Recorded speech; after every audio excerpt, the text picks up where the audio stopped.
Case number 2021-00090, electric application of Kentucky American Water Company to amend tariff to revise qualified infrastructure program charge.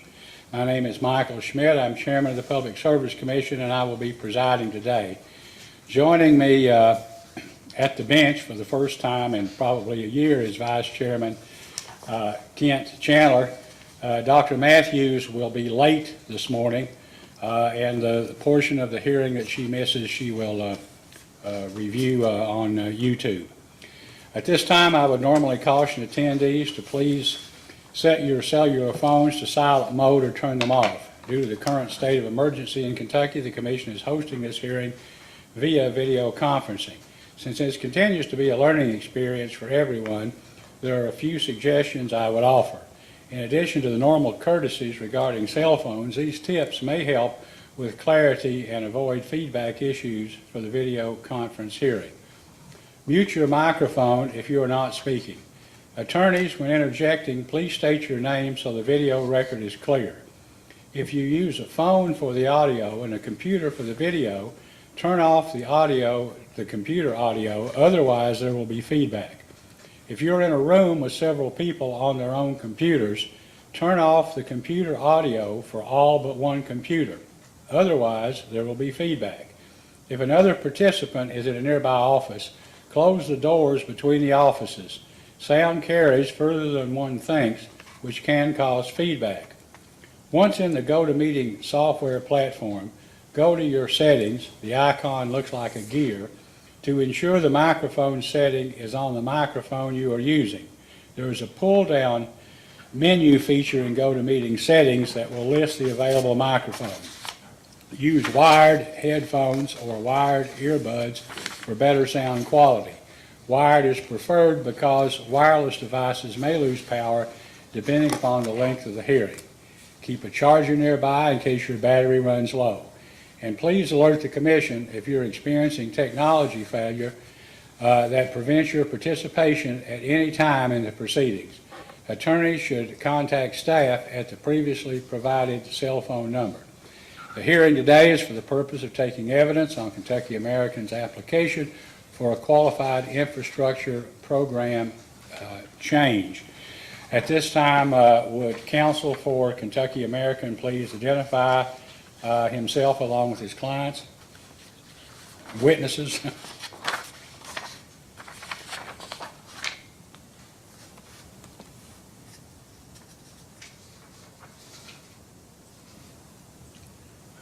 Yes, Your Honor. This is Lindsey Ingram, Stalking and Ogden, Lexington, Kentucky. I'm external counsel for Kentucky American Water. We have four Kentucky American Water witnesses today: Brent O'Neill, Krista Citron, Todd Wright. Okay. And Nick Rowe. Okay, thank you. There's we're experiencing some sort of technical difficulty, which is not unusual because Also, it seems as if every case we have something happens. But there's a slight delay, Mr. Ingram, when you speak. And then when ultimately we can is John Dillon. He is internal counsel for Kentucky American Water. Okay. And for staff? Nancy Vinsel and Jesse Fries. All right. I've checked the record and found that public notice has been given and filed in the record. That is correct, is it not, Mr. Ingram?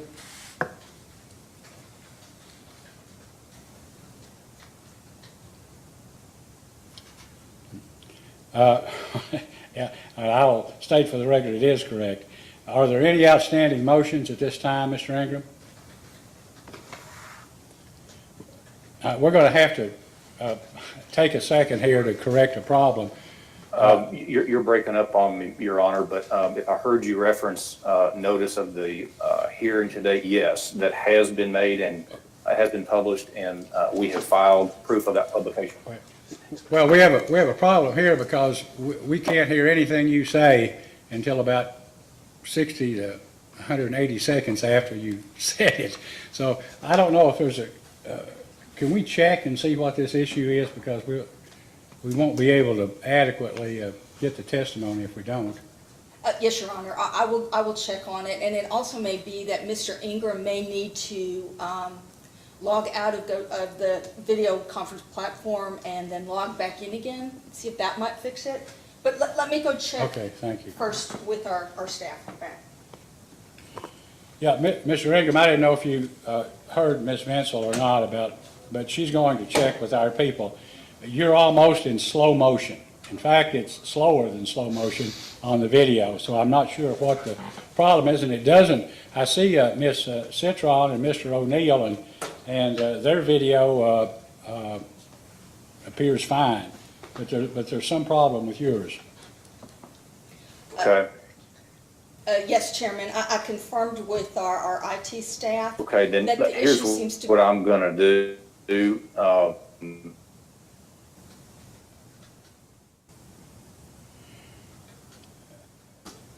Yeah. So, I don't know if he can hear me now, but the connection, Mr. Ingram, is the issue. At this point, I don't know if you want to log I'm off gonna or go- log back in.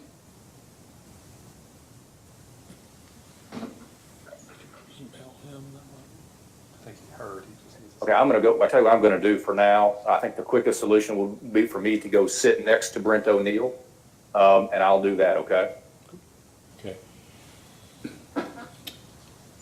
That's fine. Any change must be for the better, I think.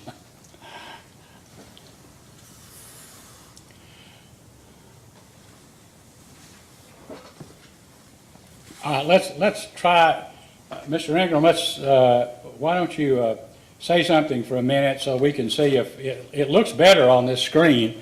Let's see how your audio is doing. Okay, Your Honor, yes, I have moved into an adjacent room where maybe the internet service is better.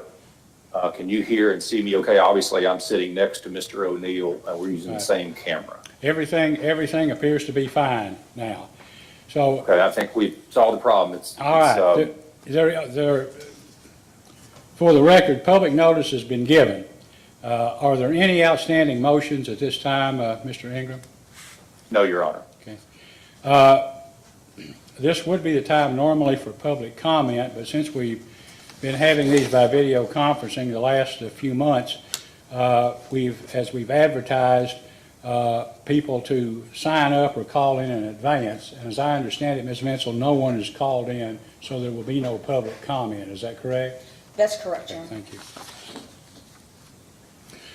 All right, at this time, Mr. Ingram, please call your, let me ask Ms. Vinsel, would you prefer all the witnesses sworn in at one time? Are you going to examine any as a panel, or are they all going to be individually? I'm going to examine two as a panel, Mr. O'Neill and Ms. Citron. And those are the first two that will be called. Well, let's swear then Mr. O'Neill and Ms. Citron in at the same time. Ms. Citron, would you please raise your right hand? And Mr. O'Neill. And I guess, Ms. Citron, you need to turn your audio on so that I can hear you say I do.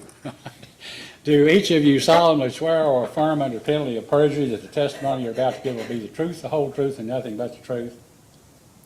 I do. Okay, thank you. All right, Mr. Ingram, you may present your first witness.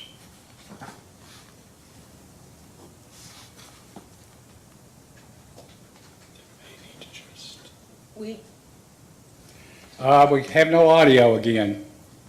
Chairman, can I make a suggestion that perhaps we try with Mr. O'Neill, Mr. Ingram, not using a headset? I don't know who else is in the room with you where it could present a problem, but we could not hear you, Mr. Ingram.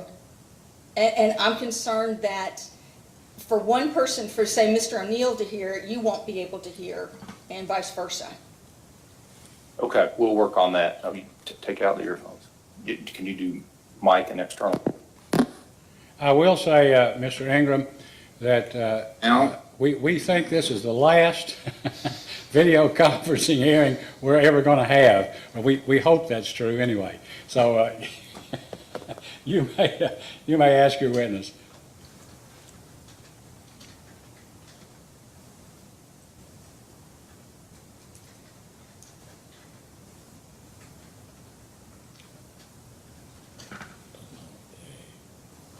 You need to turn their volume up.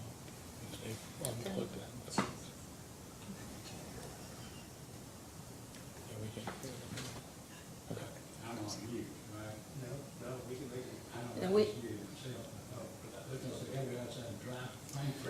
Okay. Okay, I see that, Chairman, I see that Mr. Ingram has moved to where Ms. Citron is. She's needed.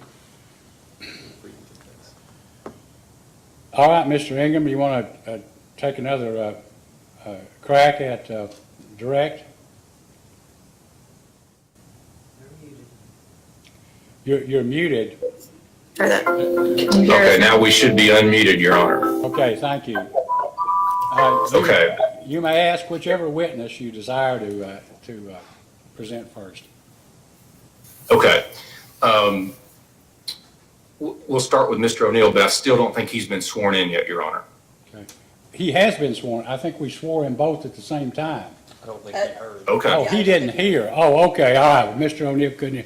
All right, Mr. O'Neill, please raise your right hand. Do you solemnly swear or affirm under penalty of perjury that the testimony you're about to give will be the truth, the whole truth, and nothing but the truth? I do. Okay, thank you. You may ask, Mr. O'Neill. Okay. Thank you, Your Honor. I apologize for the difficulties.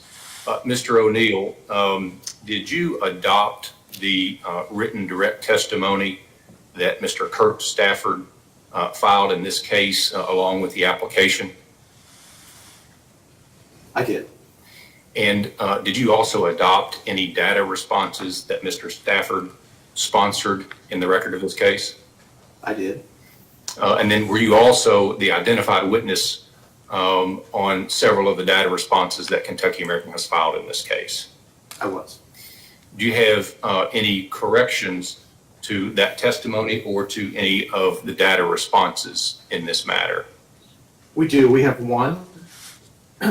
In commission staff's second request, number 6, part C, on the 4th sentence, beginning with "to help," it should revert back to Kurt Stafford's direct testimony, attachment A, rather than referring to KAW PSC PR2 number 6. Okay, so that in that data response, there was a reference to an attachment to that data response that wasn't included, and that reference should be to Exhibit 1 of Mr. Stafford's direct testimony in this case. Is that correct, Mr. O'Neill? That is correct. Okay. Ms. Citron, did you also adopt Mr. Stafford's direct testimony in this case? I did. And did you also adopt some of the data responses that Mr. Stafford submitted in this case? I did. And were you also the identified sponsoring witness on other data responses that Kentucky American has filed in this case? I was. Mr. O'Neill has already made the one correction. Do you have any corrections to any of that testimony or to any of the data responses? None additional. Okay. Mr. O'Neill and Ms. Citron are available for cross-examination, Your Honor. Okay, thank you. Ms. Bensel, cross-examination? Yes, thank you, Chairman. Good morning, Mr. O'Neill and Ms. Citron. I have a few questions that will be directed to one or the other of you. Unless I call your name, just for format purposes, is it acceptable to you if I ask a question but whoever is in best position to answer does so? Yes. Yes, that'd be fine. Also, I thought I'd take care of a little housekeeping early on. In addition to this case, 2021-00090, two previous cases have been incorporated into this record, and we will be making references to them. If it's acceptable to you, the Kentucky American's last rate case was 2018-00358. If it's acceptable, I'd like to refer to that as Kentucky American's last rate case. And then for Kentucky American's first QIP, case number 2020-00027. I'd like to refer to that as QUIP 1. Is that acceptable? Yes. Thank That you. is. Thank you both. Mr. O'Neill, I will start with you.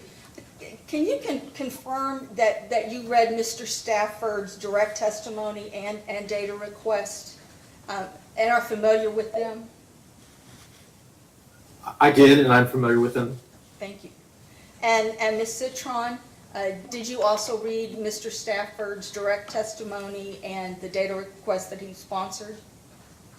I did. Thank you.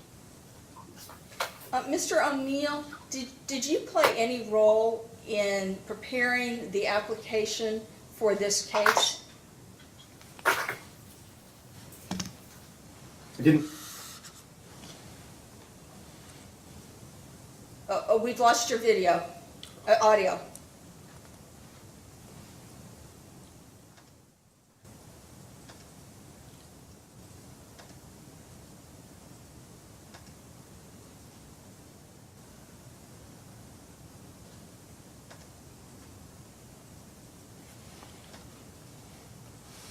Yeah, I'll turn it back on. Okay. I did. I didn't participate in the application portion, but I did participate and assist with the creation of DRs. And these are the DRs that you've sponsored? That is correct. Okay. And Mr. O'Neill, did you play any role in in preparing the application for Kentucky American's QUIP 1? I did not. Ms. Citron, did you play any role in preparing the application in this case? I did support Mr. Stafford. You did? Yes. Okay, thank you. Can you expand upon that? What your role was, what sort of data you assisted him with? Yes, I mostly oversee the day-to-day management of our QIP projects that were proposed in that application and this one. So any map exhibits or information about the projects I provided. Thank you. And Ms. Citron, for the QUIP 1, did you assist Mr. Stafford in preparing that application? Yes, And was same it- type of information. I apologize, I didn't mean to talk over you. Did you play a similar fine. role? in- Yes, it was a similar type of information. And finally, Ms. Citron, did you play any role in the preparation of Kentucky American's last rate case in regards to the QUIP, the proposed QUIP? No, I did not. Thank you.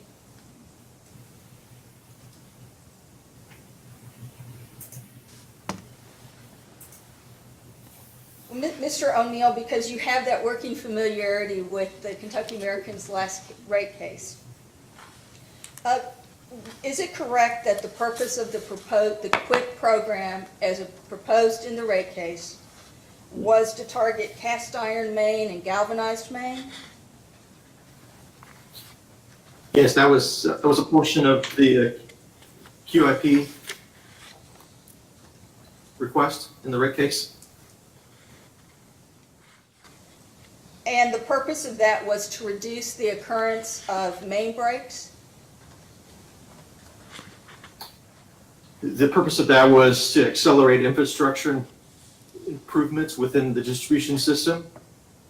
So we had indicated in the rate case that cast iron main was 15% of our system and accounted for 60% of the main breaks. So that was one of the main emphasis of the infrastructure, but it was also understanding that the infrastructure across the system needed to be addressed and accelerated. And that, again, it's because of it was aging and led towards main breaks and water loss. In addition to That is correct. replacing. Thank you.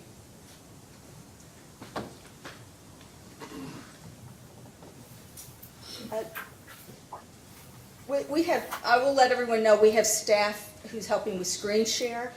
Travis, can you pull up, it's Kentucky American's response to commission staff's second request, item 3?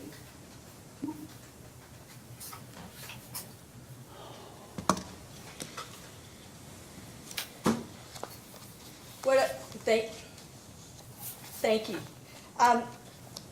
And I will identify, this is in the record. Kentucky American filed this as attachment B to the response to the data request. This is document page 12. And to give this context, this is the main replacement program report that Kentucky American filed in the rate case and has refiled in this case. Mr. O'Neill, can I have you read the paragraph that starts with the understanding that continued enhancement? So that second paragraph? With the understanding that continued enhancement of the Kentucky American water system would require a systematic replacement plan to ensure that the right mains were being replaced at the right time, the company established a goal in 2013 to research and develop tools to assist in developing the plan. Okay, thank you. Travis, you can take that down right now. So, Mr. O'Neill, there was a systematic process then developed in 2013. Can you describe how Kentucky American developed the prioritization model?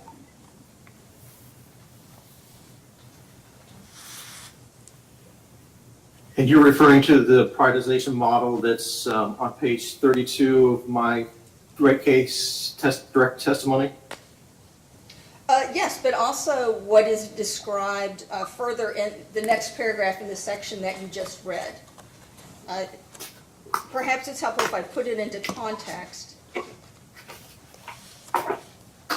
It was Kentucky American's systematic plan to address the main replacement and what the tools were.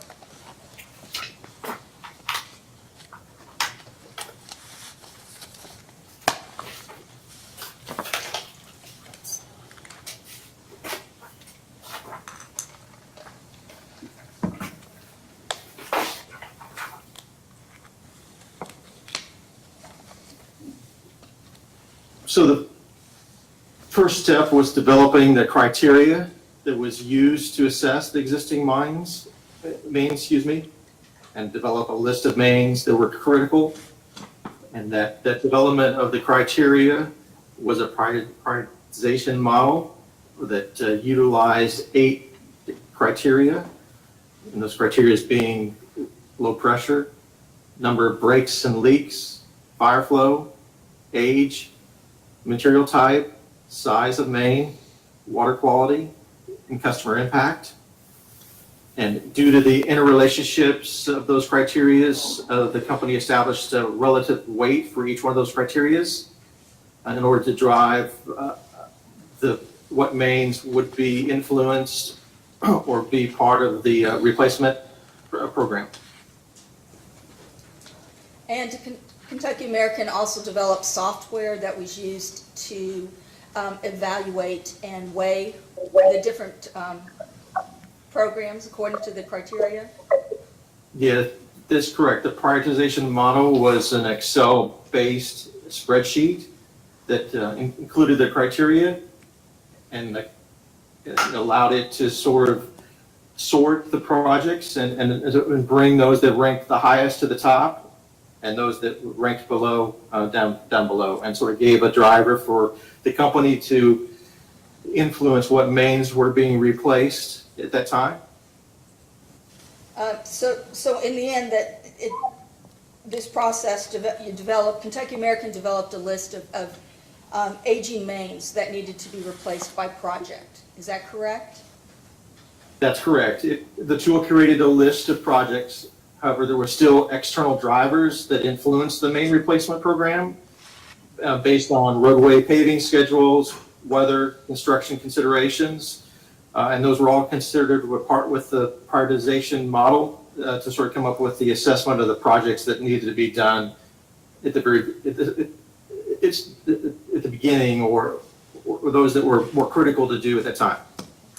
And when you reference paving schedule, are you referencing the Lexington Fayette County Urban Government's paving schedule?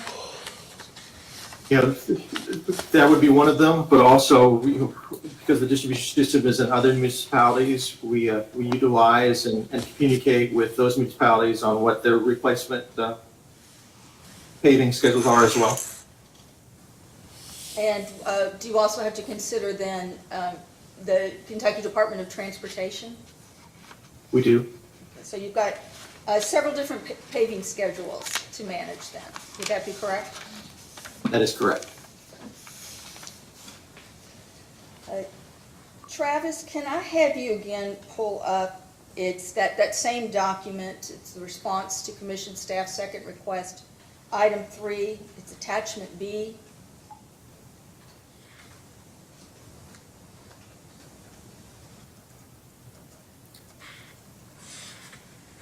And Ms. Bensel, just so I just want to make sure the record is very clear, you're again referring to a data response from the rate case, correct?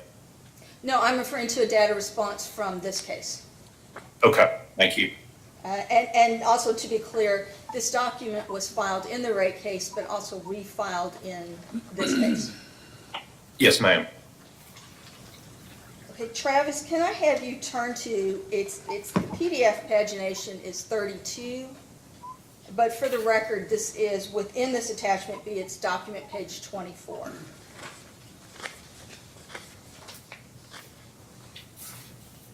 And Mr. O'Neill, this attachment includes projected projects that would be included in the QIP for years 1 through 5.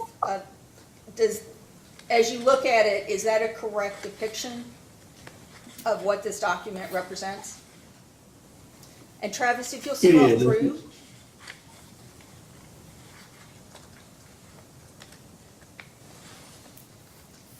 Okay, so this is year 1, and I would like to scroll through to all the years.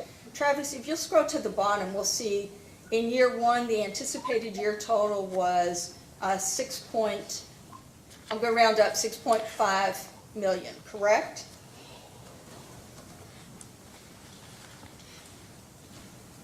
Okay, Travis, if you'll scroll through to the next year.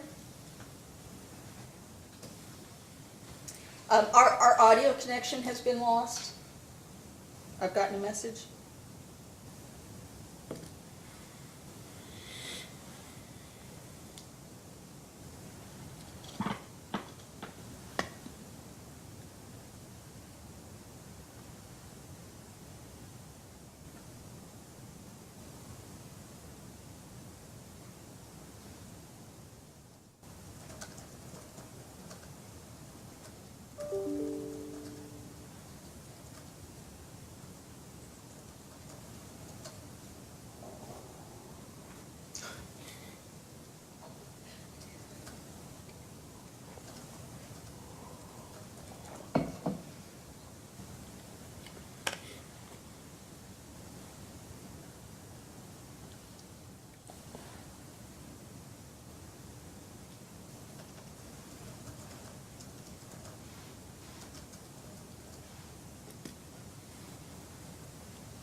All right, I'm just going to test this. Mr. Ingram, can you hear me?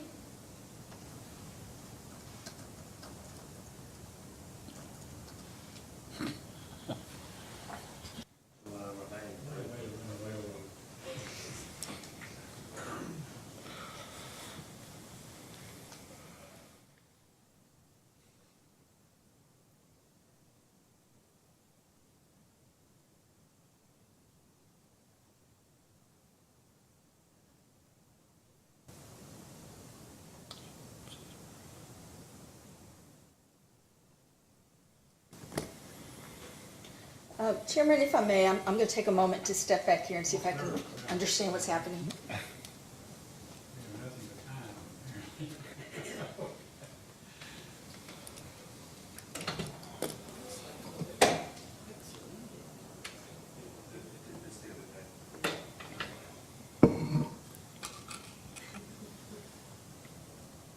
This happened to you.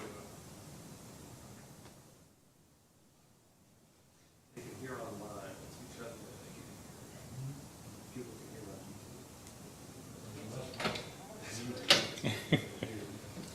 YouTube. Oh, I believe we're back on.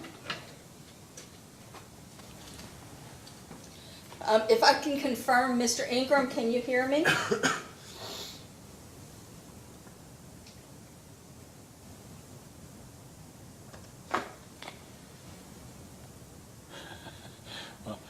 He came on, apparently we can't hear him. Let me try again. Is there any Kentucky American witness who can hear me? Just nod your head if you can. Yes, you can. Okay. Mr. Ingram is playing musical offices, I think. All right. Travis, can I have you continue to scroll through? I think Mr. Ingram's trying to talk and we can't. Oh, We couldn't, do, Mr. Ingram, I don't think we can hear you. I don't know if we can hear any of the other, the witnesses or not. Would you speak up and say something?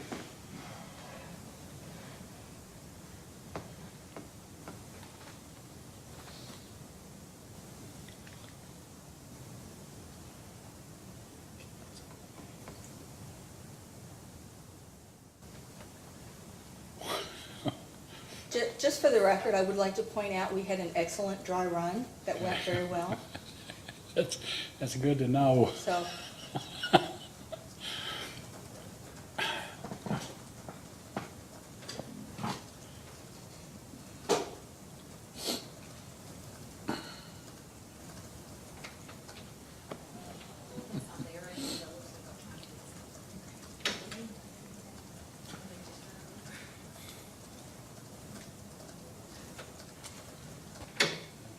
Is there there's no deadline in this case, and they wanted this out There's- there. There is a deadline? June Their 3rd. deadline, right? they're done June 30th.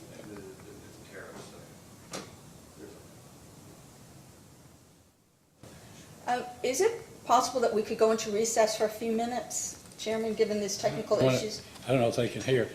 Mr. Ingram, I have no idea whether you can hear me or not, but we're going into recess for 10 minutes or until 10 minutes until 10 o'clock.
anything. There we go. Okay, we ready? Okay, we're now back on the record, and for anyone who may be viewing this on YouTube, we went into recess about an hour ago. We were unable to fix the audio problems that we had, so counsel for Kentucky American Water and the two witnesses who had previously been sworn were good enough to come to Frankfort, and we're now going to conclude the hearing here in Frankfort. Mr. O'Neill and Ms. Citron are here. Mr. Wright and Mr. Rowe are at another location, but as far as we know at this time, their evidence can be presented by video. They apparently were not experiencing the same problem. So at this time, I think, Ms. Vinsel, you were conducting a cross-examination of the witnesses. Would you like to recommence? Yes, very much. I'd like to recommence. Thank you, Chairman. I will, thank you, Travis. Where we were when we stopped, we were looking at, to discuss, this was attached to, I'm looking at Mr. O'Neill. Mr. O'Neill, your testimony in the Kentucky American rate case, and then refiled in this case. It included the main replacement program report and had a few other additional attachments to that report. This one that we're looking at was a list, it was both maps and in list form of 5 years, the first 5 years of QUIP projects, to refresh our recollection. Yes, thank you. I'm sorry, just kidding. I'm going to speak up and make sure that I can be heard okay. So, do you have a copy of this in front of you? I do, yes. I think we've got another tech issue we're fixing here. So, just to move this along a little bit, in this exhibit, it's got years 1 through 5, projects for each year, correct? It does. It has projected year 1 through 5 when the report was put together. The report indicates about 42,000 feet about every year, 42 to 43, which is about 8 miles of main. Mm-hmm. And if you remember, it's part of the report, Table 7, which is on page 18 of that report, Yes. talks through what is sort of the possible replacement rates for cast iron. Mm-hmm. And one of those being 30 years, which is sort of that 8 to 10 miles range. So this list of projects was sort of the first sort of look at how the projects would rank out, how we would sort of put them together more on an 8-mile range, which is more like a 30-year replacement. Mm-hmm. Whereas we sort of suggested and sort of proposed in the QIP more of a 25, which is 13 to 10 miles, and which was then sort of used when we prepared for AG in the rate case, AG DR1 number 59, which gave the SCEP for QIP for years, half of a year, because we've at that time thought that we would only have half of QIP in the first year, so 6 months, and then a complete 12 months for 21, 22, 23, and 24, which included both about 10 million worth of mains in what I'll call the complete year, so 2021 complete year QIP, as well as additional asset classes that made up what we proposed as QUIP spend going forward as part of the case. I think you may have helped me, because my next questions are going to be the purpose of this particular exhibit, instead of the AG with the Attorney General data request in the rate case. With this one, again, this was the 30-year cycle, so it was meant to be, was it meant to be to illustrate? It was an illustration, sort of what the QIP could look like, what the projects could look like. It was the first sort of using both GIS data that we had to sort of show it on the maps, as well as going through the model, the criteria model, and putting together anticipated cost based on $150 per lineal foot at that time. Okay, I'm gonna circle right back around to that one. So yes, so these were put together at about $150 per linear foot. That's correct. I was gonna have to go through the math of how many linear feet in a mile and project it out, so that helps me a lot to move it along. Thank you.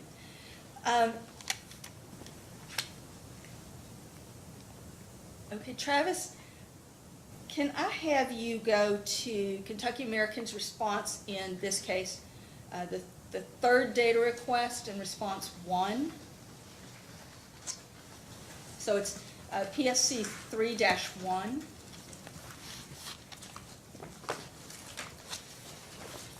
And to jump ahead while Travis is getting that on,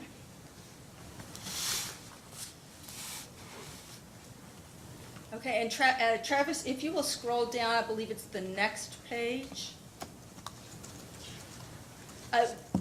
Kentucky American was asked in this data request to provide the vintage in miles of the different types of main.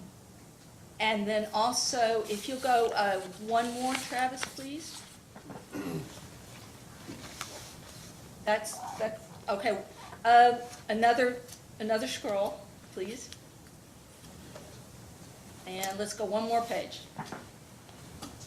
Thank you, that's it. So in this table, Kentucky American was asked to project out the miles of proposed replacement by material for CWIP years 1 through 5. And in here, you can see years 3 through 5, there is no data. And Travis, if you will scroll down, there's a second paragraph there where it says years 3 through 5.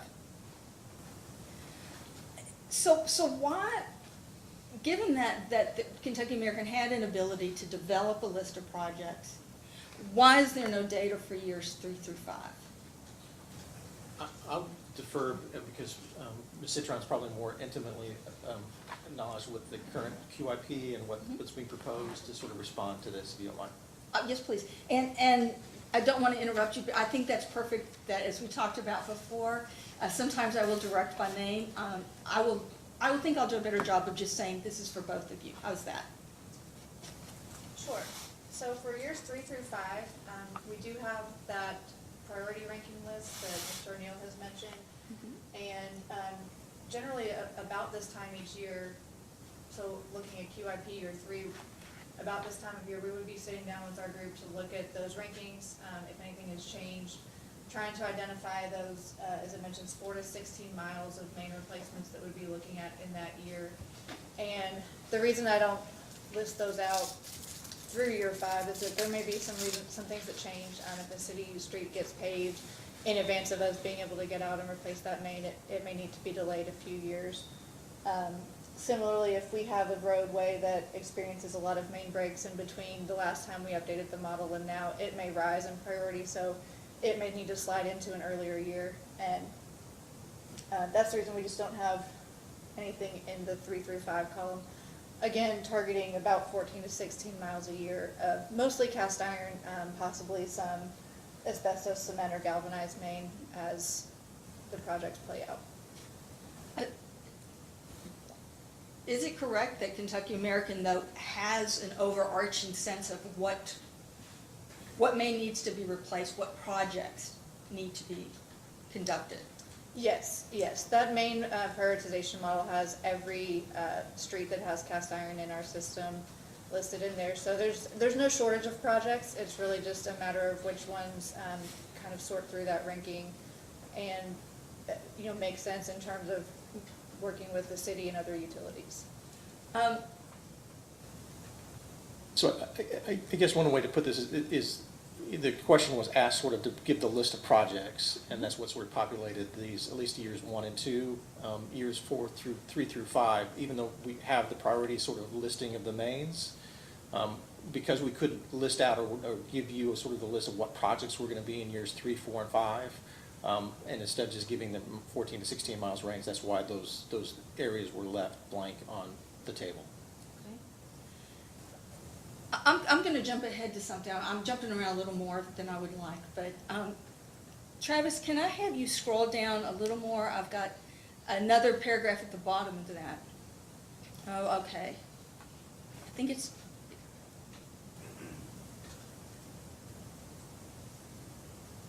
another exhibit. We're going to circle back around to that one. We'll do that.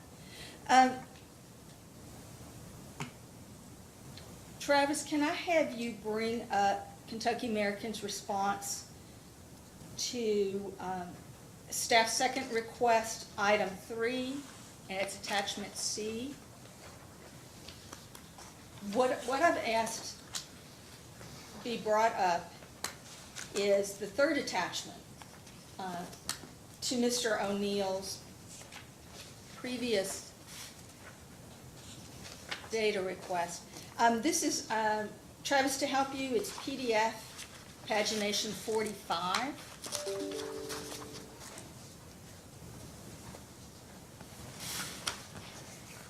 And this is very small, so I'm glad that you all have a copy in front of you.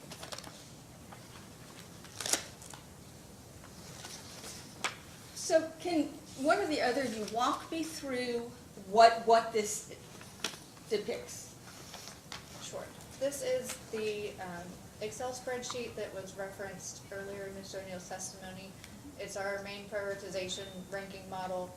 So on the far left side, you'll see various street names, and as you proceed through the model, there are columns for each of those criteria that go into the ranking system. So the pressure, the size of main, age of main, and then at the end of those columns is the tabulated ranking score, and then there's room for notes, and then we've also identified each of those streets by what project it was in Mr. O'Neill's exhibit, as well as what QIP 1 or QIP 2 year project it is. And is it correct that the weighted scores run between, subject to check, 145 and 285? That sounds correct, yes. So is this a list of all the potential projects, or is this a limited list of projects? This contains all of our known cast iron mains. Okay. It has, some pieces may also include PVC, plastic pipe, or asbestos cement, or pipes identified as other if they're along the same street. Sometimes you'll have on the same street 2 different pipe materials connected together. Okay. And that just happenstance of installation? It happens either installation or if there was a main break that was repaired with a different material. And again, I'm going to apologize. I promise you I'm not doing something untoward on my phone. I'm getting some feedback from some of the people who can't be in the room with us with some questions. So I very much apologize if I look down. No problem. Okay, so this is essentially the master list of potential projects. Yes. Okay. Let me ask, is this same model rerun every year? It is, yes. So that, you know, as projects might fall off, others are going to come up and down. Mm-hmm. And I know that Mr. O'Neill and and you, Ms. Citron, had mentioned the external drivers such as the paving schedule, potential weather. So when you rerun this model every year, can you also include those external drivers, the paving schedules, for example? The way it's set up currently, it doesn't have any kind of ranking score associated with those external factors. We do occasionally use the comments column. Occasionally, if there's a project that we know the city is going to be working on, or we know that Columbia Gas is going to be opening a street, then we'll look to see if it is fairly high on this list and make the determination to go ahead and replace those mains while they're there as well. But there is not anything in the model that ranks those external factors. Okay. How far ahead do you typically have a paving, I'm sorry, you were going to say? No, I was going to say, and the reason they run it on an annual basis is things like water quality or main breaks. Those criteria can change over time, and so we want to make sure that we can capture it. So there may be a main that didn't have any breaks of the previous 10 years or so, but all of a sudden we've seen breaks, and so those will then flag those and bring those up toward the top.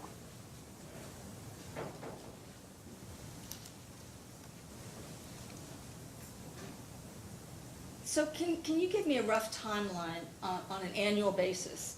How the QUIP projects are decided? You know, what's the rough timeline? You said about this year, you're going to be starting to look at year 3 of QUIP. Yes, so, with the July 1 start date for QIP years, what we experienced in year 1 and what we've been targeting with year 2 is having most of those replacement designs completed, 100% completed, ready to be bid to contractors by April, May, of June, prior to that July 1 date. And so giving our designers enough time to complete that work, we like to have those projects selected and kickoff meetings and design meetings with them usually in October, November. And so then backing up to when we would select the projects, like I said, it's usually about summertime. We'll sit down with this model. We'll sit down with what we know we have upcoming with the Transportation Cabinet or LFUCG and any other pertinent information like Mr. O'Neill said, water quality or excessive breaks through the winter, so. I want to make sure that I'm on the same page with you at that timeline. So let's look out at QUIP year 3. Okay. So you talked about the design. So when would the design, the April, May, June, would that have already taken place? Yes, the design for those would have commenced in the prior October, November, December. Okay. So this October, November, December, will you be looking at QUIP 4? It would be for QIP 3. 3, okay. I'm on the same page now, thank you. So when does Kentucky American finalize the projects to be included in the QUIP?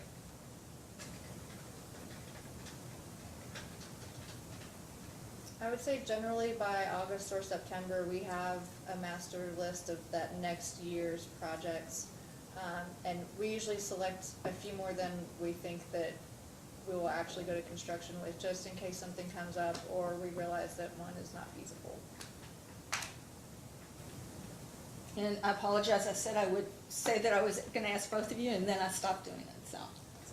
I think this definitely is a learning lesson for all of us.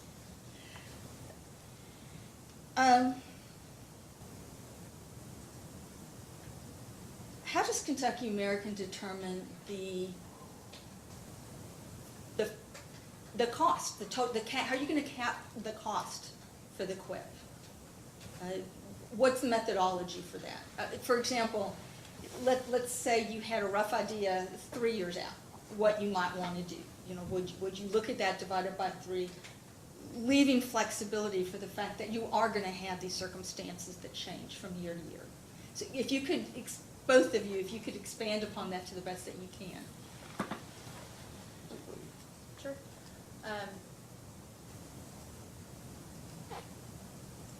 I think mostly what we're targeting, at least the QUIP cost for main replacements, not any of the other asset classes, but for main replacements. In looking at either a 25-year replacement cycle or a 20-year replacement cycle, in this application, we're looking at a 20-year main replacement cycle. So about 310 miles of cast iron main over 20 years puts you almost 15 miles a year to meet that target. And so as we're selecting projects, we're just trying to reach that approximately 15-mile mark. Some years it may be that we can only get 14.4 miles because there's one that's more complicated, or the next year we may be able to do 16 for about the same level. Yeah, the other component that goes into that is once they come up with their list, so that 15 miles is where that marker, and as Ms. Citron sort of said, they may add up to 10 projects or 20 projects that add up to 14.5 miles. That next project that's on the list may get them over to 15.5, and so they may back off of that. The second sort of component of that is then to look at cost.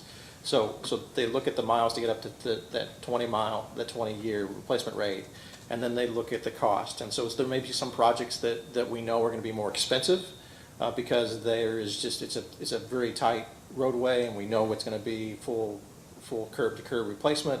And so if that 15 miles is more than what we that spend of about, 15 to 18 million on a yearly basis, with the idea of the customer in mind, of what that QIP filing was going to look at, then they may back those back, and that's why there's sort of that adjustment period of trying to figure out what is the right, trying to keep on 20 miles, but also not have too much of a burden based on the ratepayers for that QIP.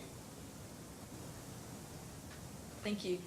So this sounds to me like a version of flowchart and advanced Sudoku. Basically, you're looking at, the mileage, you're looking at the cost, and combined in that, then you've also got in the background the criteria plus the externals like a paving schedule and piecing that together. Yeah, as well as, and we mentioned it during the rate case, and part of that exhibit is that also taking consideration the customer with respect to the street. So we've been working in an area for 2 years. Do they really want a third year of streets being torn up as we do mains? We may move to another area to give them sort of a break or reduce the fatigue that we see with projects in their area.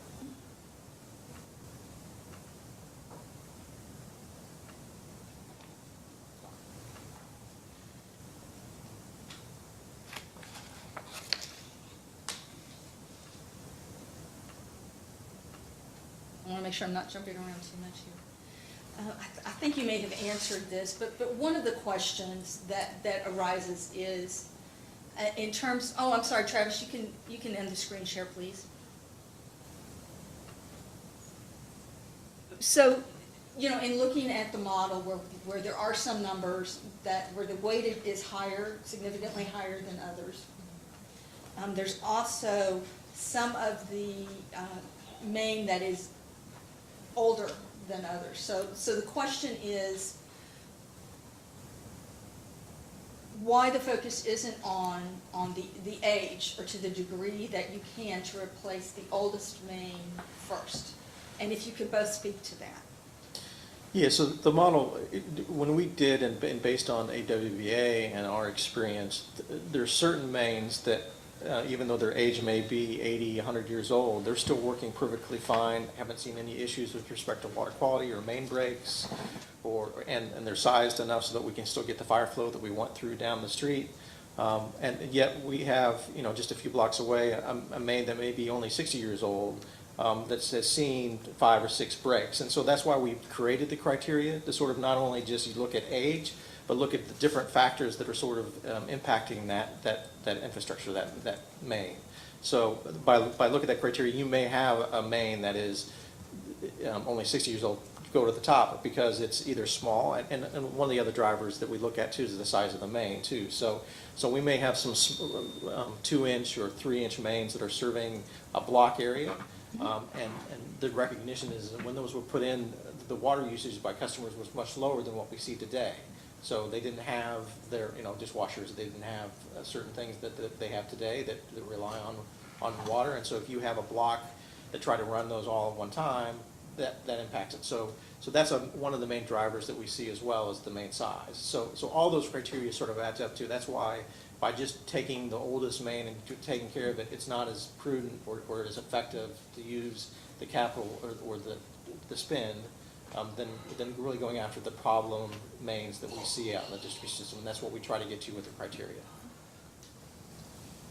And as I recall from the rate case, one of the questions was, even with the accelerated spend without the QIP, it would still have taken Kentucky American about 57 years to replace, looking at cast iron and galvanized main. Does that sound correct to you, Mr. O'Neill? Or Ms. Citron, if you know the answer also? I believe that was a 57-point-something year replacement cycle when we entered the rate case. Okay. I mean, the goal with QIP was to get down to that initially the 25-year replacement on cast iron, and then the 20. And that means that we've got some mains that are probably going to be, 120, 130 years old at the end if they haven't seen any issues and based on age. But others are going to be in that 80 to 90-year range once we complete that process. I think, and subject to check, I think we were closer to a 57 with cast iron with the current rate we were seeing during those 2 years going into the rate case. And that's why we sort of anticipated, at least with that rate on just cast iron. But even then, it was still, I believe, beyond the expected life, or right at the end of the edge of the life for a lot of the. Yeah, we would have expected on that same pace to start to see far more main breaks and customer complaints based on issues because of those mains, and causing more, on the unscheduled replacements or unscheduled work and O&M costs to go up because of that as well. And knowing that we're only at the tail end of QIP 1, have you seen an impact yet on water loss rates, on breakage, in the most problematic mains? And that's to both of you. I think at this point, it might be a little bit too early to have any noticeable changes. Yeah, I mean, we're right here on the tail end of Q1. A lot of the projects are going into service over the last 3 months. So it really hasn't seen at least a measurable, and I think we made reference to during the rate case that we would expect, that's a long-term sort of vision of seeing both the loss of water come down as well as main breaks sort of come down as well. To you, Mr. O'Neill, do you have a rough estimate when you would expect to start seeing a difference? Yeah, I think if you look across all of our systems of American Water and those that have had QIP or have accelerated processes, it's usually in that 10 to 20 year range where we start to see the real measurable differences. That 5 to 10, you start to see some, but there's still a lot of noise.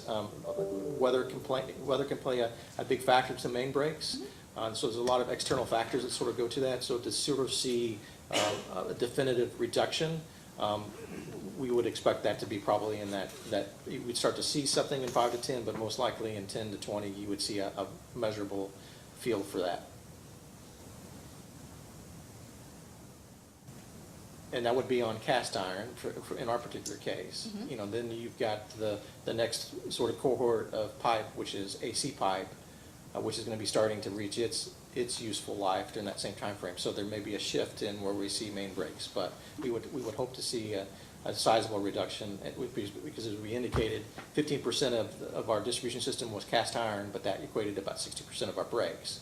And so we would hope to see a sizable reduction in the main breaks as we reduce a lot of that inventory in the system. I will tell you that's a number that stuck with me over the years, the 15 and 60%. I'd like to switch gears a little bit and just talk about the construction cost, the construction process. Let me first ask, I know that QIP Year 1 projects got off to a slower start. Without putting words in your mouth, as I recall from the data request, there were issues, not only was it the first year, but also due to COVID, both in terms of labor issues and then supply issues. So all of that is my build-up to, do you believe that all of the QIP Year 1 projects will be completed by June 30th? I do, yes. So getting started in Year 1, approaching that July 1st date, we were a little bit cautious getting projects ready. We didn't want to get out too far ahead of the order. And then, as you mentioned, COVID hit, and we did see some material delivery delays. We were taking extra precautions with our staff and our contractors, quarantine anyone who didn't feel well, that kind of thing. But I believe in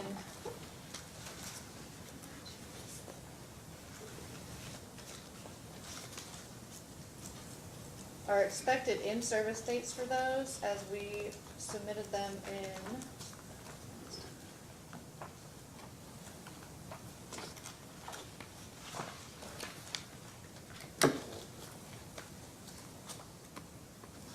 I'll find it in a moment. But our expected in-service dates, we had 7 projects in QIP Year 1, 7 main replacements. The in-service dates for those, we had one in December of 2020, which was delayed. We had 3 going into service in March 2021, which have gone into March or April, so maybe only a month behind. And then the remaining 3 projects, we do expect to be in service in June as we submitted in those. For the QIP Year 1 case, the second request for information, number 5, outlines those dates. Thank you. I was gonna say, I had just pulled it up too, so, thank you. So, yeah, all things considered, even with the slower start, those projects are on track to be completed as we planned.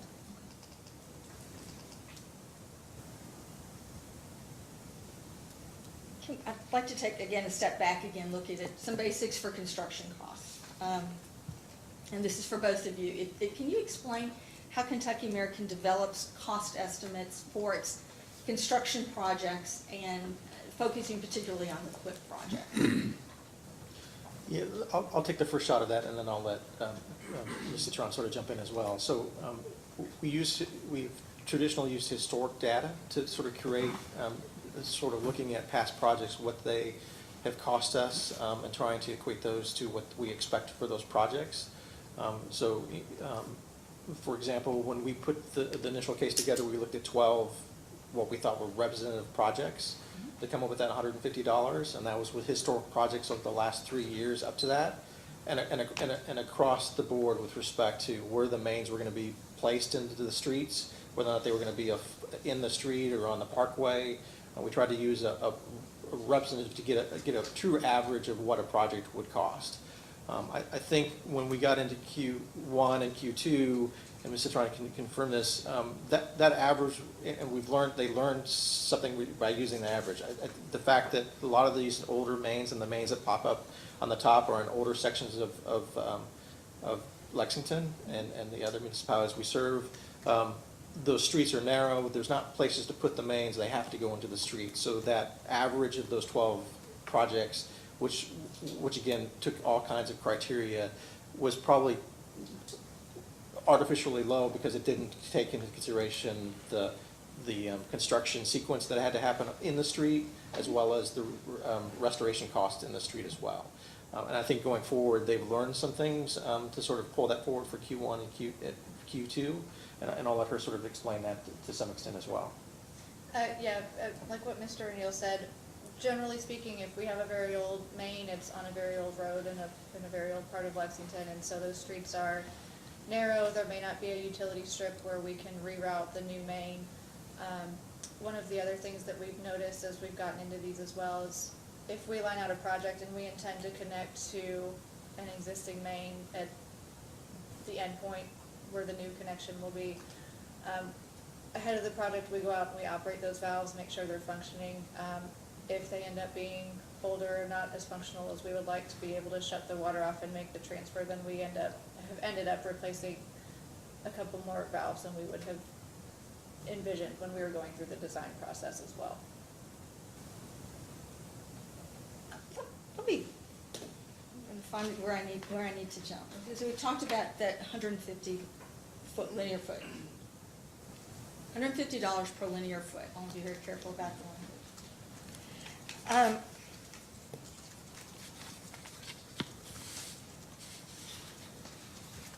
Travis, can I have you bring up, this is Kentucky American's response to staff's first request, item 18.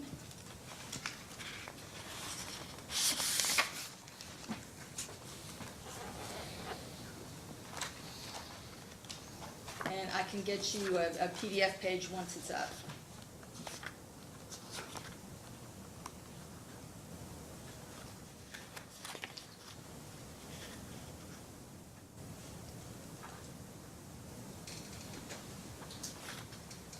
Yes, if you can scroll down so that we can see the whole of the response. Okay, thank you, perfect. And in this response, now, in particular, the question was comparing the estimated cost in QUIP 2, and it was compared back to, I'm just going to call it the main replacement program report exhibit, and I'm not gonna bring it up right now, but there, as we've discussed before, there was a chart with 15, 20, 25, 30-year replacements with the total miles that would be replaced and the cost. So the question here was comparing the cost that was depicted in that, the rate case exhibit for a 20-year replacement cycle, which was, I'm gonna work backwards here, about 9.5 million to 15.5 million, as opposed to the amount here just for main replacement, which is, I believe, it's 19.7 million. All that background is to say, and in the response here, Mr. Stafford said that the price had increased from $150 per linear foot to $250 per linear foot. And while I want to get into that a little bit more, you would agree, that's what the answer depicts there. Okay. Travis, can I have you bring up Kentucky American's response to the third data request, item 4?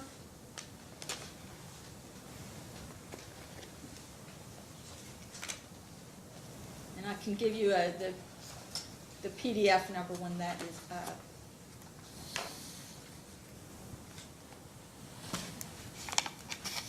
Okay, this is on the second page of that response, and Travis, it's PDF 34 or 42.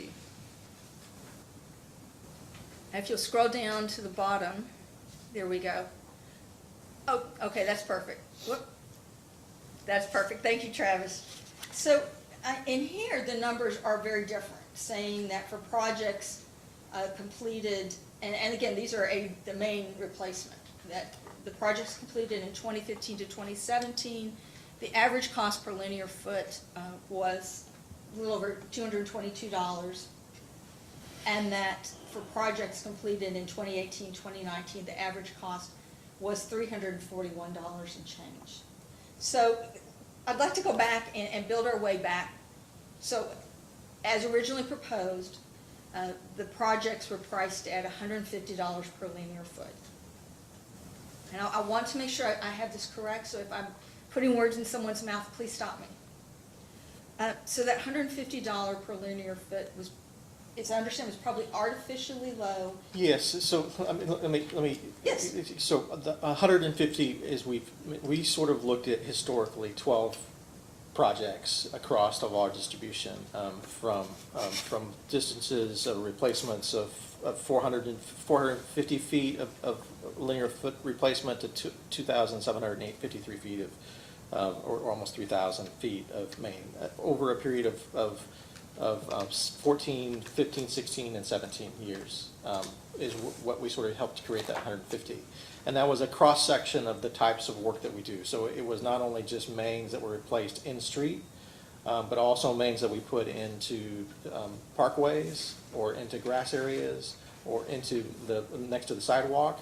And so it was a total cross-section look at all of our projects.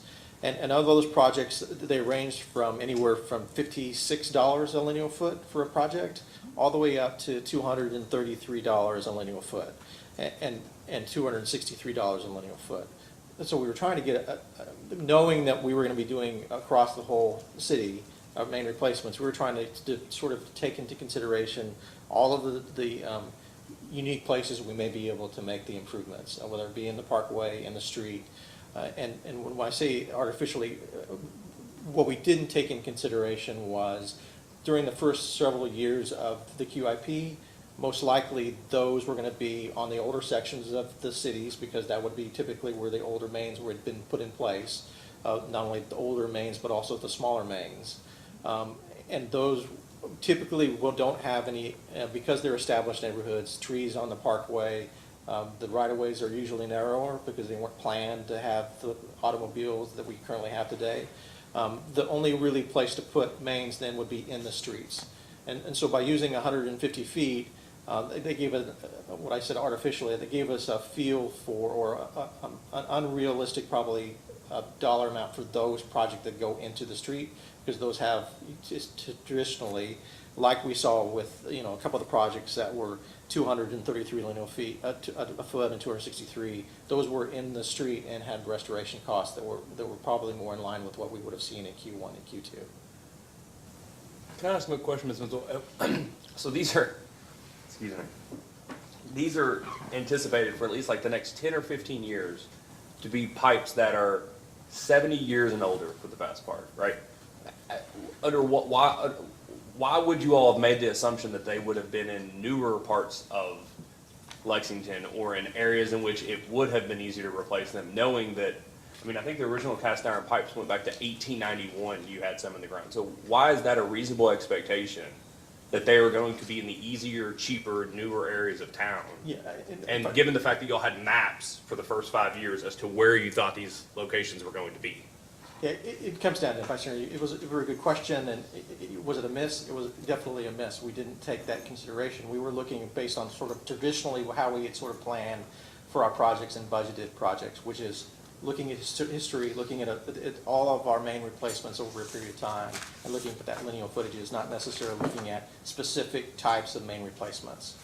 So is it fair to say that it was not necessarily an apples to apples comparison? It wasn't an apples to apples comparisons, and Okay. I think with Q1 and Q2, and even the years prior to that, that Ms. Citron sort of had picked up, you know, what she tried to sort of pull were projects that were specifically in the streets to sort of give a feel for what we were seeing during those time frames as well. Well, and that's why I wanted, I mean, had you done an apples to apples comparison, the testimony in your exhibit wouldn't have been $150. It would have It would been have much more. It would closer probably to $250. Is Probably that closer fair? to that 2 to 210, yeah, yes. Okay.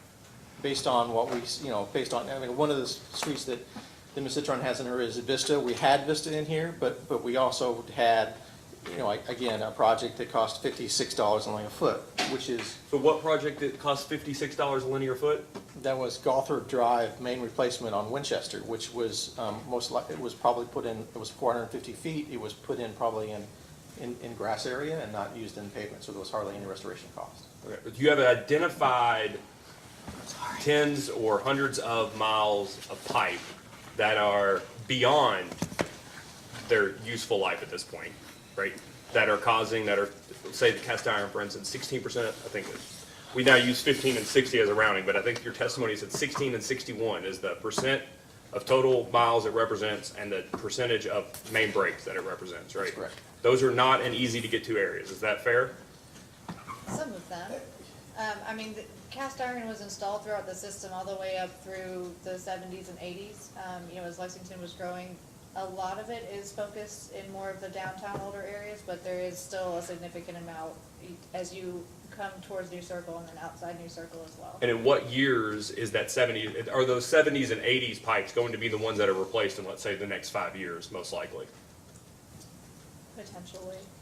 I mean, let me be clear. So we're talking about replacing 40 and 50-year-old pipe when we're going to have 80 and 90 and 100-year-old pipe still in the ground that's made out of the exact same category. And I understand that there may be somebody already ripping up the street and it makes sense to go ahead and replace that cast iron. But as a general proposition, I assume it prioritizes age as a significant priority factor. Is that fair? That's fair, yeah. Most of the focus would be on the older main. You just start to run into an issue.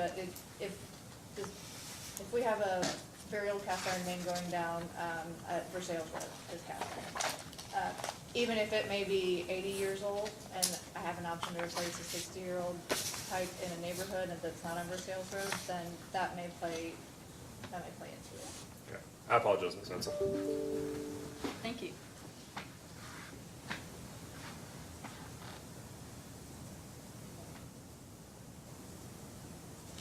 Okay, so we're saying that now that we're looking at probably a more realistic number would have been the $222 roughly dollars per linear foot as originally proposed. Is that correct? I mean, you know, the original exhibit was based on 150. I think if we were to go back today, go backwards, and sort of look at really truly what is the activity that needs to happen during those first 5 years, where the mains were going to be at based on the mapping and that, we probably would have picked representative projects that were probably more closely representative of what those areas that we replaced or look at historical spin on those areas. And that would have helped us to drive. And because of the restoration cost, we would have seen an increase from 150, probably more closer to what a couple of the represented projects were, which was like the 230, 200 to 230 range during that development of those costs. Well, if you had to generalize now, what would you say the average cost is for QUIP projects per linear foot? It's not I wish there was an easy answer because it again, like we just talked about, it's a breadth of projects. So as we get toward the end of that 20-year, we may be working in areas that are more susceptible or what allows you to put mains in the right way. So I mean, I think it's probably, although we're seeing a higher cost right now in Q1, Q2, and probably Q3 up to the next 5 years because we're working in a very congested areas, I would suspect those numbers would sort of come down into that $220 range or probably an average. But without looking at some of the historical information, it's hard to sort of say sitting here today. But again, just look, and I understand, you can't give me to the penny an amount. We're trying to get a sense of what to expect over the next few years, because that's a key part of this. This QUIP program, the costs have grown exponentially as originally proposed, which we'll get to in a moment. I'm trying to get a sense Yeah, of. and that's one of the reasons in the report on that table 7, there is a range between the miles, because it doesn't, it's not specifically 150, because there was a known that there's going to be, years where we have higher cost projects, and so that's why there was that range of costs in table 7. So, Mr. Arnold, can I ask that? Do you know what the range was for 25 years?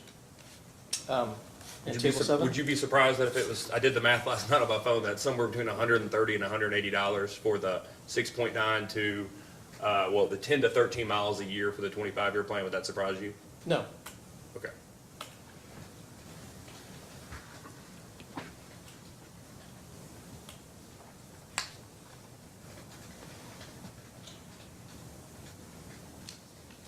Okay, I'm going to circle back down to some basics on the construction costs. So when a contractor bids on a pipeline replacement project, and this is for both of you, is that project bid using a per foot cost?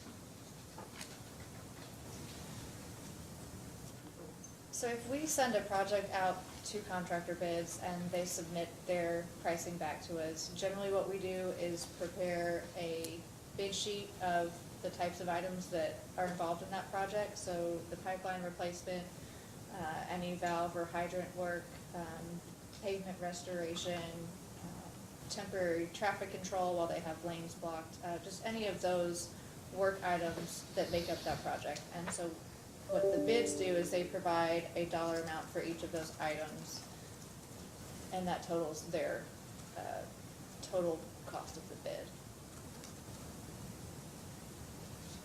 Oh, okay, so I'm hearing it's not necessarily a per foot cost, that's inclusive of everything. Right, we don't It's- ask for just a per foot cost, and once I get the bid back and I know approximately how many linear feet we intend to replace, I can do the math and come up with the number. Okay, thank you. It allows them to sort of do that comparison between one bidder and another bidder, and sort of see where costs may be. One bidder may be better associated with the installation of the main, but have a higher cost for either restoration or traffic control, and vice versa. It sort of gives them a sort of a feel for future projects, what contractors make better sense maybe in certain areas where it's a tougher installation or where it's easier for them to work through.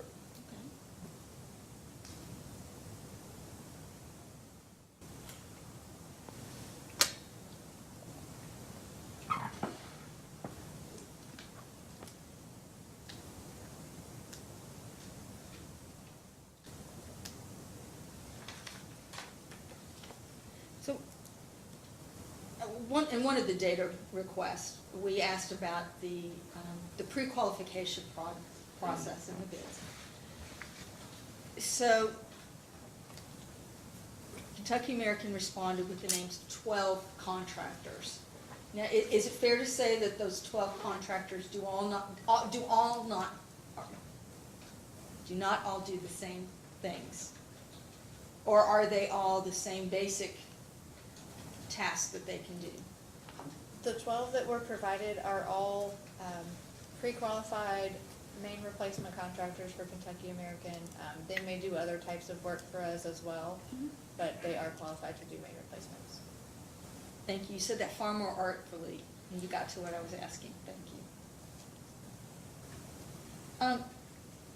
Did all of those 12 pre-qualified contractors bid on the Q1 projects?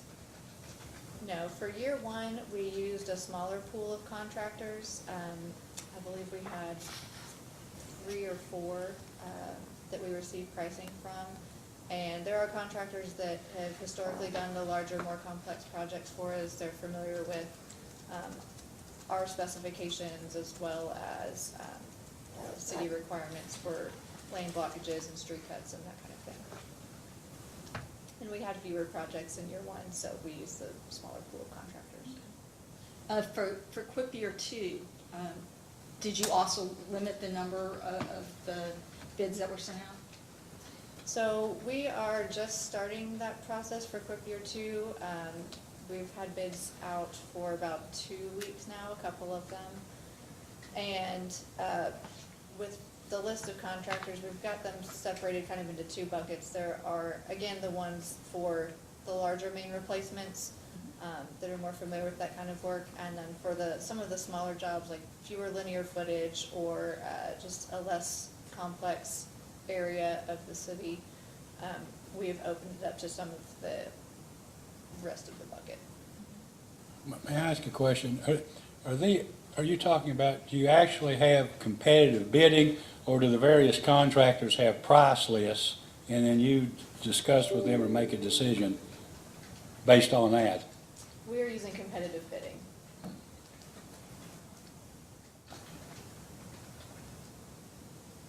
And what that let us do as well, for year one, all of the contractors that we were using for those projects also had existing master service agreements with us.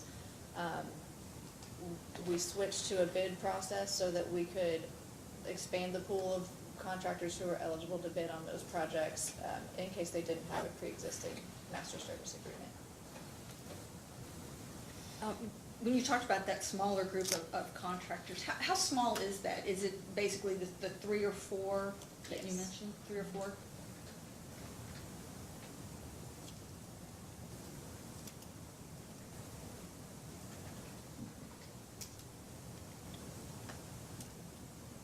This will not surprise you that I'm going to ask a post-hearing data request just to help identify, and this will be in writing, discuss this afterwards, which of the contractors do the more complex work and which do, I don't want to call it less complex work, that sounds insulting.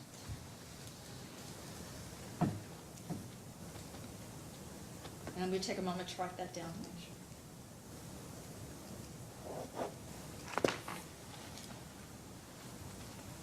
And that will be in time, so that'll be our expectations today when you make that request. If you were to ask that same question 5 years from now, 10 years from now, we would expect those contractors, the rest of those contractors on the list would be able to do almost every single project that we do. So, because they are growing and learning how to sort of handle some of those larger complex projects as well.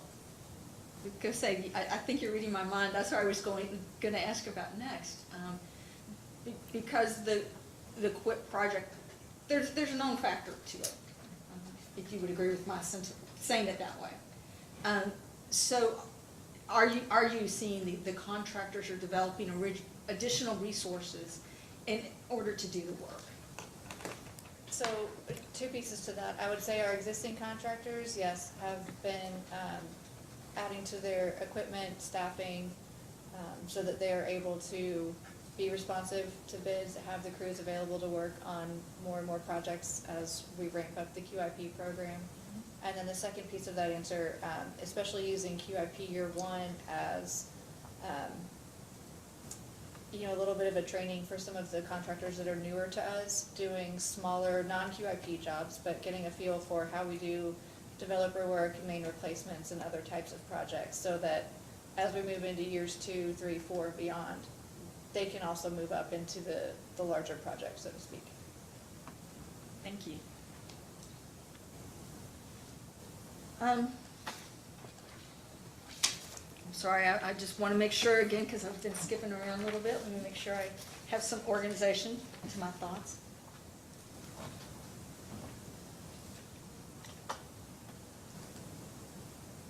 And again, I don't want to beat a dead horse, but I think the record needs to be clear about certain pieces about the pavement restoration costs. And if you will indulge me, I'm going to do a little bit of background to move this forward, rather than do it in a question form. I hope that's acceptable to Mr. Ingram also. Yes, Ms. Dixon. So we've had 3 different rounds of data requests where we've asked about this. In the first round, with Mr. Stafford responding, referenced an increase, he referenced the increase from 150 to 250 linear feet, and attributed it to 2 items, cost of corrosion control and also the pavement restoration costs. In the second round of data requests, which I believe that you both jointly sponsored, you clarified that the corrosion control is not a significant driver of an increase. It's $2 to $3 per linear foot. But there's some question about an ordinance versus a policy versus enforcement. So if I can ask again for your indulgence, I've got 2 exhibits that I would like to introduce, and I've got copies. They've already been provided to Mr. Ingram, to the commissioners, and to our court reporter. Do you all happen to have a copy with you? Travis, I'm going to have you pull up PSC Exhibit 1, and please have PSC Exhibit 2.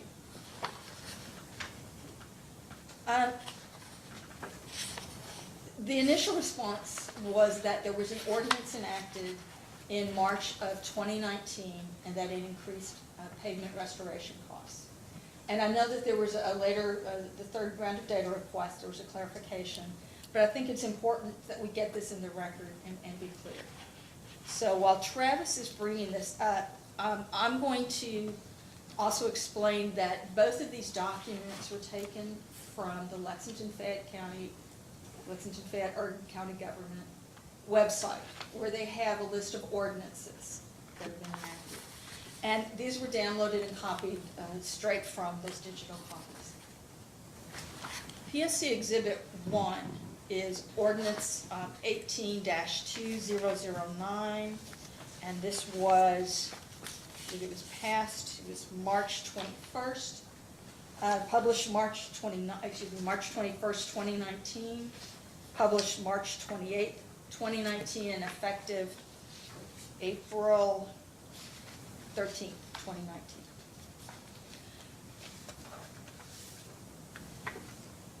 The principal purpose of this ordinance is twofold, as it says in this header and goes on in here. The first is to deal with apparently 5G installation in Lexington. So it was addressing pavement right-of-way and pavement restoration, particularly as it impacted wireless facilities, poles, and so forth. And then the second piece of this dealt with the Town Branch Common aesthetics. I confess I have not been to Town Branch Commons yet. I apologize for that. But I do understand that the aesthetics were important. My question to you, to both of you, is can we agree that the pavement restoration costs were not driven by this particular ordinance? We would agree with that assessment, yes. Okay.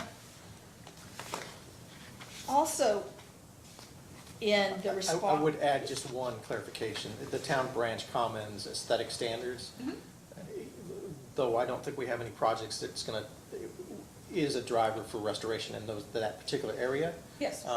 But we don't expect, we did a lot of the replacement work already prior to that, so we wouldn't expect the cost increases we've indicated in the case to be driven by this ordinance.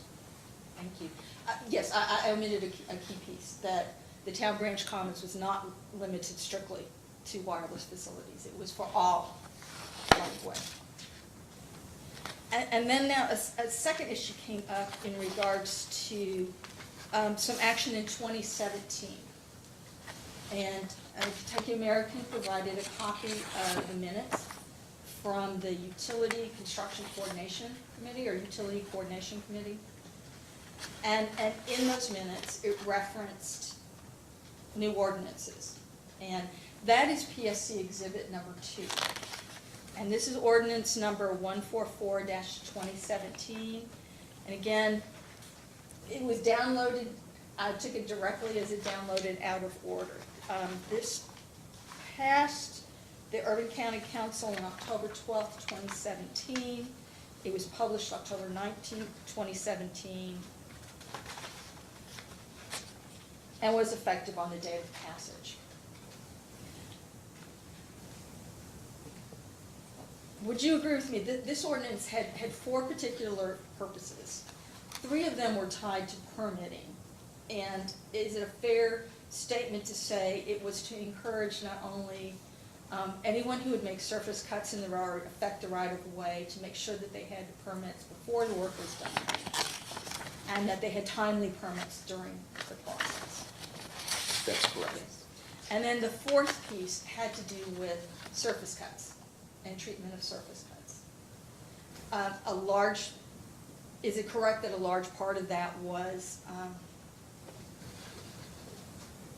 and I did look at some pictures to make sure that I understood some pieces, to make sure that surface cuts were square rather than jagged edges, that just from the impact on asphalt, would that be correct? Yeah, it provided details that were sort of the minimum standards of what would be expected. And very correct. They wanted straight cut edges. They wanted a certain distance into the existing pavement as a minimum. It's sort of to show those, and those are the details that were included in that ordinance. And also, and if this isn't important, let me know, but also in cases where you might have 2 patches close by, you would not leave 2 patches, depending on the amount of asphalt, you would replace the entire part. Yeah, in addition to, it sort of spelled out if you had a trench that was 2 feet from the curb, they didn't want that 2-foot strip as well, they wanted it to go all the way to the curb. In addition to drive lanes too, so where the tire tracks were gonna be on the tracks, they didn't want a cut to be in the middle of that as well. So there, a lot of those drivers sort of were part of that ordinance that sort of drives what we're seeing sort of somewhat today.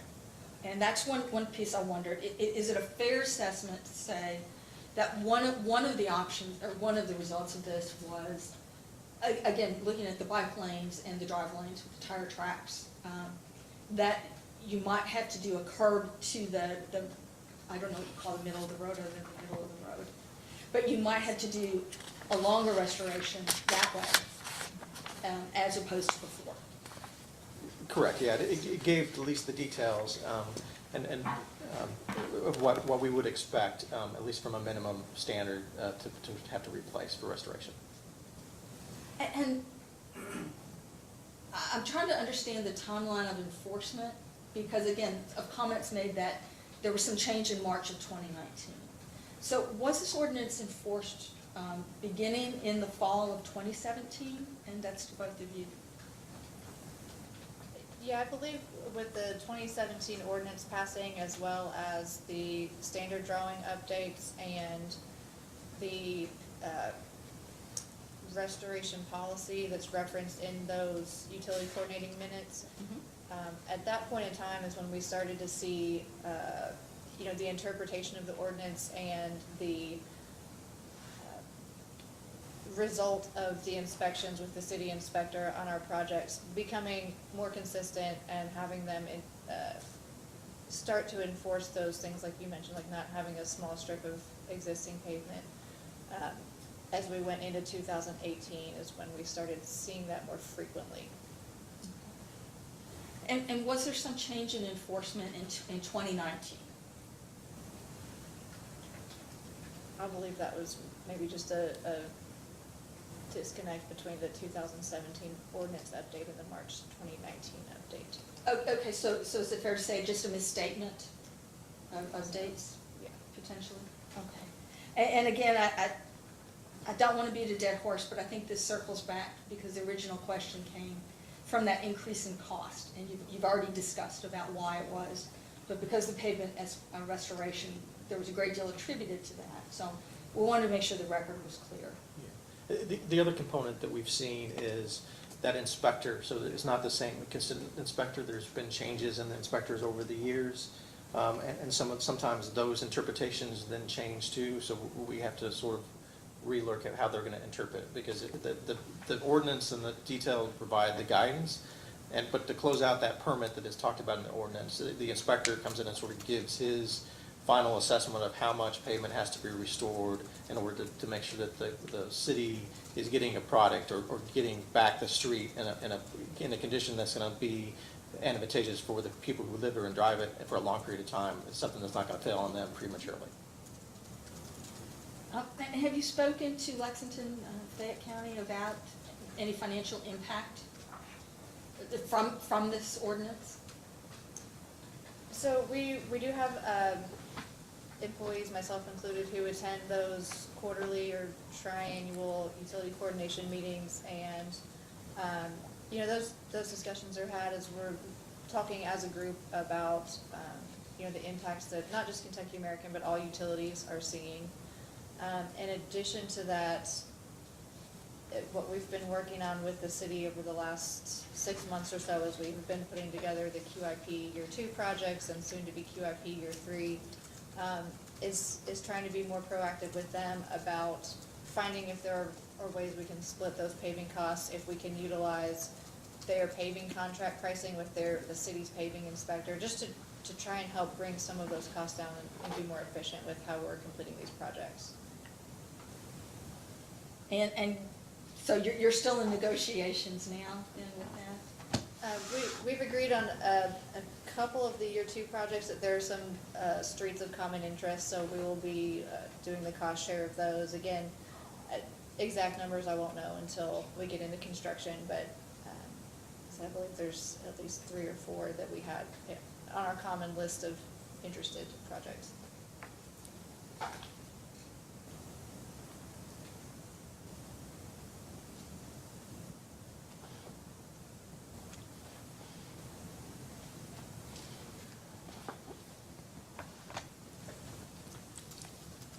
We're doing the same process also with Columbia Gas and the city's storm sewer and sanitary sewer groups, just for the same reasons. If they have a project in an area that we're looking at as well, it makes sense to try and coordinate those and then split any restoration costs.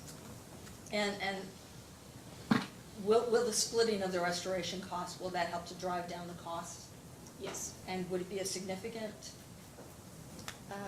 Hopefully, even if it's just Kentucky American and another utility or Kentucky American and the city, then there would have to be a calculation of how much pavement we had disrupted and how much they had, but the goal would be to bring that down considerably.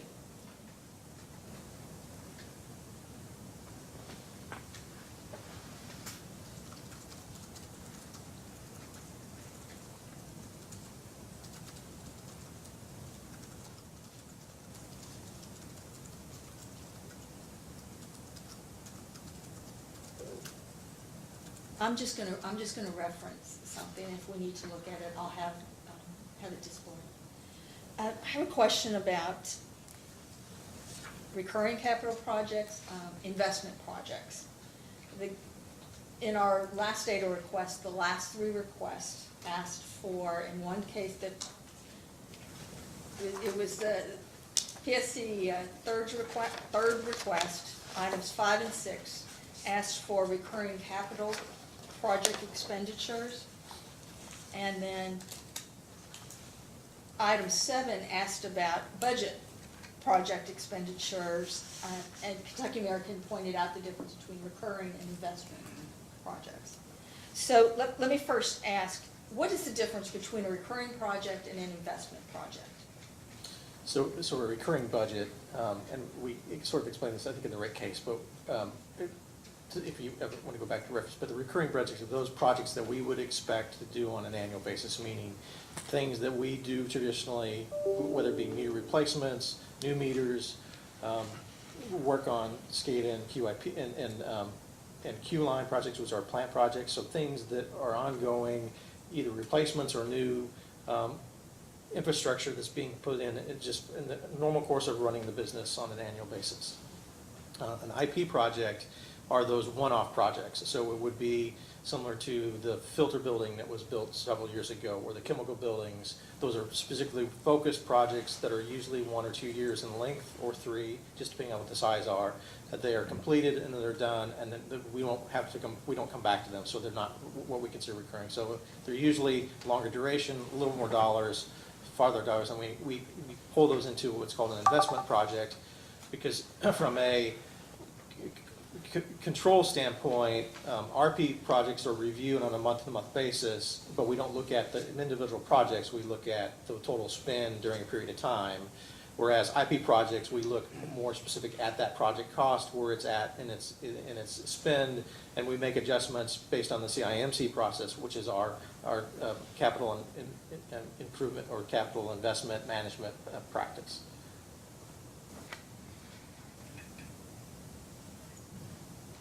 So, for the data request, it was item 7 in staff's request 3, where we asked about budget project expenditures. Those represented strictly the investment projects, correct? That's correct. And QIP projects would really be in the recurring projects, the type of recurring project? The main replacements, yes. Main replacement? Well, if I may, Ms. Please. Bensel, just to make sure we're clear, I think your question goes to QIP at what time? And I'll hit this on redirect, but I just want to make sure it's very clear now. Coming out of the rate case, the commission explicitly approved investment projects within QIP. In the QIP 1 case, the commission decided to back off on investment projects and some of their recurring projects. So, and that some of that's in the record in this case, but I just wanted to make sure that the question was full and the answer was full there as well. I apologize. I apologize. We have an audio issue, I've been told. Apparently people cannot hear us. Let me see what I can do. Looks like Anthony is on the case.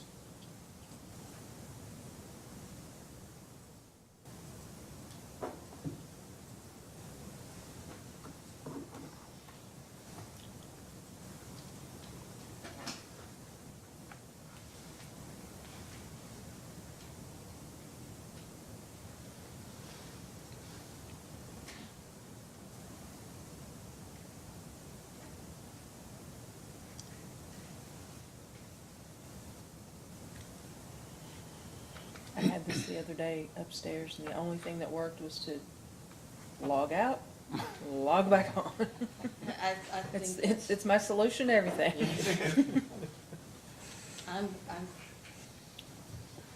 I will get the all clear once the audio is back on again.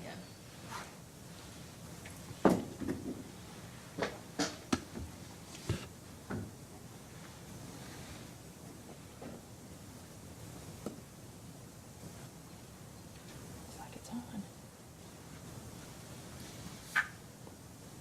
I'm told we're back on. What? Ms. Bissell, let me also explain to you a little bit of difference between the RPs and the IPs too. The RPs, those lines have, for management purposes and to make sure that we're not putting too much money in those or projects that are too big into those, because large projects, we want to try to manage those on an individual basis. So lines like meters replaced or SCADA or IT, the project can only be, has to be less than $250,000 project. If it goes above that, then it moves over to an IP project, so we have better control over it. Same thing with B-line projects, so those are the main replacement projects. If a project gets over $1.5 million of what was planned for a main replacement, then it reverts, it comes out of the RP side and goes into an IP side, so they could be managed more, because it's a large spend, large financial project, it's managed much differently on an IP spend through the CIMC process than what an RP project is, because those are considered more of a blanket or more of a, as we mentioned before, more of those annual ongoing, and so the projects listed in those are usually of smaller dollar values, and they add up to sometimes large dollars for the overall projects, or the portfolio of those projects, but individual projects are usually less than the $1 million, especially on the main replacement projects. Thank you, that was helpful. Let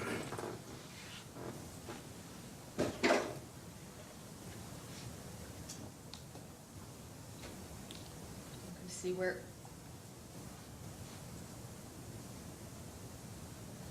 All right, this is a post-hearing data request, so I'm not gonna have Travis bring it up. But in Kentucky American's response to staff's third request, item 1, when Kentucky American was asked for several different tables, including the vintage by material. And what we're going to ask in a post-hearing data request is, I will find which table it is so that you can reference it.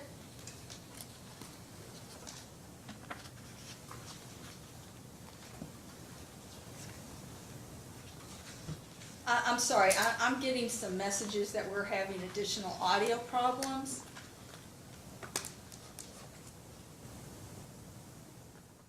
I'm going to, may I take a moment to go check with Anthony? I'll be right back.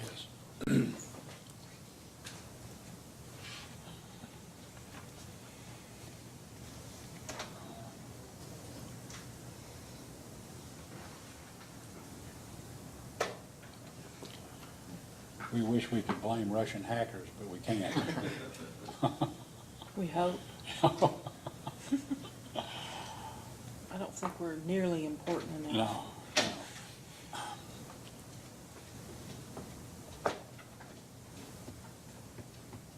Well, I apologize. Certain audios are okay. I think we may have a problem with our screen share for Travis, so I'll do the best I can with that. Ms. Vincel, Yes. Mr. Rowe and Mr. Wright, we're gonna try to log off and log back in. I think they heard Dr. Matthews. We were gonna, before we, I guess, started, we had lunch for the commissioners brought in at noon, so we're only gonna go 7 minutes for whatever that's worth. We may not even get a question or two in 7 minutes. There's Mr. Wright back in. And I'm also getting messages that we're working back up again, so I'll do my best. It's a post-hearing data request. What we would like is to get the pipe that were replaced in Q1 and proposed for Q2 by vintage also. And again, you'll have that in writing.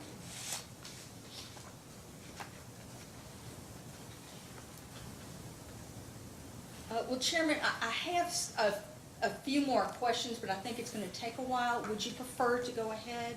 We can just go ahead now and break for lunch and come back at 1 o'clock and Okay. see what we see. Maybe things will be a little better. All right, we'll now be in recess until 1 p.m.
Okay, we're now back on the record.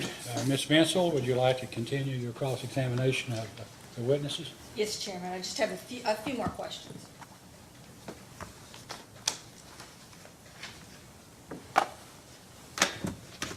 And this is for both Mr. O'Neill and Ms. Citron. For the service lines replacement as part of the project, the budget line H, are these planned projects or are they unscheduled as needed projects?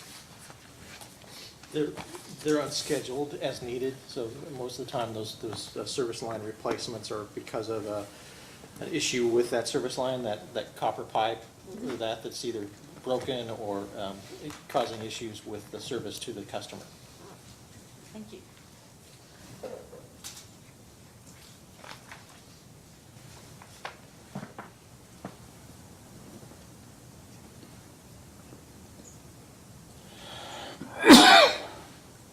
And then I wanted, now I'm going to go back to the general price and scope of the projects.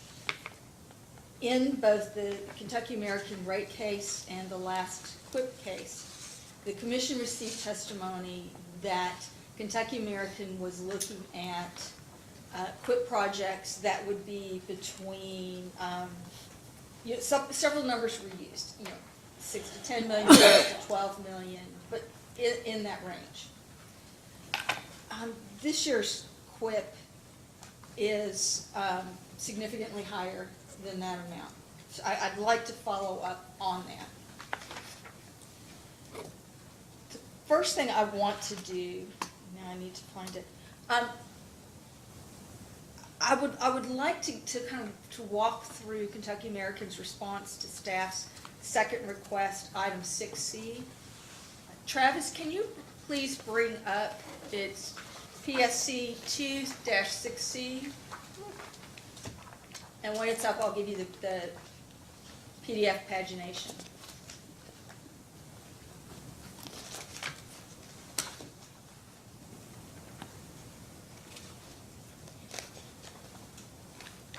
It's just the PDF pagination. It's 66.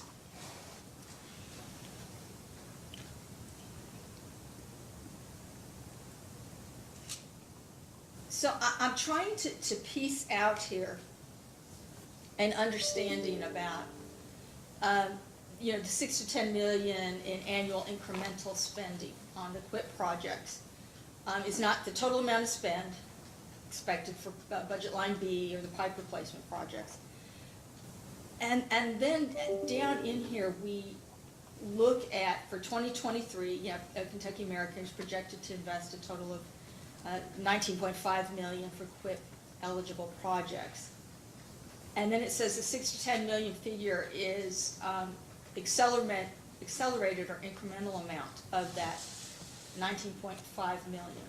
So I'm trying to make sure that I'm understanding correctly here.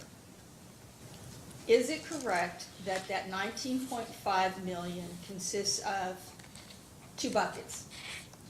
One is roughly 6 to 10 million for the QUIP, and then the other being the rest of the amount is other pipeline replacement projects? Or if that's wrong, can you please walk me through it? And the question is to both of you, please.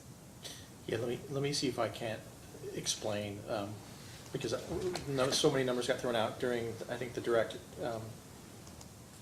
the rate case that sometimes it's hard to follow. So the 6 to 10 was discussed by myself as well as Mr. Rowe as being the incremental, so the additional amount that Kentucky American Water would be able to add to its budget, capital budget going forward. That would be the amount of money that we would expect to be able to attract from, with competition from our other states, that when we submit our budgets, that we would see an increase in our capital spend with QIP of about 6 to 10 additional dollars annually. And that would be on top of what our historical budgets had been prior to QIP. So that's the 6 to 10. What we proposed in the case, which was AGDR 1, number 59, was sort of the outline of what we felt was the spend for QIP. And we talked about it briefly this morning, but 2020 was a 6-month period because we knew we were in the rate case. The rate case was going to be settled in June-ish, and we had planned to do a QIP that was on an annual basis, but starting in January and going through December is how we sort of built this table. So if you look at 2021, we expected to spend almost $11-12 million in main replacements. So that's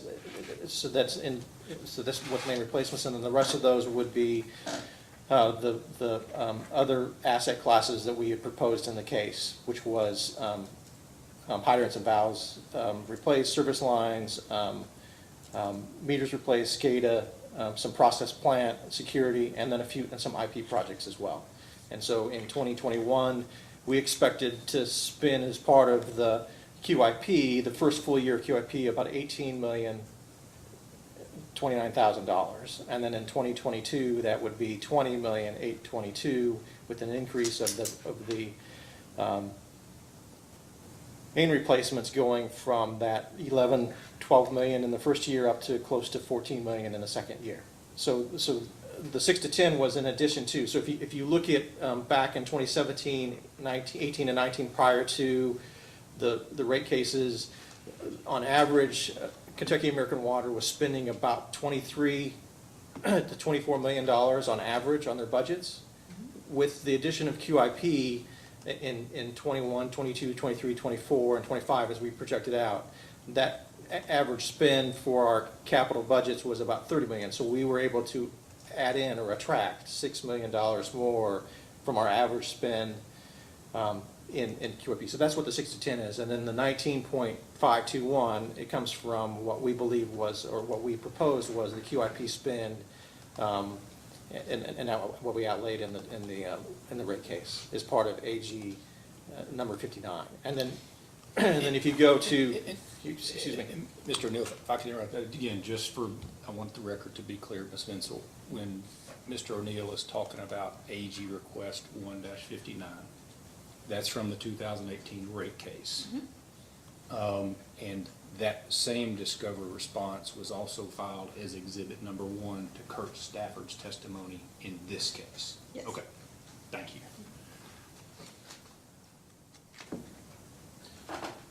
So in QIP1, when QIP1 was filed, the ask at that point was very similar to that 2021 sort of development from AG 59. So they were asking for a total of $13.2 million, which included about $8.5 million of main replacements, and then the rest of those lines that were sort of outlined during the rate case of the D through Q sort of RP lines, as well as one IP project. And then in this case, with Q2, the ask is 22, so it's not that far off of what the ask or what the planned spend was in AGDR 59 of 20.8. This ask is 22. The difference being there's a more accelerated or an ask or listening to what Q1 and being more cognizant of the main replacements, 19.7 million in main replacements, so about 94% of the spend in Q2 is on main replacements compared to about 60 to 7% in both the Q1 case as well as the AGDR 59 in the rate case. But but in the rate case, the B category was something like 12 to 14 million, and the B category in this case is more like 19 or 20 million, right? That's correct, and the reasoning being in the rate case, we were looking at a 25-year replacement rate, whereas in the Q2, in this submittal, it's more of a 20-year. Right, and I think Ms. Vinsel will ask about that later, but I just want to make clear that the B is significantly different between this case and the 1-59 that Mr. Ingram was referring to from the 2018 rate case, right? The B line is, but the overall projected spend, or what we projected and sort of used as the basis for 59 is very similar to the total ask is what we asked back in the rate case. Right, but let's just, the B is the aged mains, right?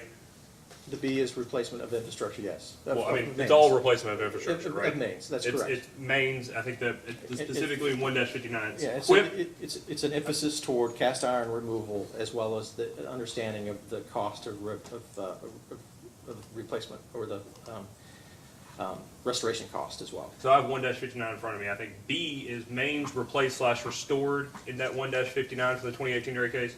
And B2 is equip, mains, replaced, restored. So we're all on the same page. That's what you're talking about. That's correct. And yes. that was, that was the infrastructure that was almost exclusively, we'll say primarily discussed in your Exhibit 2 in the 2018 rate case, right? That type of infrastructure, the aged mains and the acceleration of the replacement of those mains. Is that fair? It was part, we talked a lot about the aging mains, that's correct, in cast iron main, but we also included discussions with respect to pump stations and the other infrastructure in our plants and the way that they work together, especially with pump stations, whereas if you replace pump stations out in the distribution system, you put VFDs on them, they will reduce or actually extend lives of main because they're not getting that high pressure, they're actually meeting the demands of the system. So it's more efficient, but it also helps with the service of the customers that we talked about in that exhibit. Okay, we'll talk about that in a second. Sorry, Ms. Thompson. I just want to make sure we're all on the same page.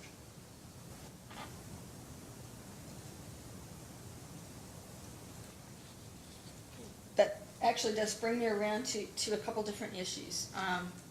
As you said, in this case, Kentucky American has accelerated the replacement cycle from 25 years to 20 years, and has also accelerated the amount of the spend, both of which are attributed to the final order in 2027, QUIP 1.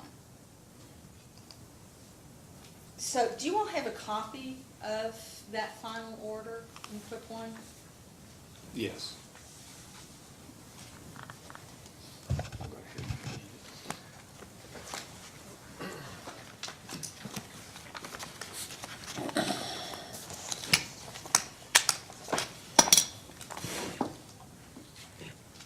Tell me when you got it in front of you. I don't want to get started prematurely. No, I've got it.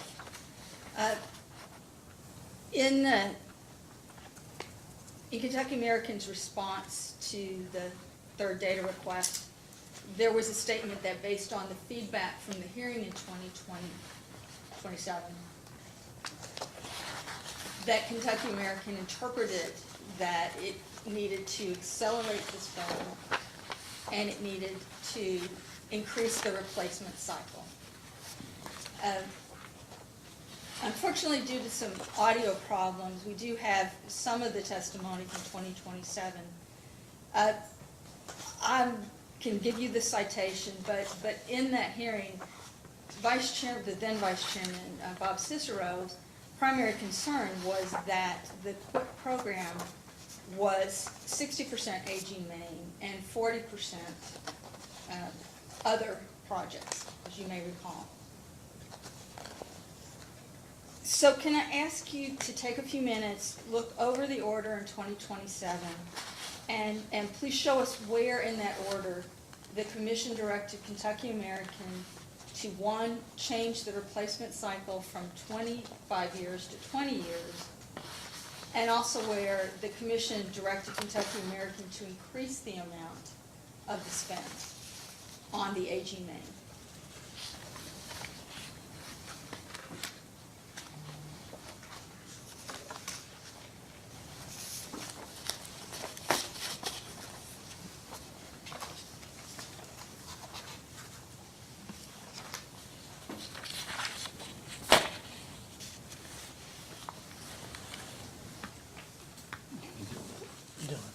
And if you all need to take a short recess to talk among yourselves, I understand.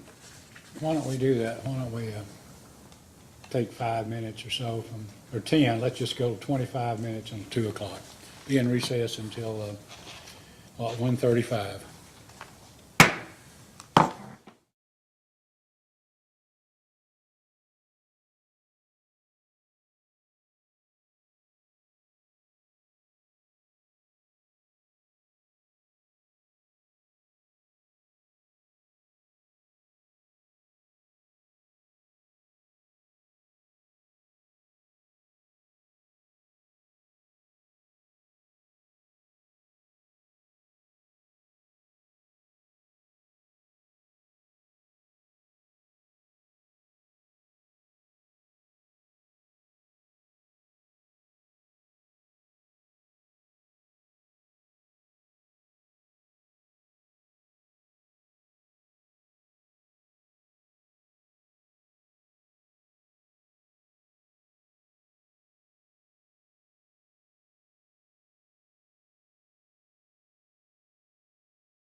Okay.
When Vice Chairman Cicero said that, okay, and what he said goes from about 9:55 a.m. of the QIP 1 hearing to about 10:05 a.m. It's about 10 minutes. And my paraphrasing what he said was that the commission wasn't exactly sure what it was going to do in that case, but they would like to have seen more of an emphasis on replacing pipe than on other, what he called ancillary assets. And at that time, the QIP that had been approved by the commission included all sorts of assets besides pipe. And so in that case, 60% of the proposal was for on replacing pipe, and 40% was on what Vice Chairman Cicero called ancillary assets. And so it's very clear, based on my review of the hearing video, that at least at the time, the commission, speaking through Vice Chairman Cicero, was considering or not happy with the lack of QIP being almost exclusively on pipe. So then the order came, and the order says at page 15, as the commissioners emphasized at the May 12, 2020 hearing, the primary reason the commission approved QIP was to replace aging water main, all right? Then in that same paragraph, the order goes on to grant approval for the 60% spend on pipe that was proposed in that case and exclude from QIP the 40%. That was for ancillary assets, what Vice Chairman called assets other than pipe. Those included other recurring projects, and those included investment projects. And so I think what Mr. O'Neill will explain to you is that the combination of Vice Chairman Cicero's comments and mainly this first full paragraph on page 12 resulted in the interpretation that Kentucky American thought it could take, it was reasonable to take the total proposed capital spend under QIP that was set forth in the rate case and that was set forth in the QIP 1 case, take that bucket of dollars, which is approximately $20 million a year, and AG 1-59 in the rate case shows that. It's $18, $19, $20 million a year, depending on the year you look at. And take that total bucket of dollars and apply it all to pipe. That's how Kentucky American got its pipe replacement proposal in this case. Now, I hope that's helpful. And I want to say also during that clip, Vice Chairman Cicero asked Kurt Stafford if all the dollars were placed in Maine, how quickly can the main be replaced? And that was another at least sticking point or direction that Kurt came back with and the team came back with by saying that full dollar amount should be put into main replacements at that time as well. Can I just make a statement for a second? Don't ever please take any of my questions as Right. being an indication of doing something, because I may one of these days play devil's advocate, so I would hate for one of my questions to be turned into a direction And I in will- which investment is made, because I'm curious about how quickly something could be done if it's accelerated or decelerated or done at a certain level. Well, So And I will- just make a specific statement about myself. I understand, and what I would just say for utilities in general and for Kentucky American, words from this bench are taken seriously. They are taken to heart. And then when those same words are reflected in an order, where the exact comments are referenced when it says, as the commission emphasized, they take on double importance. Well, I started at this commission 21 years yesterday. And I've come and gone a few times, but, and I remember, the person who had the strongest influence on me in my 21 years is the gentleman that this room is named after. And if I learned one thing, it's the commission speaks through its orders. Period. So, yeah, don't take anything I ask up here as a direction. Sometimes I'm playing devil's advocate or trying to get some information for a later question. So. And then I'm just sitting here between one devil and the other. Maybe we're being your advocate. Maybe. Commissioner Matthews, I would just say this. These weren't questions from Vice Chairman Cicero. If you watch that 10 or 12-minute clip, they come just short of being directives. I know what they are. And I know he's no longer here, and that's totally fine. Commissioners change, and the composition of the commission changes all the time. But again, we felt, and if we misinterpreted the language, then that's fine. Obviously, this commission can do whatever it wants in this case. But when his near directives were encapsulated in this paragraph, we felt like that's a reasonable interpretation. I know I'm not under oath, and these kinds of statements are really not, the norm here, but I think my take on it is I could save a lot of time and create some efficiencies by explaining that to you all. I'm sure Mr. Neal's gonna wanna go through AG 1-59 to show you where the buckets of dollars are that I'm talking about, the 18, 19, 20 million. But that's how Kentucky American got to where it is. I thank you for letting me speak. It might be helpful if I can refer to another part of the order that I think clarifies the commission's position.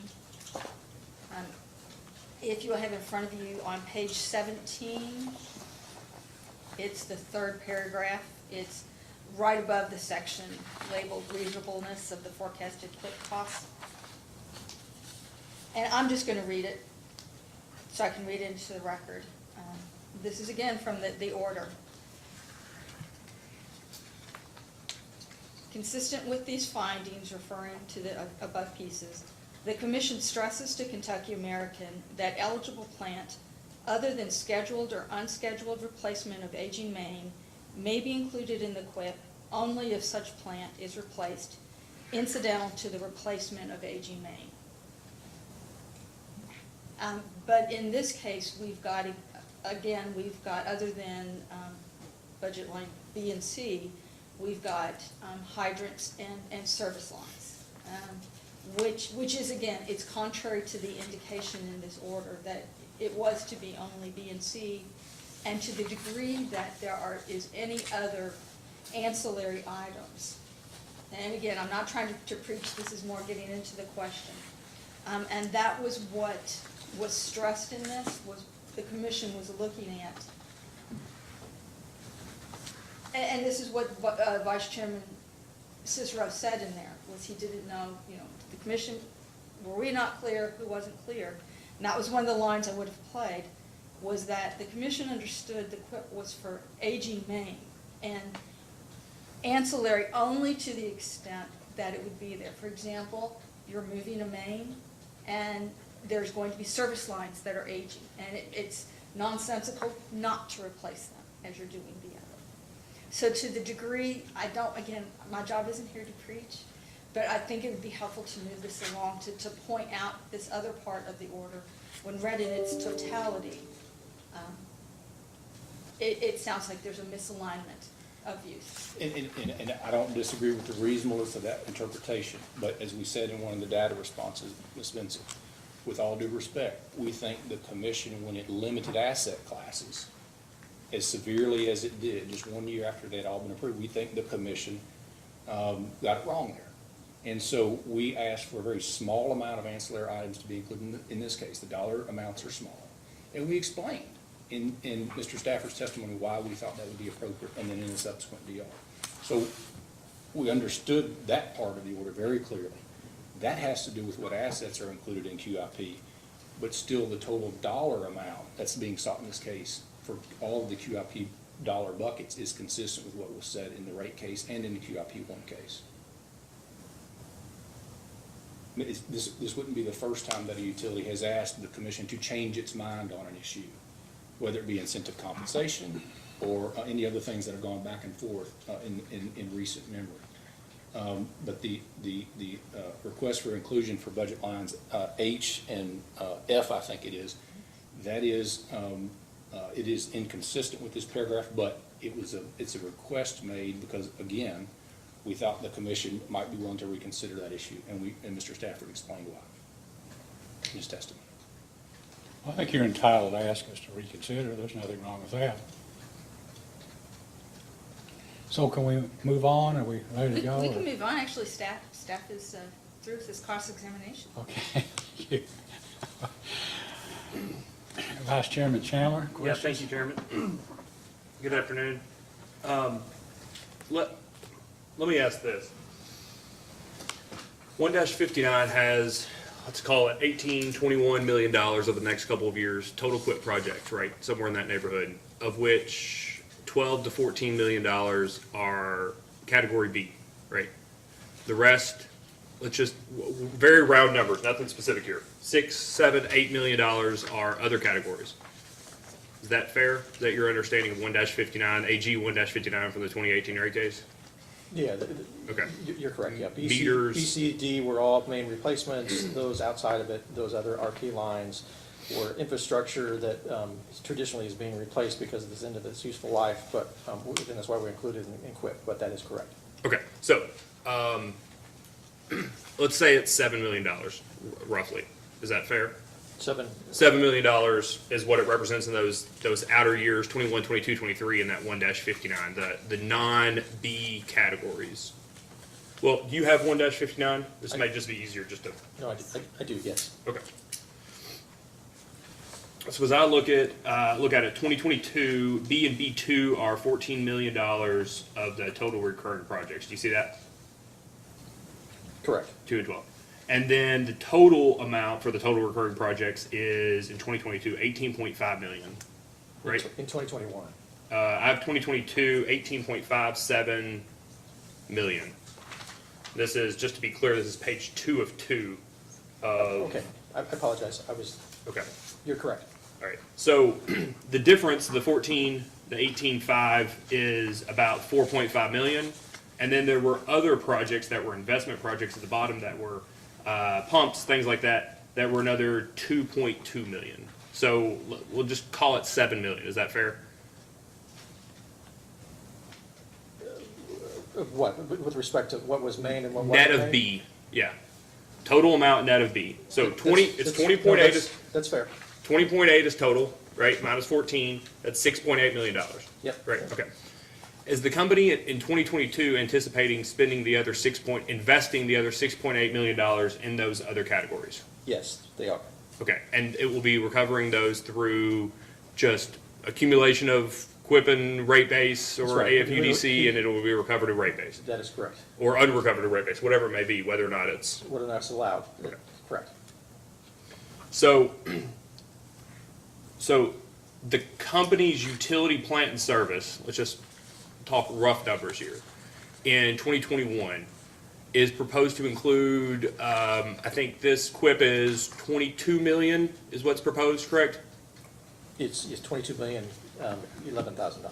Plus at least an additional 6.8, right, roughly, 2022. Additional what? I mean, that's what the net of these are, right? Like, you said that these projects are going forward even though they won't be included in QUIP. So we're talking the utilities, utility plant and service, the additions to that utility plant and If you look at service. the overall capital budget Yep. for Kentucky American, the 22 million that's part of QUIP, in addition to approximately 10 million, additional, which are those lines outside of the main replacements, Okay. are part of the capital budget. So the 22 million will be part of QIP, and then the remaining side of that, which is part of their capital plan, will be recovered in rate base. Okay, so that is more money that the company, I'm gonna take a step back.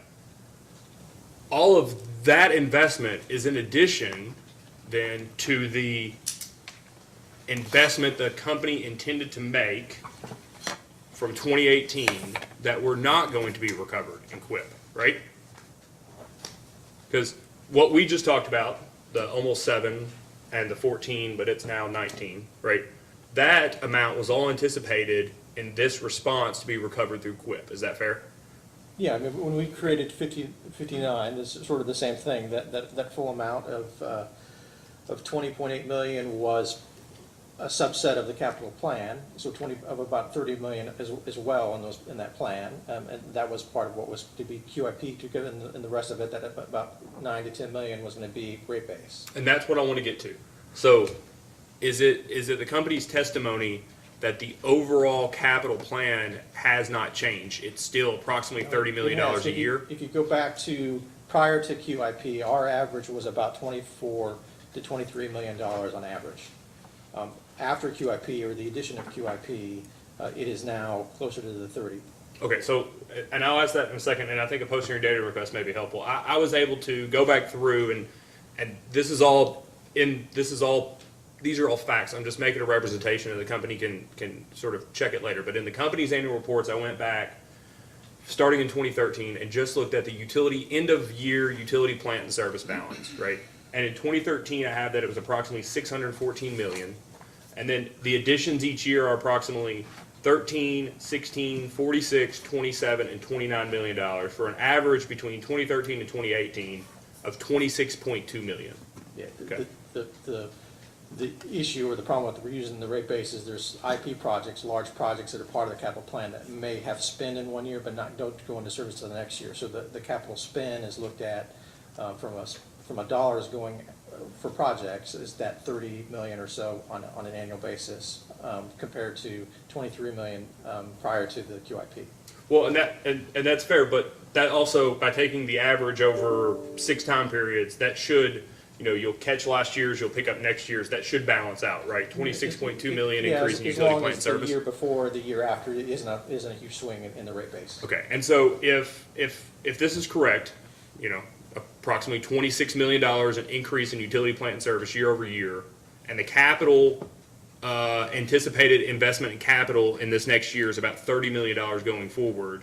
I'm just curious where this $6 to $10 million incremental amount is coming from. Well, it's coming from. I'm sorry, We have we've no lost audio. audio again.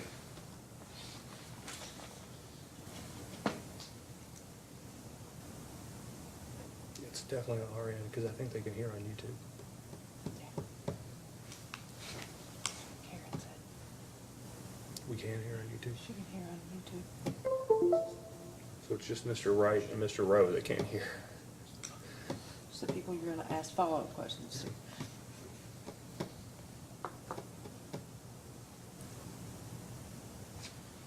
I'm just letting them know that we're working on it.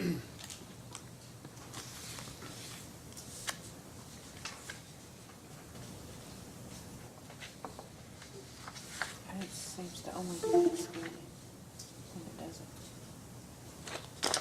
I think it's our wiring and stuff in the back. Why can you go on mute? I can't. I have to hold this button and go on mute. And I'm the one that needs it the most.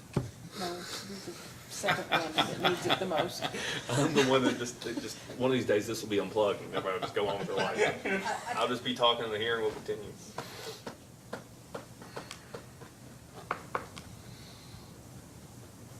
It looked good. Okay. We're restored.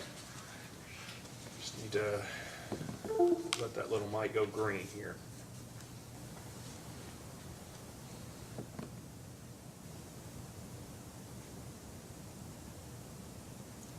Still says off.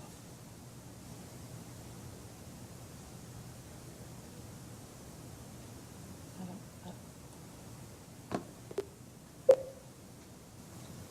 Okay. Anthony, do you mind to hit that? Thank you. Well,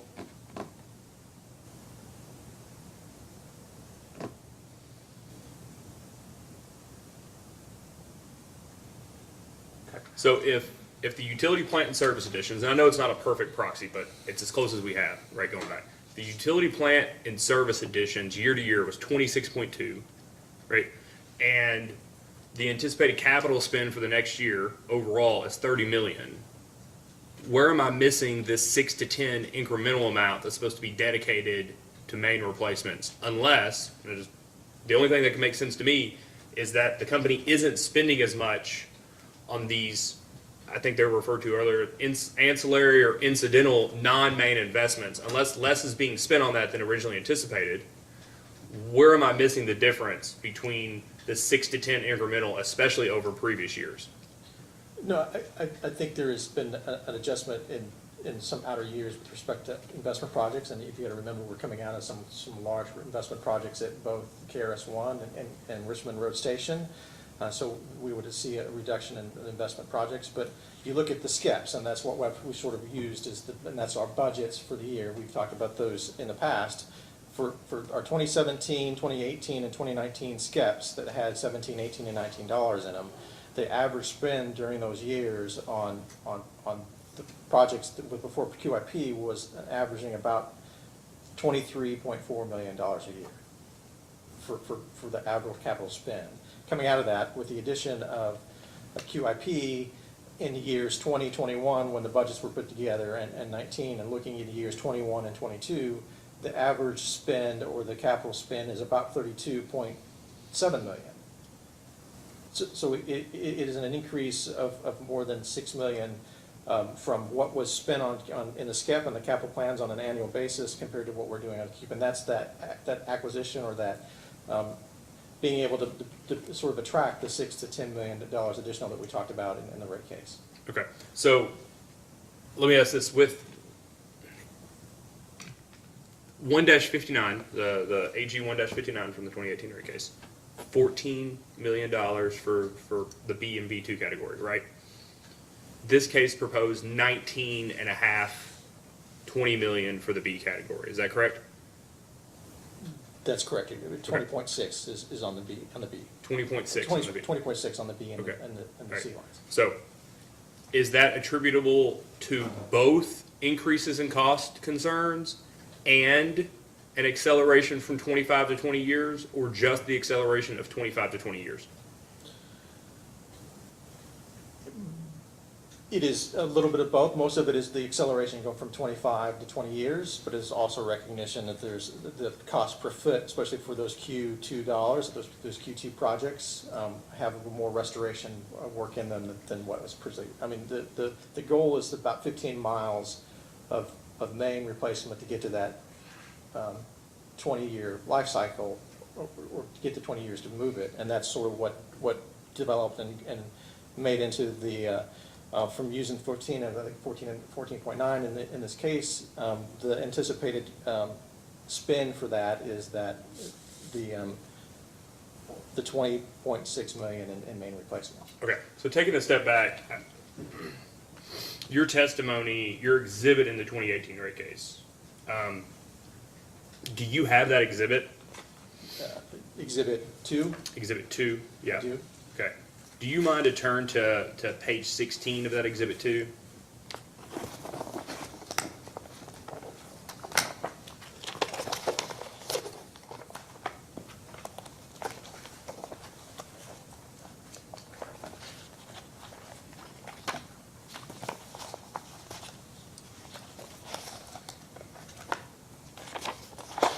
Okay, Okay.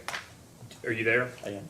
So this, and this is, I think, maybe why I want to make sure, this exhibit, is it fair to say that this is the primary basis or support, the factual basis that underpinned Kentucky American's proposed QIP? It was one of those underpinnings, yes. I mean, it was the understanding and the putting this exhibit together and this report together, similar to what we've done back in, I think, 2016, which sort of gave us an understanding of using AWDA information, using the NESE curve, and this exhibit sort of gave us what we felt, or gave us at least an understanding of the needs that the system was going to need in the next few years, and what kind of acceleration we may have to do for main replacements to be able to meet the needs of our customers. That's great. So this laid out the needs, right? The need for the company and the need for the customers. That's great. So starting on 16, the section is explicitly titled Proposed Accelerated Replacement Plan. Do you see that? I do. Okay, so this was the proposed plan for accelerating main replacements. Is that right? That's correct. Okay. So we've got on 2 pages later, a page and a half later, the possible replacement rates for cast iron: 15, 20, 25, and 30, correct? That's correct. Okay. Now, you specifically note in here the miles replaced per year and then the cost per year in millions. Is that fair? That is fair. Okay. Now, this is all about mains. This is not about meters. This is not about laterals. It's not about service lines. This is mains, correct? That is correct. Okay. And this is category B mains. And it is specifically to cast iron main. And that's great. So you discuss, because this is your exhibit, you discuss below that, the second paragraph below that, or a number of the paragraphs below it, the different year periods, right? Correct. And so the second paragraph below it, and I'll just read it because we'll be here till 10 o'clock with audio issues if we don't sprint when we get the chance to sprint. You say here, with the 15-year and the 20-year replacement periods, the removal of the cast iron is quicker and allows for the effort to replace asbestos cement to begin sooner. You see that? Yes. And that asbestos cement is occasionally referred to as AC, That's right? correct. Okay. However, the amount of capital required per year was a concern with respect to support from the community. So is that a long way of saying it was a concern about cost and bill impacts? It was in totality with the QIP. You remember, we were talking about CAS, but the idea of this whole exhibit and the QIP was they also include, as we talk about later in the exhibit, infrastructure resiliency and some other things with respect to pump stations, is the totality of the QIP. So we always, when we put this report together, knew there was going to be a component that was going to be miles, mains that were going to be replaced, but there was also going to be a subset of other infrastructure that was going to be part of the QIP. Well, and I appreciate that may be the case, but that's not what this report and this section discusses. It doesn't talk about the aging replacement. You're right. It talks specifically about cast iron, but the comment with respect to cost, with respect to the concerns with, was not only the main cost, which would be contributive, but also the other QIP spend that we were anticipating as well. So can you appreciate that context is not provided at all in this document, or at least in this entire area? No, I appreciate that.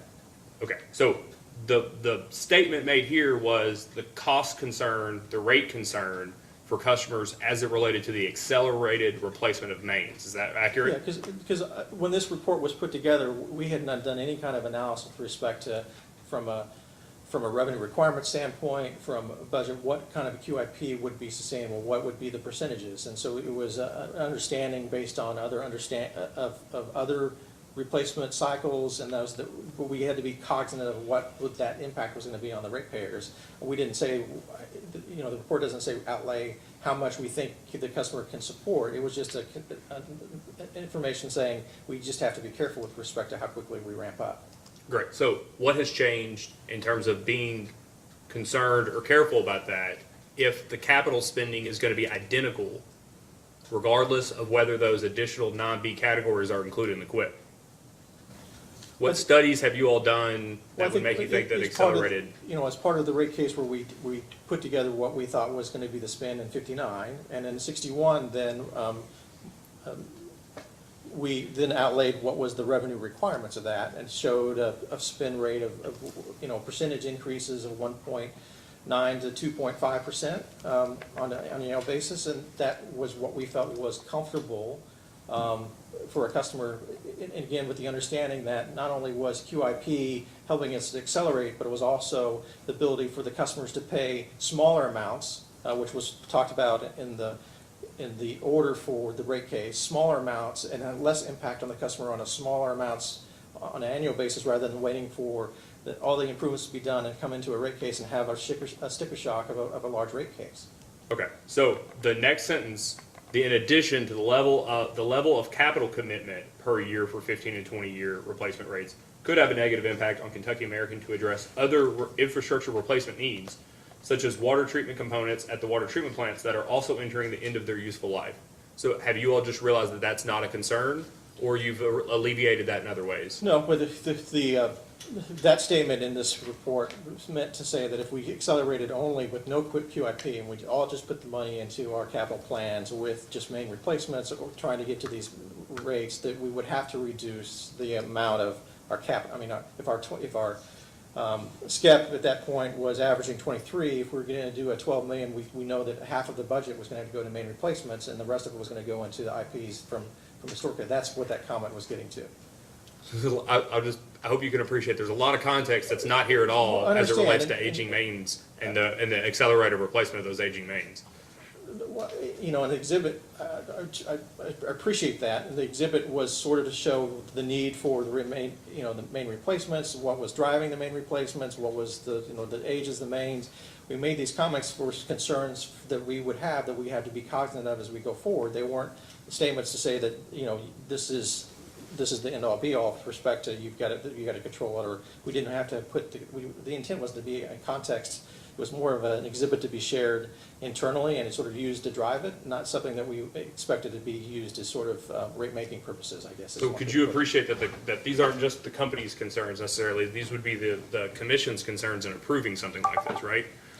And I would totally agree, and that's why during the data request for the rate case, we included 59, we included 60, which showed the revenue requirements, and that was sort of the basis for, as we went forward in Q1 and Q2, sort of going back to those same understanding that was litigated at that point. We talked about those, they were sort of shared, and sort of knew the direction the company was going to go with respect to spend and the revenue requirements going forward.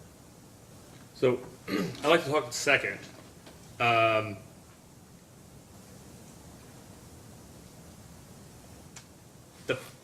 The comment, and it was Ms. Vincel's comment, so it may not be fair to you agreed to it, but I want to make sure that it's your words that describe it. Ms. Vincel asked you about, I believe it's the sections that immediately precede, let me see. It's the section, it's actually, the section that follows the section that we're discussing.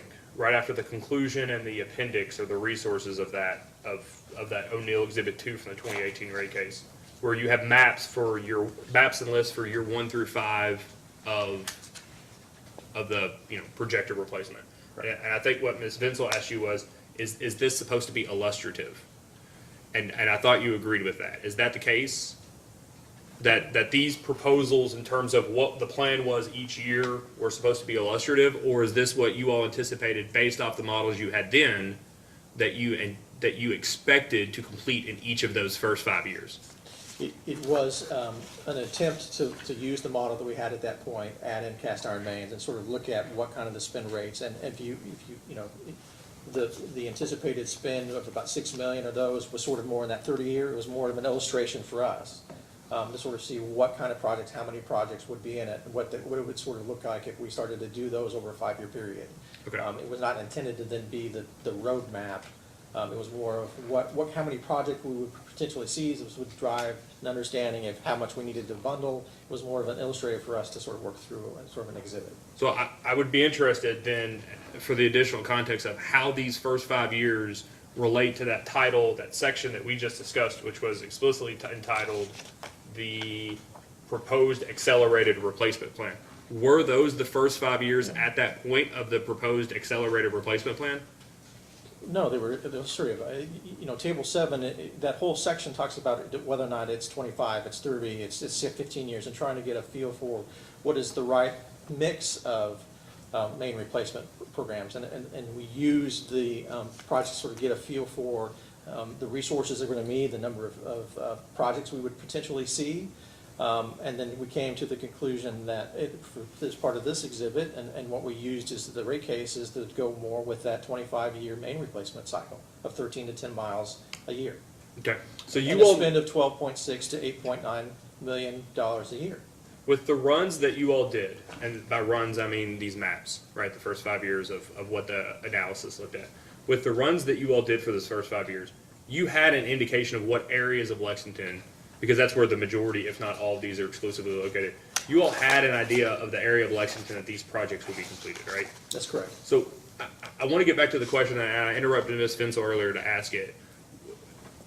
How did that not play in to your all's calculation of what your expected cost per linear foot would be, knowing at least when you came to the commission to get the plan, you knew, I mean, fairly detailed where in Lexington these would be, right? You know what type of iron or what type of facilities these are. How did you all not know that they were going to be more expensive to replace? Well, as we mentioned, we looked at the 12, and we talked about the 12 projects historically spent, and that's how we sort of looked at it. What we didn't do, we looked, not just looking at the map could sort of tell you that, we didn't do a drive through each one of these 80-some projects and sort of see from a design standpoint where we were going to put the mains, where the mains had to go to, because that's sort of driven, when we get into design, we were using historical context to sort of come up with what we thought was the dollars for those periods. For just to look at the whole list of projects, because we didn't know at that point where the main was going to have to go based on the actual design of those projects. So whether or not it was going to have to go on the street, if we could put it in the right of way, what the other utilities were when we got into design and found out where the other utilities were located, and then all the other impacts that would make to sort of drive the actual location of that main replacement. Okay, so you created this report in 2018. We now know from the discussion earlier that those representative projects that are basically an apples to apples comparison from 15, 16, and 17 were $220 on average a linear foot, right? That's what we discussed earlier with the response to,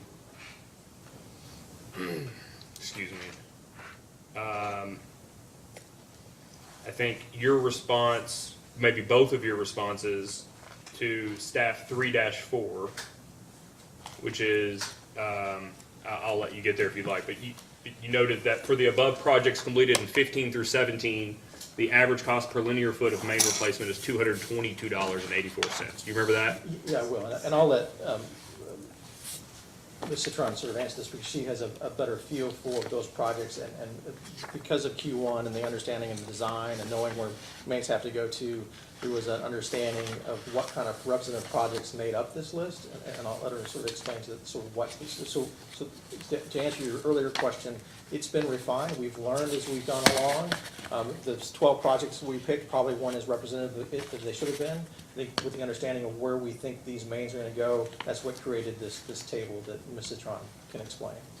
I mean, I guess what I'm trying to, just to be clear on this line of questioning, those the projects that account for that $222.84 per linear foot average are a fairly representative project for what's expected over the next few years in the QUIP, right? For ones completed prior to 2018. Okay, and that's exactly where I want to get with my second question. The Mr. Stafford's answer, I think it's Stafford, excuse me, Mr. Stafford's answer in the first round of data requests when he was asked about the $150 per foot that we've been discussing for the 2018 rate case, he explained that that was created in 17 and 18, which should have had the benefit at least of these projects, these representative projects, but for whatever reason, whether they were thrown off by something else, right, it's $150. But the response, the final sentence of the response is Kentucky American Water, KAW, is currently pricing around $250 per foot for recent similar project when the factors described above are taken into account. So your answer indicated that for the 17 and before representative projects, 222 was the average, 222.84. But that response would indicate that in 18 and 19, the linear foot average is well over $300, right? From this DR table for the $300? Yes. So, yes, if you look at this, there's 8 projects on here. The first 4 were prior to 2018, the second 4 were after. So those 8 projects we felt like were more representative of the type of projects that the QIP similar locations in the street, similar linear footages, similar types of work going on. So in looking at those, if I were to only use the numbers 5 through 8 for an average, those would have been, yes, the 341. Okay, so, but what I want to make sure that we're not doing is be playing catch up and constantly using outdated numbers as an anticipation of forward-looking costs. Because we did that in the 2018 case where 150 was the basis, but it wasn't necessarily using representative costs. Then now it's 250, but really 222 was more representative back when the 150. And over the last 18 and 19 period for these representative costs, when the company is now saying that there are costs that wouldn't have been included in 15 and 17, given this policy that we discussed earlier. Now the representative cost in the last 2 years is $341.82 for those projects. So I guess what basis do we have to depend upon that 250 is actually representative and that the actual cost moving forward, given the company's testimony and the evidence in this case, it's not actually a linear foot cost of over $300? I think that there's two pieces, and I appreciate you wanting to try to get, we're always going to be working with historical numbers just because those are the numbers that we can't determine when we go into the street what the inspector is going to have us repay. So we're always looking at some historical numbers. We can't project what they're going to spend. I think what, through what was discussed with Ms. Citron earlier is the company is trying to find ways to partner with, reduce those paving costs so that we aren't seeing that additional increase. And then ultimately, reconciliation is the backside of it too. So if we have a set of projects we want to do, we're going to manage to the QIP spend that is authorized, which means that there may be a project later down toward the end of the year where they have to delay it or that in order to make sure if we see a project that has an increased cost or difficulties, they'll manage to the QIP spend dollars, and then vice versa. If we see reductions, then through reconciliations, the customers will get a refund back. Okay, and so before I get, because I forget very easily, who should I talk to about how that accounting is taken care of in terms of the annual updates and how that is accounted for? The return that you're discussing. You mean the return on it? Okay, so you said if there's an underspend, let's just make up. QIP 3 is $10 million and you only spend $8. I think Todd Wright will be the person to, because he has the feeling and he has the understanding what the reconciliation will go through. Okay. And Mr. Vice Chairman, what the commission approved for the QIP in the rate case and is reflected in the tariff is a reconciliation filing, similar to other mechanisms, 90 days after the QIP period closes. That'll be in September of this year for QIP 1. That's right, and it's that reconciliation filing I'd like to discuss how that is accounted for. So,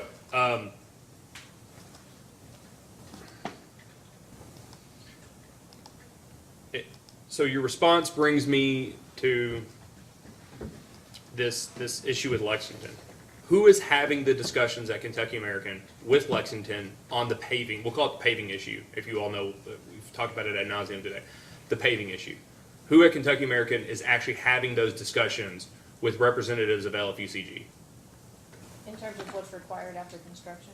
In terms of what's required after construction, in terms of concerns about the inspections or inconsistency with the inspections, in terms of accommodating or figuring out the correct timing.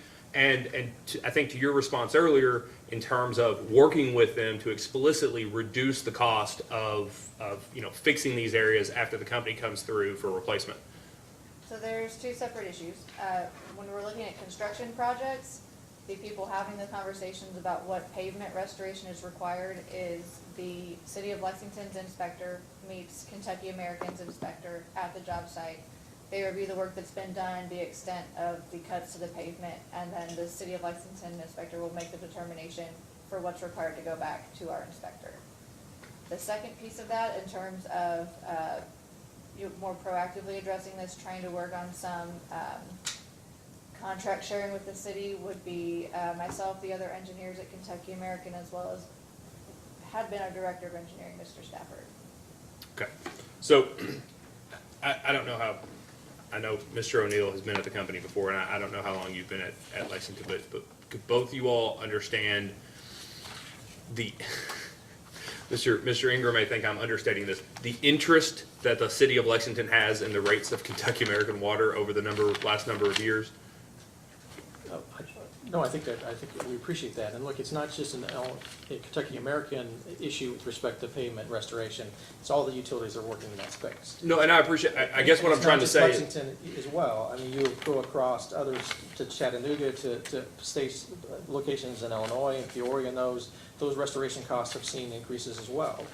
Because the communities are trying to make sure that the pavement that goes back after repairs and after work, they found over years that those repairs, those patches have caused pavement failure, so they're wanting to be more extensive to make sure that their life, that the life of those pavements lasts much longer.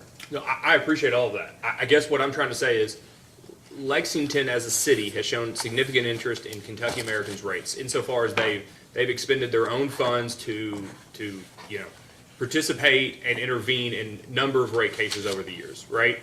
And I guess what I'm asking is if this is from the company's perspective a significant driver of costs, I'm just trying to continue to understand the level at each organization and the amount of discussions that are occurring if this is a significant driver of cost that the majority of which is going to be recovered from Lexington consumers. No, I understand that. And right now, I think the majority of those discussions are happening at the public works side, the public work level. And I don't know how much level those have worked with inside the LPCG organization itself. Okay. So I'm curious why you used a smaller pool of contractors for QIP 1. We had fewer projects for QIP 1, and the intent of that first year, the first cycle, was to have a smaller QIP program to sort of ramp up into the future years. And that would ensure that we would have time to get all of our resources in order, make sure that our contractors were staffed up appropriately as we continue to accelerate main replacements. So with year 1, we had it's 3 contractors that have master service agreements with us. They're the ones that do the bulk of the work for Kentucky American. And so our comfort level with them and their comfort level with us just seems to make sense. Okay. So you had a half a year of QIP projects that were included in the rate case, right? No. You had no QIP case, nothing in the, okay. So you have. Our QIP year began after the future test year. So you just had the cases in the test year. End of test year, QIP starts. You have 3 contractors, right? Is that right? Yes. Then now for QIP 2, you anticipate having 12 contractors, right? Up to 12 if we need them. Okay. So how many individual organizations and contractors are you all going to be sending requests for proposals for these specific projects to? But, and Mr. Trent can correct me, they're going to bundle projects. So there's going to be certain projects they may go out to 4 bidders on at one, and another one, a separate different 4. So I think they'll utilize or look at using all 12 of those, but we may be bidding out to all 12 every single project they go out to. Why not? We also have other work going on besides QIP programs. So we have developer jobs that some of our contractors are going to be working on. Other relocations that we do in conjunction with the transportation cabinet or the city or other communities. So if I have all 12 contractors tied up with QIP, then I don't have anyone to do those other projects. Well, that in electricity parlance, that's sort of like reverse economic withholding. So you all have contractors that may or may not have resources to do certain projects, but you aren't necessarily asking them whether they have the resources to do both a QIP project and a relocation or something else. You're just only sending it out to selected people. Is that right? No, I don't think that's correct.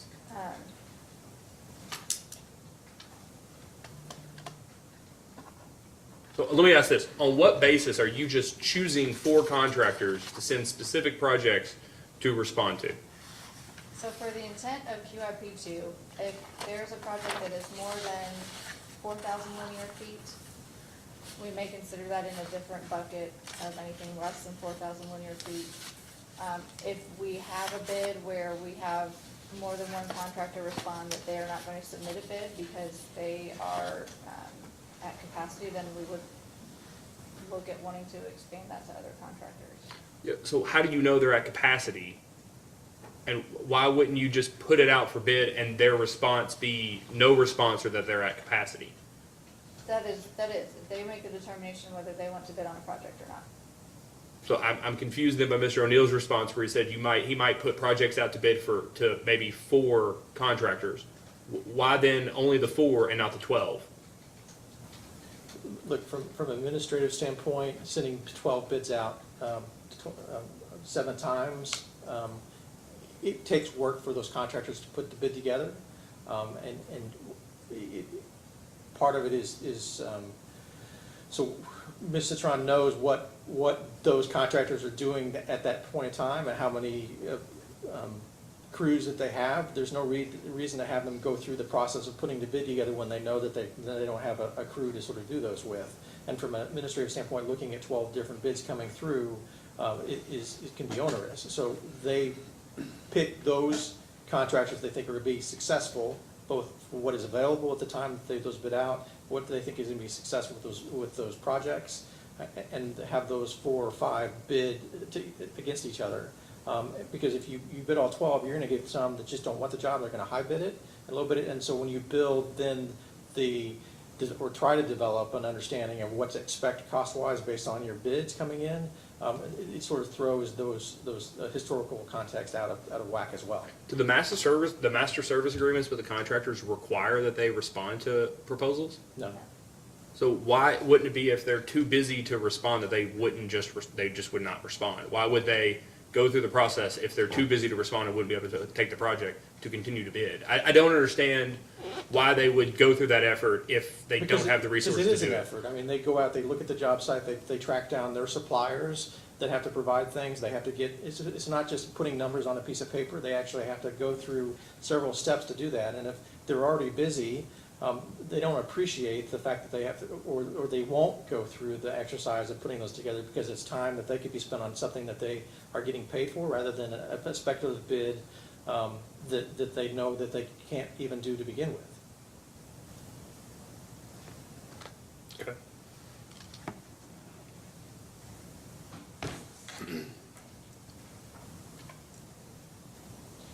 But the other piece of it is too is that the team, Kentucky American, is trying to make sure that they use subcontractors and use contractors that are going to be successful. So they know an individual can't get up to 4,000 feet or doesn't have the crews or the capacity to do that. There's no reason to give them a bid. If they win the bid, then it's going to be a struggle for that project to be done and potentially cause that individual to either go out of business or walk away because they've had such a bad experience with that project. I guess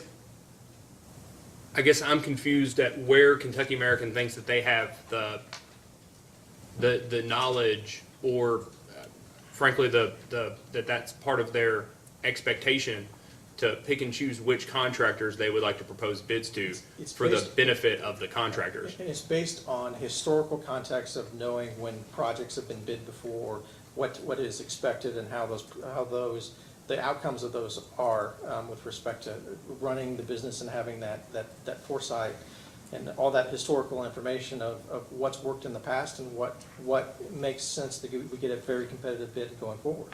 So can I just one? So if your costs are going from expected 150 to 220 to now to 341, is that successful?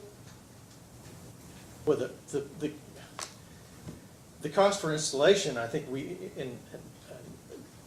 Citron, the cost for the actual lineal footage of installation hasn't gone up that much. It's the restoration cost, and the restoration cost is driven by the close of the project, not at the beginning. So we will bid out based on what we think is going to be the replacement cost based on the details.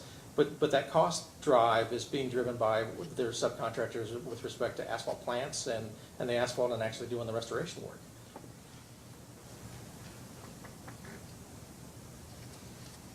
So you have some knowledge of who's been successful and who's not. Why is that not just simply used in the scoring process? You send it out people submit bids, you use that in your scoring, one of your scoring criteria, and that way you're not closing the door and limiting. We can, I mean, it's just a recognition of, from past experiences and discussions with contractors, that they, if they're busy and they get a bid, they may not bid on it, and they may not go through the exercises. So sending it out to 12, you may not get 12 back. Right, So we you were may just get being selective. 6 back, but you may have only, if you'd done it the other way, you would have only sent it to 4.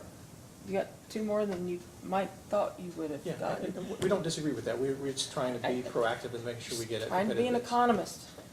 More competition drives down cost.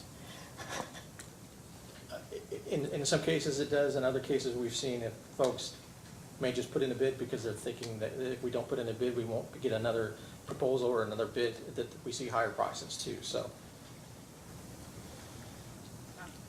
And as long as you're picking and choosing who to send those bids to, I can see from the contractor's perspective, they would feel that way. But if you have the master service agreement with 12, and you always send it to the 12, then they get to pick whether or not they bid on it, or whether or not they have the resources. And maybe they move resources around. I guess I'm sorry, Mr. Vice Chairman, for interrupting. That's you. okay. I think maybe my last, Chairman always No, tells me. it's not gonna be Chairman his always last tells me question. not to say this. Maybe my last question is, I've come to understand it's never accurate. yeah, the commission always gets to weigh the evidence. The chairman's always weighed my comment very, very lightly. The response to 3-3, I think that the responses for the 17, 18, 19, 20, and 21 as to who was invited to the utility coordination committee meetings was included, and then what division they're in. Does the company have any idea of whether and who actually attended those meetings from Kentucky American Water? Yes, there are meeting sign-in sheets that are attached to the minutes after each meeting is complete. Okay, and so as a post-hearing data requests for the identified folks that were invited, or even if somebody was sent as a proxy for somebody that wasn't invited, for those I think the UCCM meetings in those years that were indicated as people who were invited, if you could provide the folks from Kentucky American that actually attended those meetings, that would be very helpful. In terms of questions about, I just want to make sure this is right before we move on. In terms of questions about how capital is allocated in budget, to Kentucky American from, I guess, American Water, whether it's, forget how it's going to be split once it gets to Kentucky American, but is that a question for Mr. Rowe? We can discuss, I mean, from the capital plan, we put together the capital plans based on the needs of Kentucky American. There's nothing that comes forward ahead of that says, here's what you have, or here's what your target is. It's a needs-based capital plan with the understanding or the looking at it, what has been our average spends and what is expected for us to sort of have as a capital plan. And then on top of that, we have needs. So it's the RP budgets, the engineering team and the operations folks sort of get together and determine what are their needs for that year and the 4 years after that, as well as IP needs to sort of meet regulatory and compliance issues and infrastructure needs. And that's what sort of drives the creation of the budget. And that's what's submitted to American Water as a whole, as all the states, and all the states sort of do that at the same time. So from March and April of the year is usually when those budgets are put together, and they're usually submitted toward the beginning of April to capital, to roll those up and sort of see how much spend all the businesses asking for to be able to spend on capital. Okay, so if you all can't answer, then I did lie to the chairman. I will ask you first before Mr. Rowe then. The company is proposing to accelerate the main replacement from 25 to 20 years, correct? And it's not displacing any other investments that we discussed earlier. All of those other categories of investments are still anticipated. So where did the additional capital come from?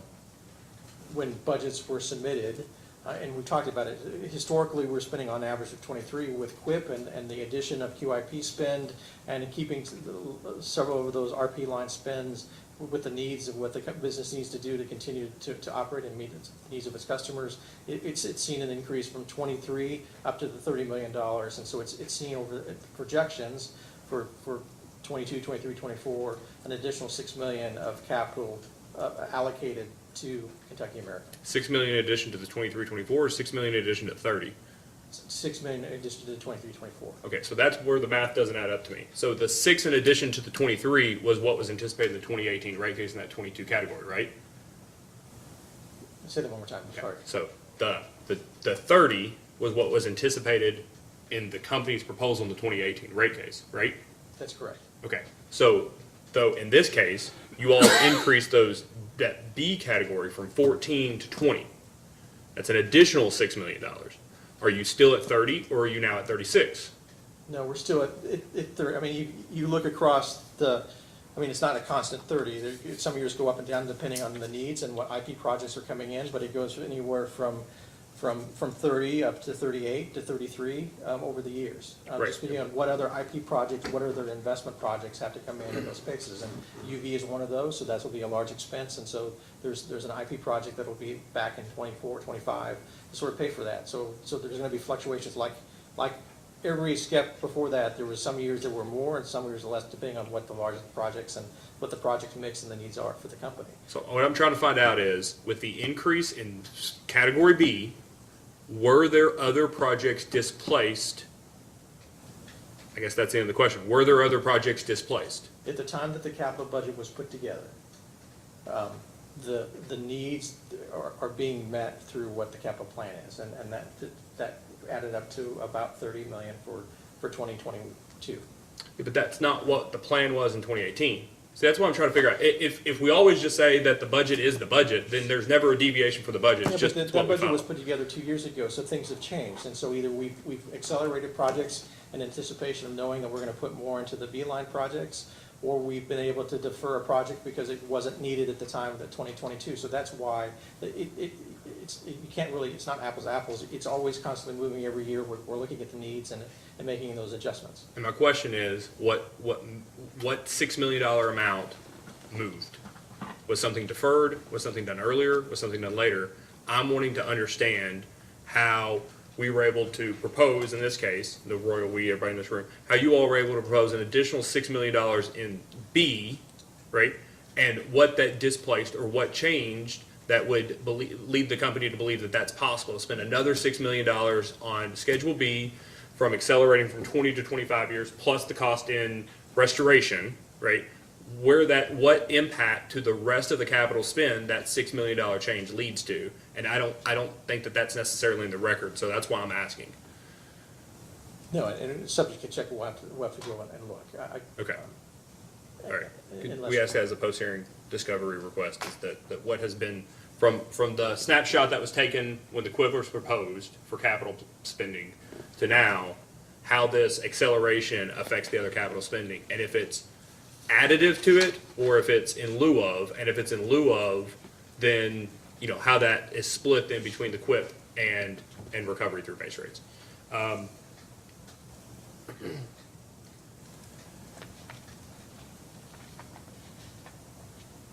I think I'll hold the rest of the questions I have for Mr. Ruff. Thank you, Chairman. Dr. Matthews?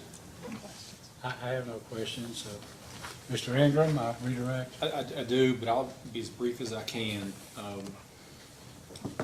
Mr. O'Neill, could you turn to page 24 of your direct testimony in the rate case?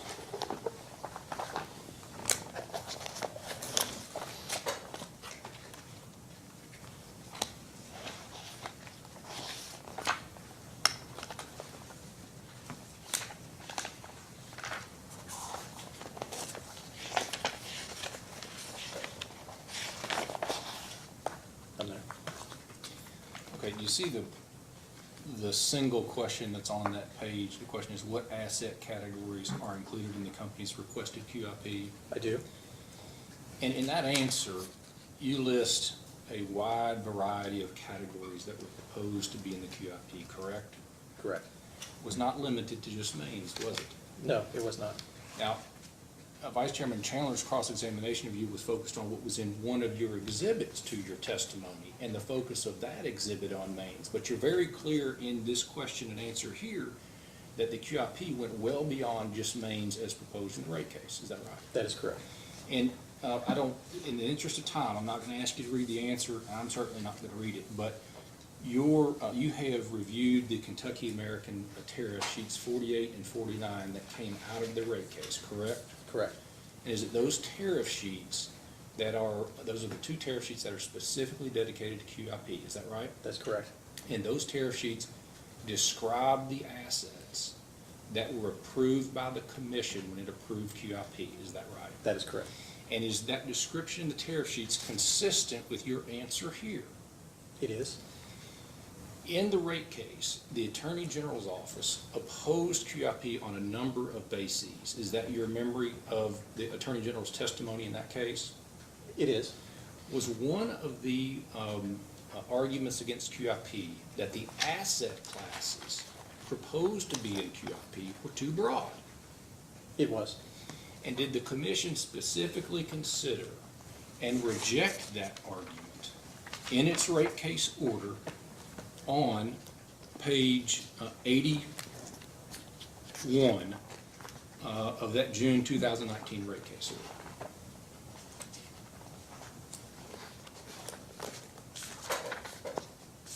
It was. Okay. Now, that was in June of 2019. In May of 2020, I know you weren't a witness in this case, but that's when the hearing occurred in Kentucky American's first QIP case. Is that right? That is correct. Is it your understanding that that was the very first time that Kentucky American got an understanding that the commission was having second thoughts and was reconsidering the issue of how broad the asset classes ought to be in the QIP program? Correct. Okay. And so if you could go back to, if you could turn to Mr. Stafford's Exhibit 1 in this QIP proceeding, which is AG 1-59 from the rate case. And I know we went through this before, Your Honor, but it was mainly me talking, and I've got to have someone under oath testify to this, so there's going to be a little repetition here, and I apologize for that.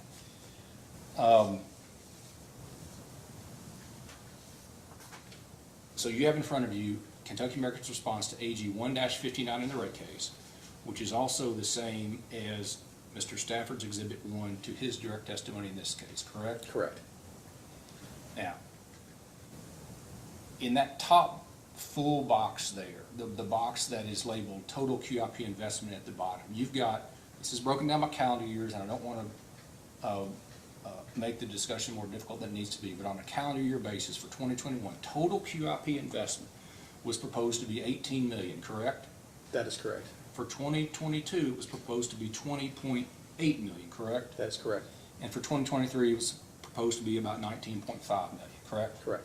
Now, all of the line items above those totals, they include recurring projects and investment projects, right? That is correct.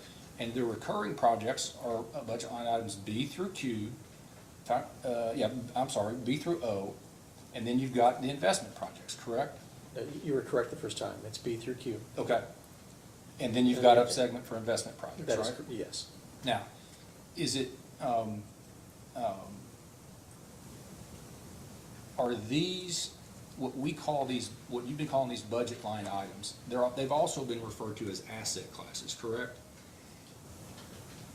That's correct. Okay, and so are these the same asset classes that were approved by the commission in the rate case QIP and then also made their way into the Kentucky American tariff on QIP that was also approved by the commission?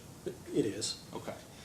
And so in the commission's order in the QIP 1 case, in furtherance of Vice Chairman Cicero's comments made at that hearing, the commission decided to scale back drastically on the asset classes that were approved for QIP. Is that accurate? That's correct. Okay.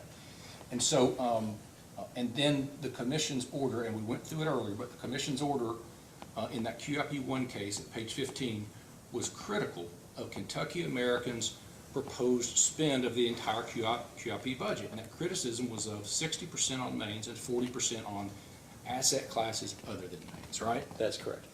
So is the total spend proposed in this case consistent with the QIP budget numbers total that were described in response to the Attorney General's request in the rate case? It is. It's just a question of Kentucky American following Vice Chairman Cicero's comments and the order in the case to focus more on mains in the QIP program than other asset classes. Is that right? That's correct, as well as working through unaccounted for water. Now, could you turn to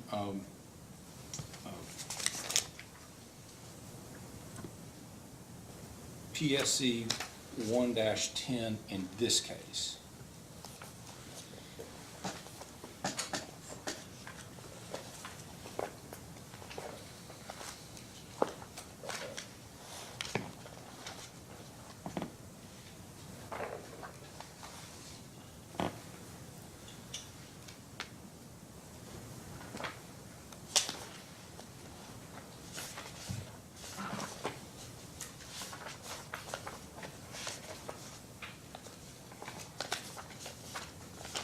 Am I there? And that is the question in this case that asked for how the projects are identified to be included in Kentucky American's prioritization model, right? That's correct.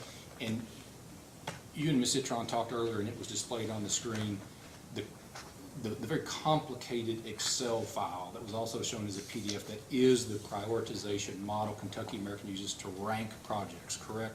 Yeah, yes. But the attachment to this data response, it's very simple, is it not?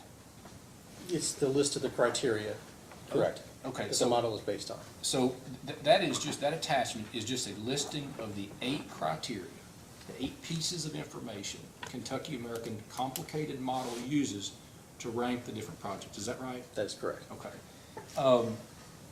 These main replacement criteria here, they were provided in this docket in this case, but those have been the same since what was proposed in the 2018 rate case as part of the QIP, correct? Correct. They were created prior to Exhibit 2.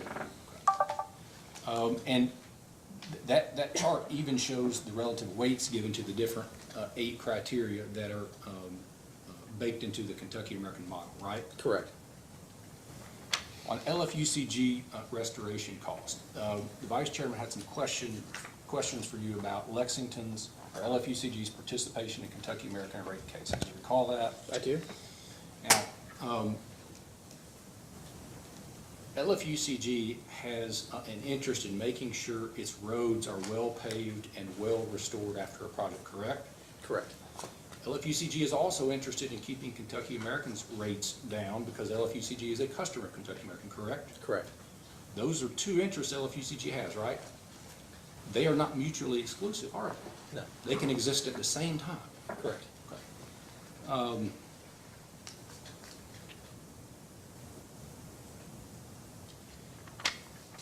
Ms. Citron, you talked a little bit about where the QIP 1 projects stand in terms of their status towards completion earlier this morning, correct? Yes.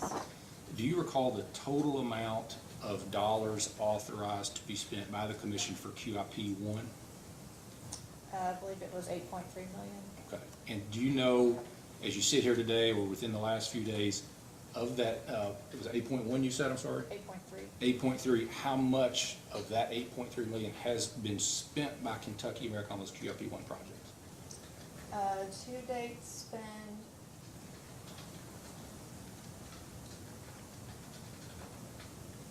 So through May, which is not a complete month because it was not closed at that time, through May at 9.1 million, which does include design work for year 2 projects, so that's not a strictly year 1 Okay. number. And of the $8.3 million worth of projects for QIP 1, how much of that do you expect to be placed in service by the end of the QIP 1 year? So through that same date in May, we had almost 4.5 million in service, and I expect all of the 8.3 to be in service by the end of June. Okay, and is there a time lag between what Kentucky American spends on a QIP1 project and the time it actually gets placed in service? Yes, there is. And what are the factors that go into that time period lag? So spend on a project would start with design work. As you start to put pipe in the ground, it doesn't go in service until the pipe has been connected, tested, and water is moving through it. So you would spend the dollars to excavate, install the new main, but then it would not be in service until it was used and useful. Okay. But again, you expect all of the QIP1 projects, there were seven of them, to be in service and used and useful by the end of June of this year. Is that right? Yes, that's correct.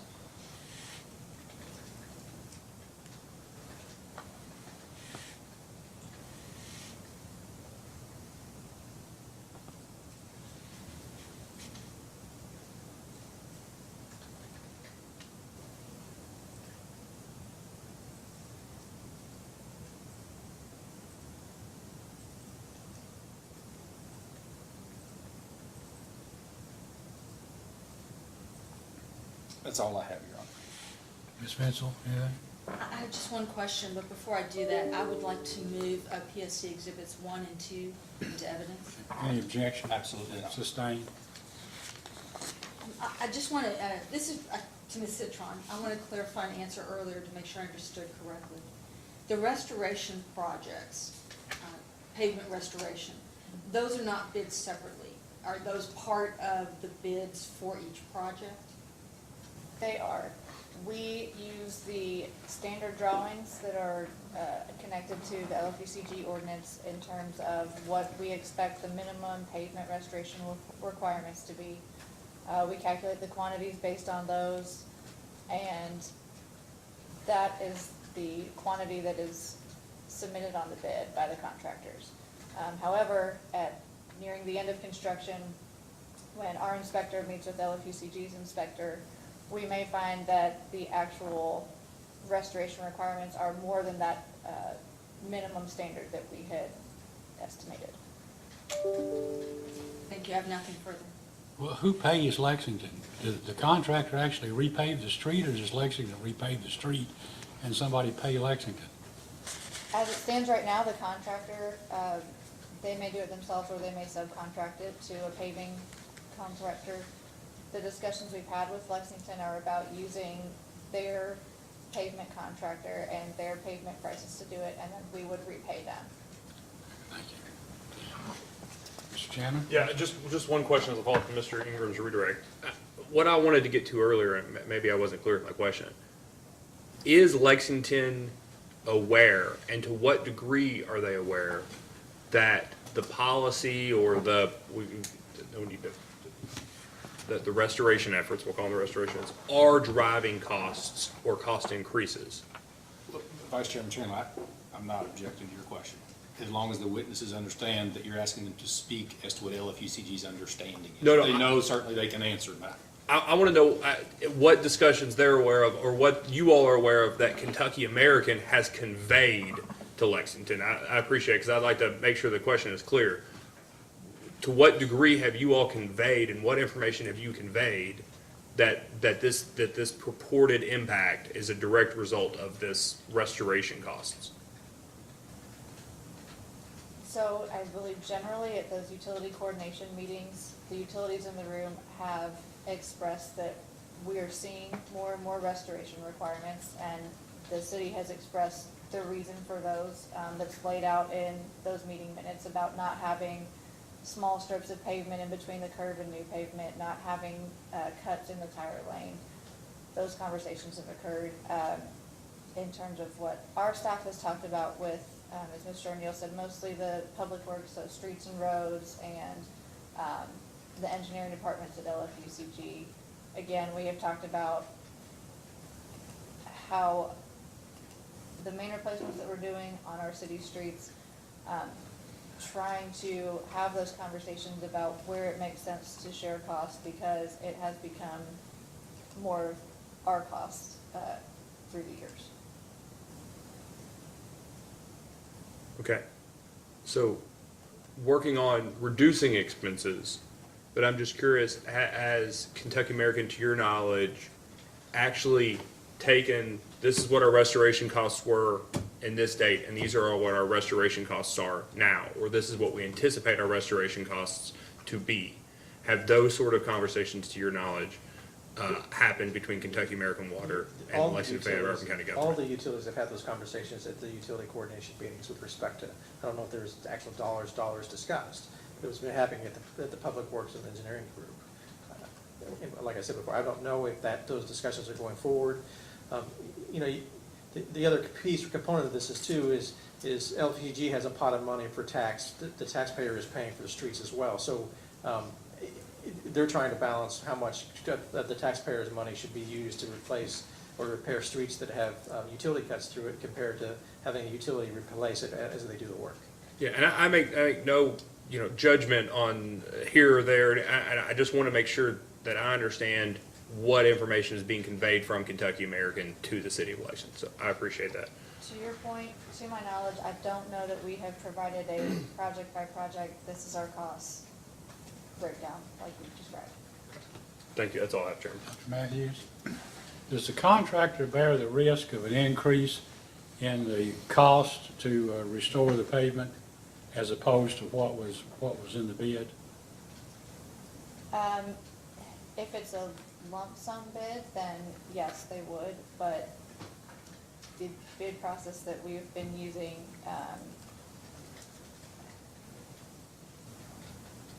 if they do run into overruns, they can request a change order for additional cost above and beyond what was expected. And is that usually granted? It depends. Okay, thank you. Mr. Ingram? Nothing further. All right, is there anything additional that we need from these witnesses, or may they be excused? They can be excused. Thank you. Y'all may be excused. Before we take another witness, let's take a break until 3 p.m. Okay? Thank you, Be in Your Honor. recess until 3 o'clock. Mr. Wright will be our next witness.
We're now back on the record. Mr. Ingram, do you have another witness? Yes, Your Honor, we'll call Mr. Todd Wright. Okay, Mr. Wright, would you please raise your right hand? Do you solemnly swear or affirm under penalty of perjury that the testimony you're about to give will be the truth, the whole truth, and nothing but the truth? I do. Okay, Mr. Ingram? Mr. Wright, you did not originally file testimony when the application in this case was filed, is that correct? That is correct. But since that time, you have adopted the direct testimony that was filed by Ms. Elaine Chambers, is that correct? That is correct. And you have also adopted the data responses that have been provided in this case that were sponsored by Ms. Chambers, is that correct? That is correct. And you also were identified as the witness on some of the data responses that were filed in this case after the ones Ms. Chambers filed, correct? That is correct. And do you have any corrections to the data responses that you sponsored or that you have adopted, or do you have any corrections to testimony that you have adopted here today? I do not. Mr. Wright's available for cross-examination, Your Honor. Ms. Mensel? Yes, thank you. Just a few questions. Good afternoon, Mr. Wright. Good afternoon, Nancy. I'm trying to make this not be a compound sentence, so I'm going to try to phrase it this way. It's correct that Kentucky American had a delay in completing its QUIP 1 projects, but Kentucky American is still earning a return on all of the QUIP 1 projects as if they were placed into service as of day one of the QUIP 1 year, June 1st, 2020. Is that correct? Yes, that is correct. Given that, can you explain why it would not be more appropriate to base the QUIP rider charge on the 13-month average rather than the end-of-year project cost? Sure. First off, the company proposed terminal values in their response to a data request AG 161, I believe it is, from the 2018 rate case. And we have continued to follow that methodology in QIP 1 as well as QIP 2. It's also something to note that the company has other costs that they're not recovering through its rider that it's experiencing regulatory lag on as well.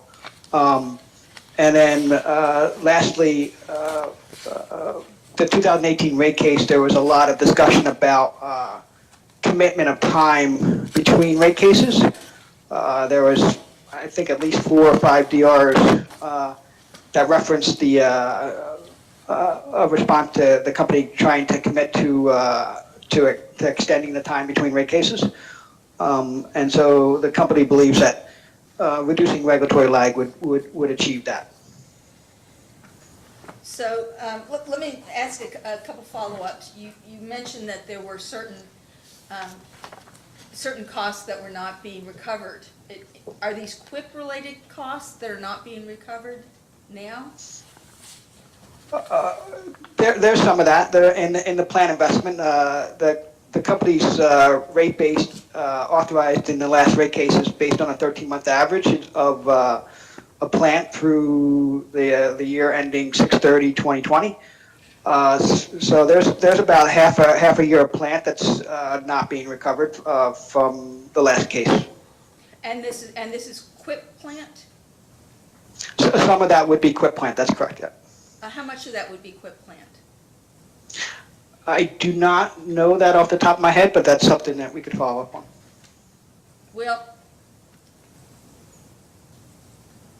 I want to make sure that I'm understanding that this is plant that was included in the QUIP 1 projects that were approved by the commission in 2020-27 case, but Kentucky American is not recovering costs for these projects?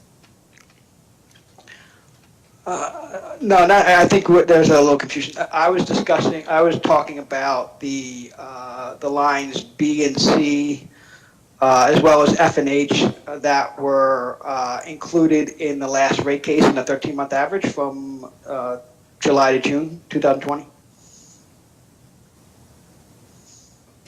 And these are not projects that are part of QUIP 1, correct? Correct. Okay, so are all QUIP project costs being recovered in the QUIP? That were planned for in QIP 1 as well as QIP 2. Yes, we have been approved to recover $8 million, I believe, in QIP 1, and we're asking for an additional, I think, $22 million in QIP 2. Well, what would be the impact if the commission were to determine that a 13-month average was more appropriate rather than an end-of-year project cost? Is that something that should be answered in a post-hearing data request?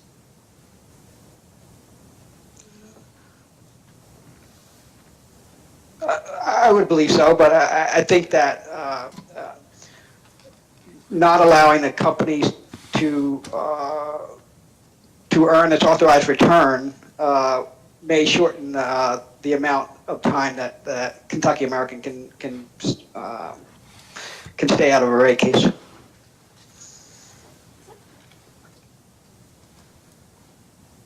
Well, we will include as a post-hearing data request the impact on QUIP 2 if Kentucky American were to use a 13-month average rather than the end-of-year project cost. Staff has nothing further. Vice Chairman Chandler, questions? Thank you. Mr. Wright, what about using 13-month average? I think your reference was, or your statement was, causes the company not to earn its authorized return. Vice Chairman Chandler, I think I said that it wouldn't allow the company to achieve its authorized return. Yeah. So, but what about using a 13-month average in lieu of an ending balance has that effect?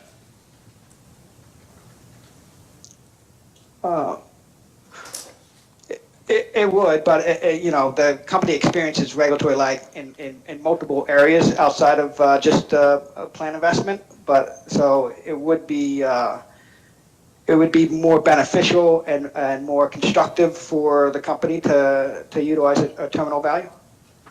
Okay. I guess I understand what the word beneficial would be. Let me ask it this way: use a 13-month average. You're able to earn your authorized return using a 13-month average in a QUIP, correct? That is correct, but okay. The company would not be able to offset some of the regulatory lag that we've experienced on plant that was included in the last rate case. Right, but that's not the purpose of the QUIP, is it? It is not. Okay, so what you're saying just then is by using a ending balance, you technically over-earn your approved authorized ROE, which is helpful to offset increases in costs that may not have been accounted for in the base rates. Is that fair? That is a fair statement, yes. Okay. Does the QUIP use CWIP or AFUDC in its calculation of rates? I do not know off the top of the head, but I believe so, yes. Okay. And so if the QUIP using a 13, and if this, I'll ask the singular question, if the answer is different between a 13-month average and a ending balance, let me know. If a hypothetical QUIP is approved for $10 million and only $5 million is invested in a given year, under the reconciliation that the company files, let's say in a few months for the previous year, if that amount is unspent or underspent, right, it's a $5 million investment instead of the $10 million as anticipated, is the amount of accumulated QUIP or AFUDC for that $5 million that wasn't invested returned through the reconciliation?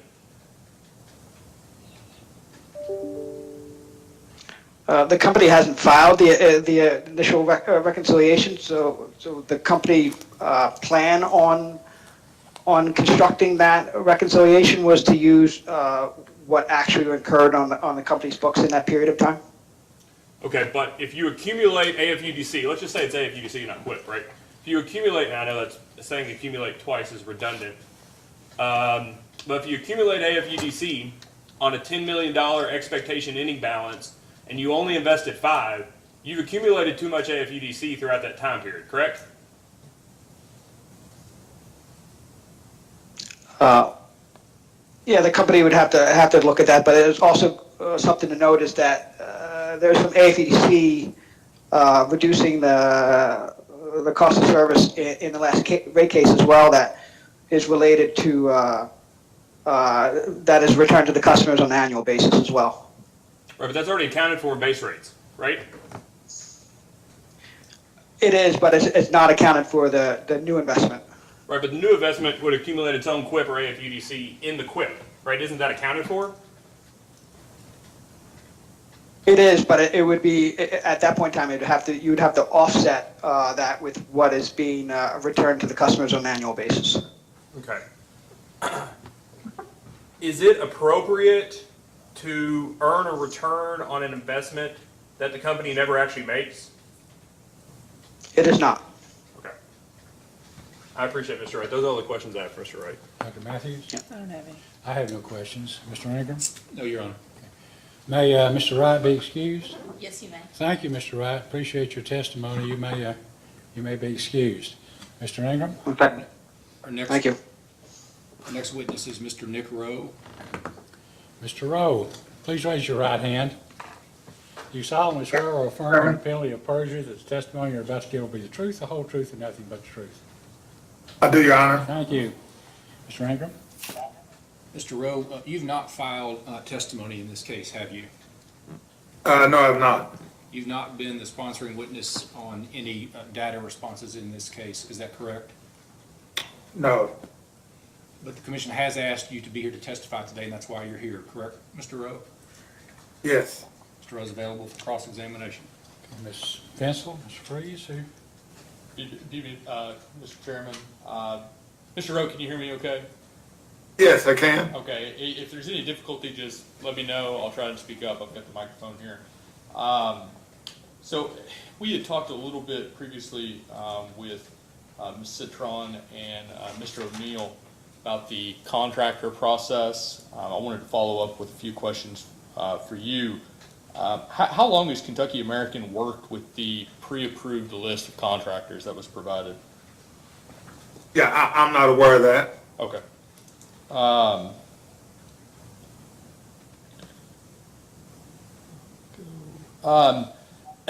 guess I'll kind of switch lanes then. The company in its response to DR2, response number 14, and some of the testimony that was elicited today indicates that Kentucky American feels the commission's decision in case number 2020-27 was too narrow when it essentially rejected, I think we've referred to them as ancillary or other essentially classes of assets. Can you point to where in the application Kentucky American requests the commission to revisit that decision? Well, I mean, I think first of all, I want to commend this commission for the decision it made in 18 to allow us to have a QIP program in light of the challenging infrastructure challenges across the Commonwealth, but more importantly in our service territory. I think that was a good foresight, and I commend this commission for that. I think that we have worked hard. I thought Mr. O'Neill and Mr. Ingram did a good job of explaining how we got to where we are. If you think about in 18 when Mr. O'Neill testified, I testified, we wanted an opportunity to find a way to recover and increase our spend on aging infrastructure, and I think we've done that. We were disappointed, of course, after QIP 1 order that focus was narrowed.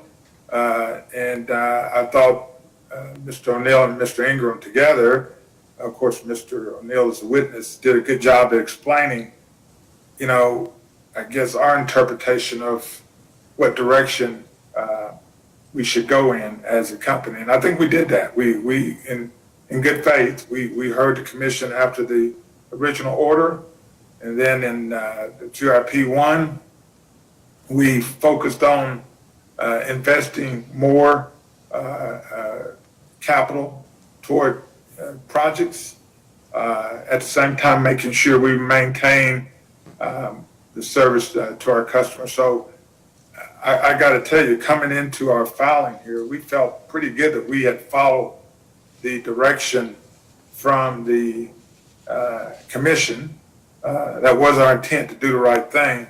There may have been some misunderstanding along the way. I heard from a couple of commissioners and their thoughts around that, but I thought Mr. Ingram said it better than I could have said it. We take the words of our commissioners as well as the staff very seriously, and we have always had a strong working relationship with this commission as well as the Attorney General's office, to be fair and what we thought was reasonable in that approach. So I think we are where we are. We'll wait and see what this commission decides, but I think between the QIP 1 order and the original rate case order that gave us the permission for QIP, again, I just want to commend this commission for that. I still think it was the right decision.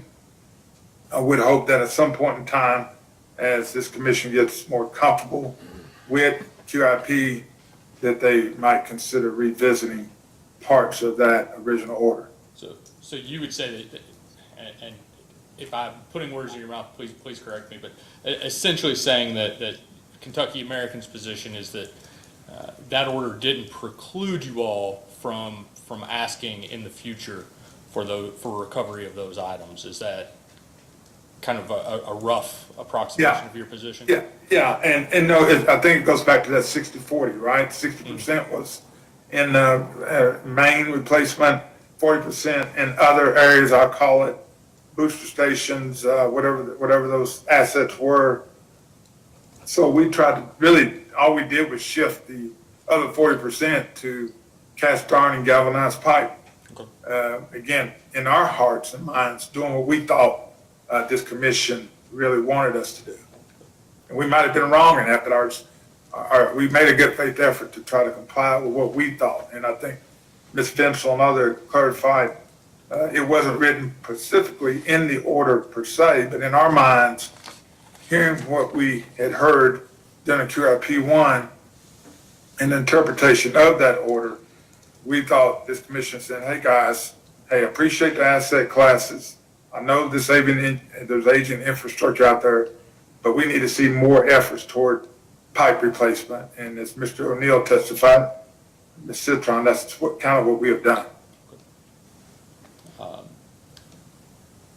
And this is kind of a follow-up question to something that Ms. Vinsel asked. I'm asking it kind of in a general sense. I know that you're not kind of the engineering witness, so don't feel like you have to answer it in engineering terms. But so kind of just generally, what improvements in system reliability does Kentucky American expect to see based on the projects that are in QIP 2 or proposed in QIP 2? Sure. Well, I think both of our previous witnesses talked about, over time, I think you're going to see some good benefit. First of all, we're going to reduce the aged life of the pipe. We're on a 380-year life cycle. Overall, if we can focus on the cast iron and galvanized pipe, hopefully we'll see some reduction in non-revenue water in other areas. But more importantly, we're addressing some of the challenges in our problem areas. As you heard, the prioritization model that Mr. O'Neill and Ms. Citron talked about, as far as main breaks, or if there's a pressure issue or whatever the case, there's a water quality issue, And sometimes those kind of trump. I think as Mr. O'Neill said, you might have a pipe that's a little newer, but guess what? If we've got some type of issue, we're going to try to tackle it head on and address it right away, with the focus being on providing that reliable customer service. And have you all, either you I'll ask as far as, have you had any conversations with there at the company about any general idea of percentage of water loss reduction or percentage of reduction in line breaks? No, I haven't, but I think that was in the original testimony from Mr. O'Neill back in 18. Okay.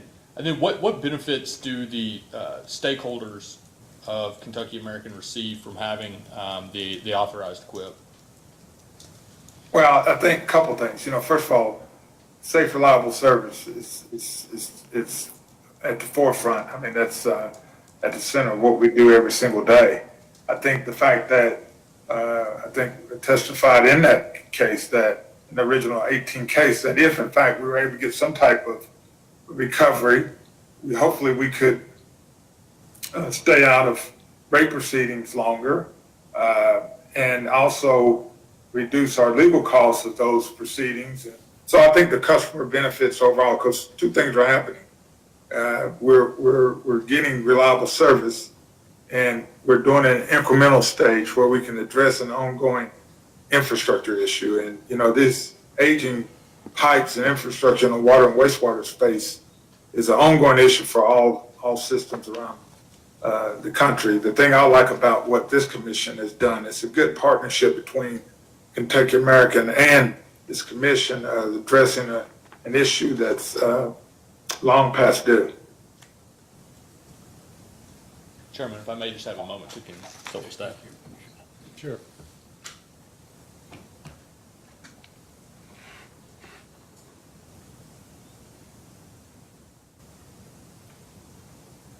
Chairman, I have no additional questions at this time. Vice Chairman Chandler, questions? Thank you. Good afternoon, Mr. Rowe. Hey, Mr. Chandler, I'm used to seeing you on the other side, my friend. Yeah, here I am. For better or for worse, here I am. Let me ask you, Mr. Rowe. Mr. O'Neill was talking earlier. I hope we heard him. I know we've had audio issues. That the company was spending about $24 million a year in capital investments in a system prior to getting it equipped, and that the anticipation is that it'll be in the neighborhood of 30 moving forward. You remember that? Yes, I heard that. So, your testimony from the 2018 rate case, I think you explicitly note that with the addition of a QIP, you anticipate spending an additional $6 to $10 million a year in the system, and that a large portion of that, or a primary portion of that, would be seeing out Mr. O'Neill's accelerated replacement of aging mains. Is that fair? Yeah, that's fair. Okay. Mr. So, Vice Chair.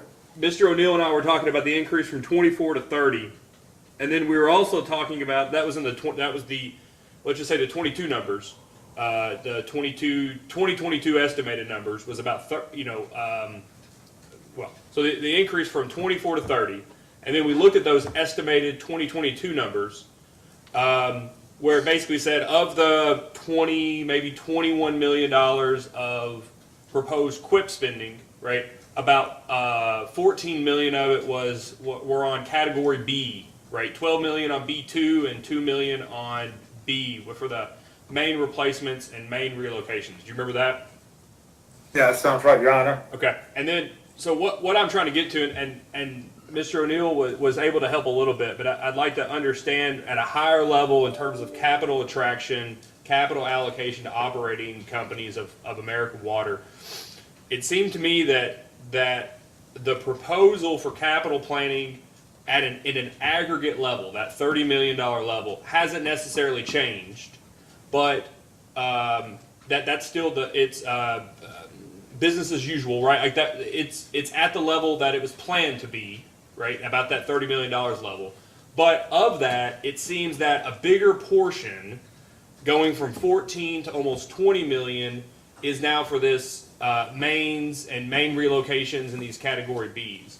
So my question to you, and this was kind of my question to Mr. O'Neill, have things been pulled forward or pulled back? Have other investments been deferred? Have you all decided that investments don't necessarily need to be met?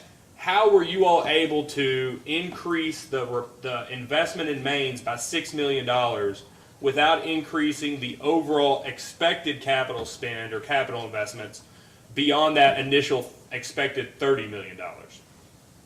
Yeah, let me try that, Mr. Chandler, best I can. I think you end up, because until we see the numbers, that one's a hard one to explain, because I think Mr. O'Neill testified that there's so many moving projects on an annual basis. It changes every year, and it's just because of the nature of what we do.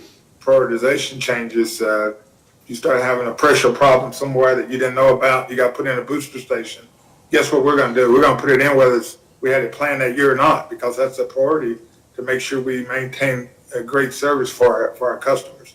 So I think your own record data request will probably show that overall, a couple things have happened since we've been able to get QIP from this commission. Again, I commend the commission for that.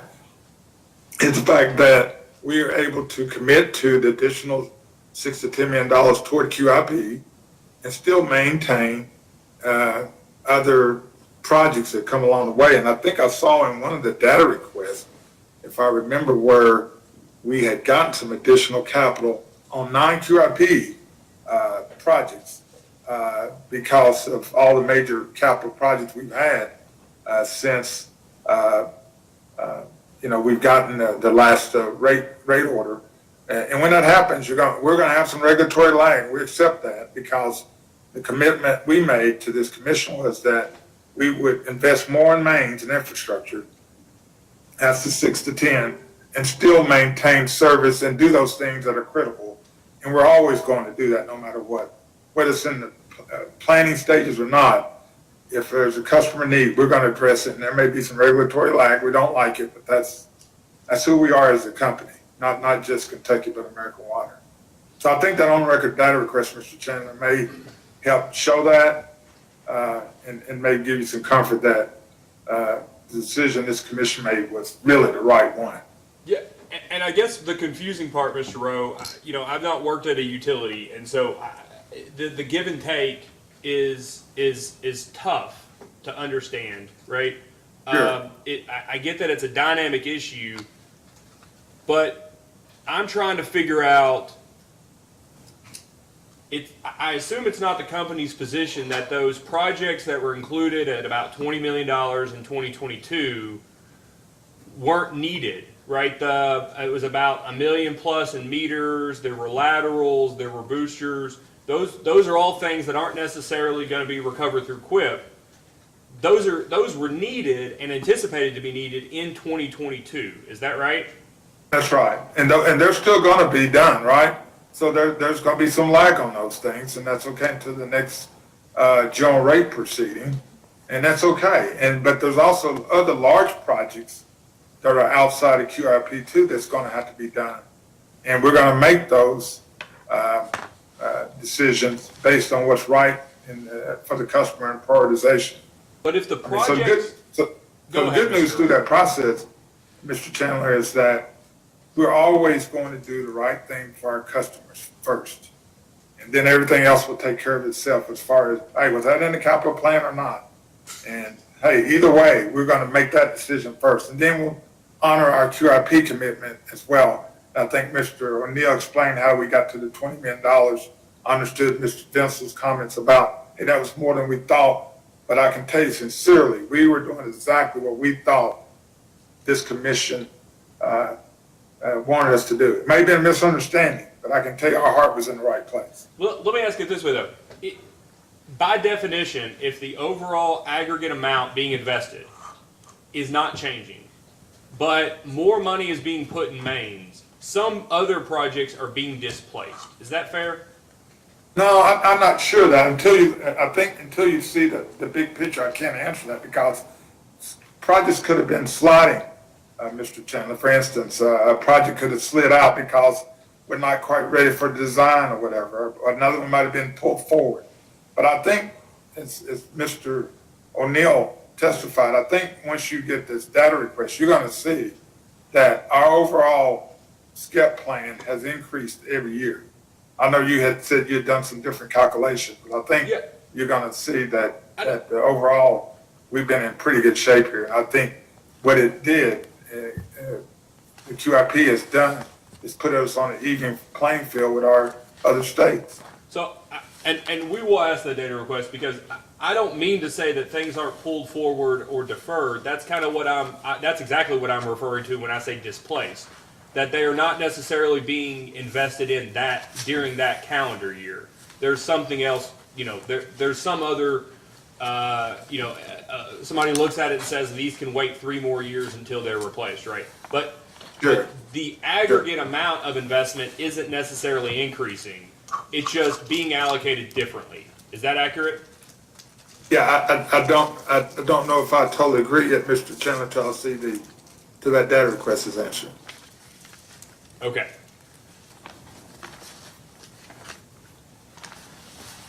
So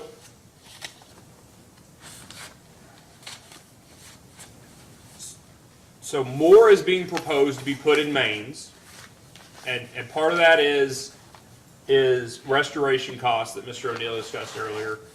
Some of it is related to the movement from a 25 to a 20-year period. And we'll ask in a post-hearing data request if the aggregate amount of capital spend in the year is expected to be around 30 million, and that's what it was before, what has happened to the other projects were identified as needed previously? Okay. Sure.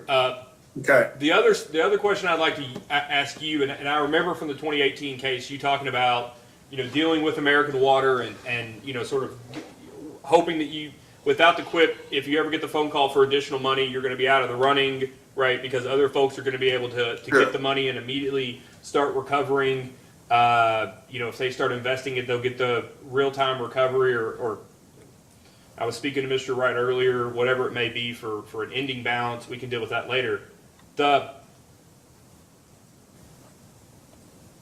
Had you already, at the time of the 2018 rate case, had you already at least had it indicated to you that with a QIP, you all could have an expectation of that additional, which you've gotten now, but that additional $6 to $10 million in allocated capital? You all kind of understood that going in, that if you could get the QIP, you all would get more capital for advancing or speeding up the replacement of aging mains. Is that fair?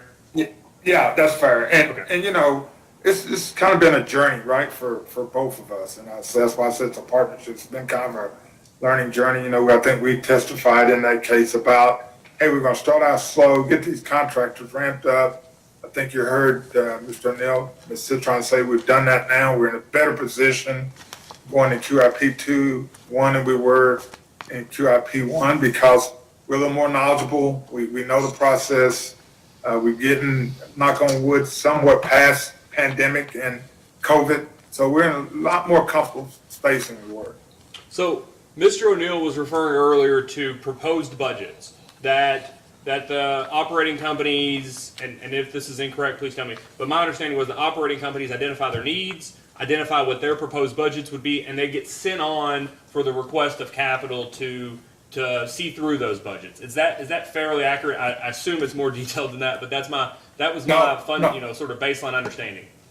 No, Mr. Chairman, I think you're right on. And those are rolled up. And most of the time, those are handled by our Director of Engineering. In this case, it would have been Mr. Stafford. Right. And Mr. O'Neill did that for us when he was there. And you can imagine we got more projects than all the funds available. American Water spends about $1.8 billion a year annually on infrastructure investment.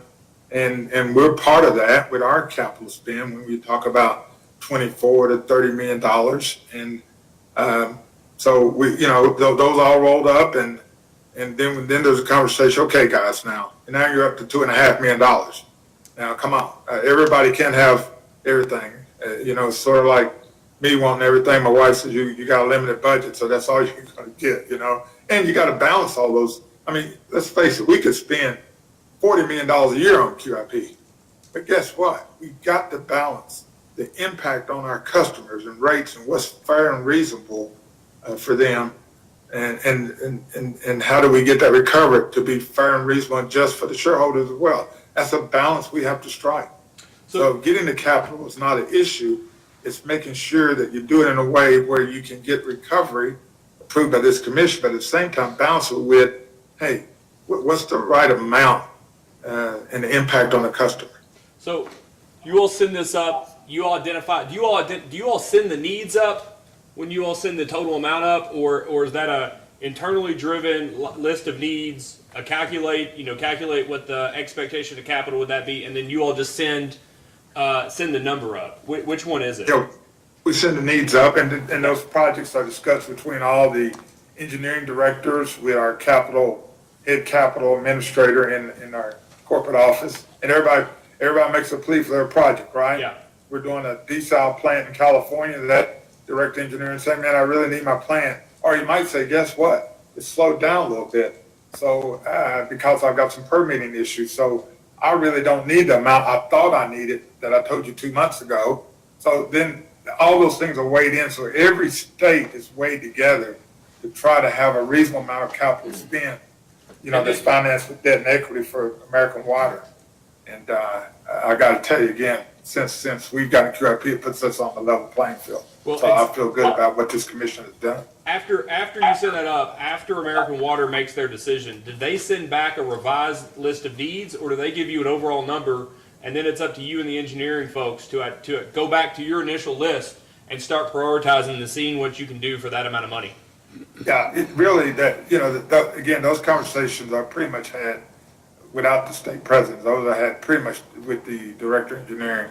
Okay. And him and her and their team members know what projects can be pushed or shoved or whatever to get to a number that is reasonable so that we can fit under the American Water cap number, whatever that is. Okay. And is that something, those identifications, needs, those budget requests, is that something that is a tangible document that we could ask for so that we can sort of understand how the company is looking at these needs and then requesting that capital from American Water? I don't know if that's a tangible document, Mr. Chandler. I think it's more of conversation between the director of engineering with other directors, with each person making their pleas. I think it's more, hey, how about that project there? It looks like that's going to be delayed a while in Indiana. So in Kentucky, where are you in your, I think most of that dialogue is had verbally. So I'm not sure there's a tangible document. The list of identified needs that Mr. Stafford or previously Mr. O'Neill would have prepared, that's not an actual document, you're saying, that it gets sent up with a budget request of a specific number to American Water? Oh, yeah, they'll have the list of projects, sure. Okay, and then the reply back from American Water about how much you're going to get in a given year, that's a documentary, like that's an email or that's a formal response, right? Right. Okay. All right. And then separately, I'm just curious, since QIP has come up, have there been any intermediate, non-normal budget cycles, have there been any identification of additional capital that has either been offered or discussed with you, call you up and say, we've got an extra $5 million, could you tell us what projects you have? Maybe we'll allocate it to you. Maybe we'll allocate it to desalination plant in California. Have any of those conversations arisen since the QIP has come along? Yeah, it hasn't risen to my level, but it doesn't mean it hadn't. Those discussions haven't taken place with Kirk Stafford. Okay. Do you know if you all have gotten any, even if the discussions, do you know if those discussions have went well enough that you all have gotten additional, we'll call them off budget allocations of capital? Yeah, again, I thought there was a PSC question in QIP2, maybe question number 8 or something, talked about some of those projects and some of those, I can't remember the number. I thought this was PSC question 8 in QIP2. Okay. I thought it talked about, because there was I saw a $9 million additional capital needs that we had, and that's probably some of our large projects. So I'm sure Mr. Stafford had those conversations so that these projects are running a little ahead of schedule, or whatever the case may be, or this costs a little bit more than we anticipated. So, but I have not personally been involved in those. Again, I think because we're positioned in a very good place right now. So I'll just ask Ms. Vinsel as a post-hearing data request to draft a request for maybe what Mr. Stafford or previously Mr. O'Neill sent up in terms of needs and budget requests, the response back, and then identification if there have been any off-budget allocations of capital to address any of the additional needs that might not have been addressed in the budget amounts that were allocated. So I appreciate it, Mr. Rowe. Thank you, Mr. Chandler. Dr. Matthews? Don't have any questions. I have Thank no you. questions. Mr. Ingram? Just one point of clarification. Just 1 second here on it, please.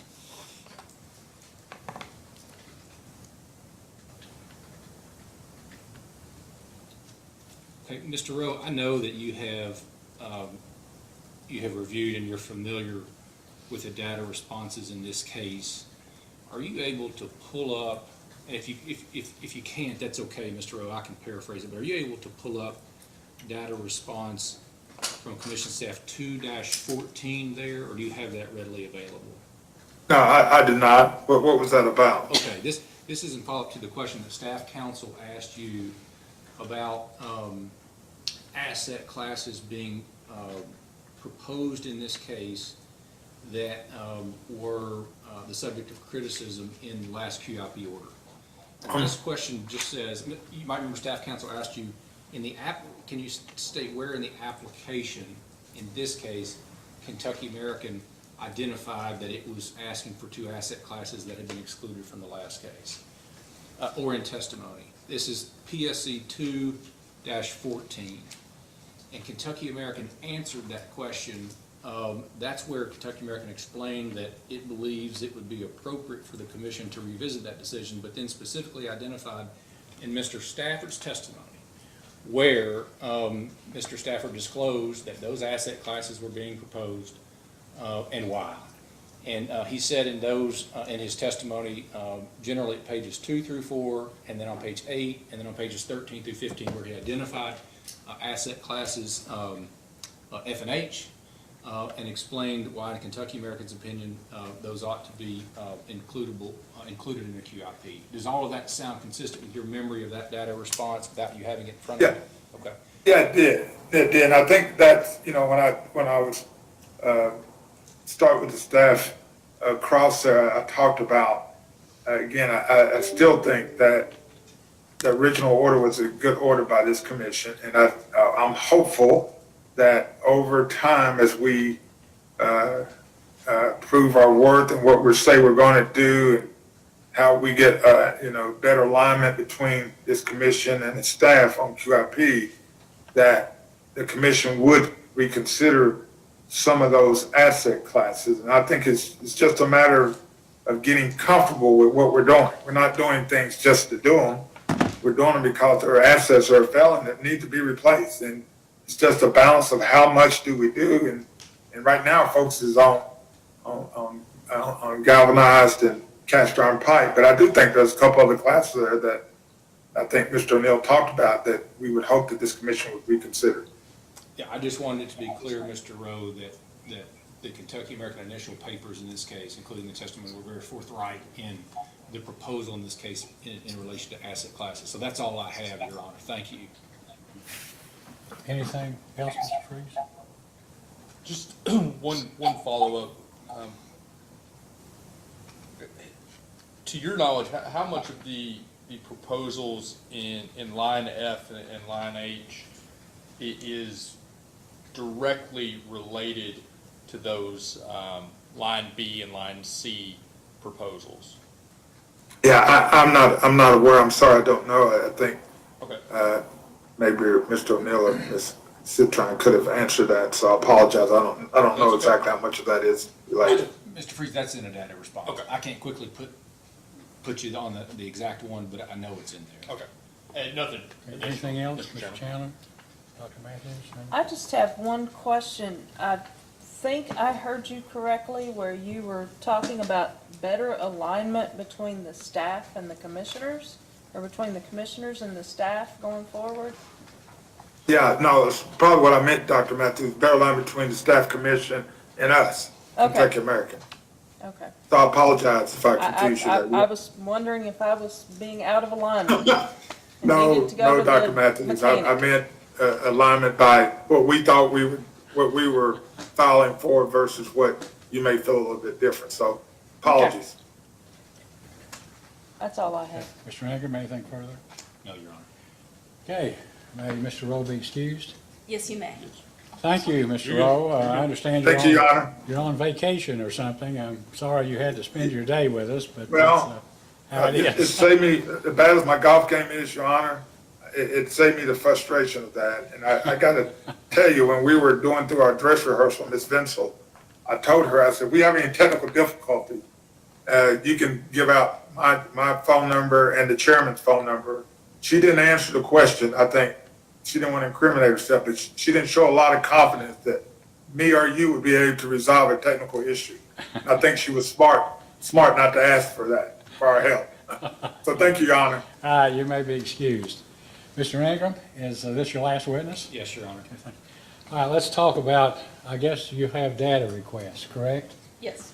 Can you have your data requests to Mr. Ingram by close of business on what, Friday the 4th? That's Friday this week? Yes, I can. Mr. Ingram, I know you've asked for a decision by the end of the month.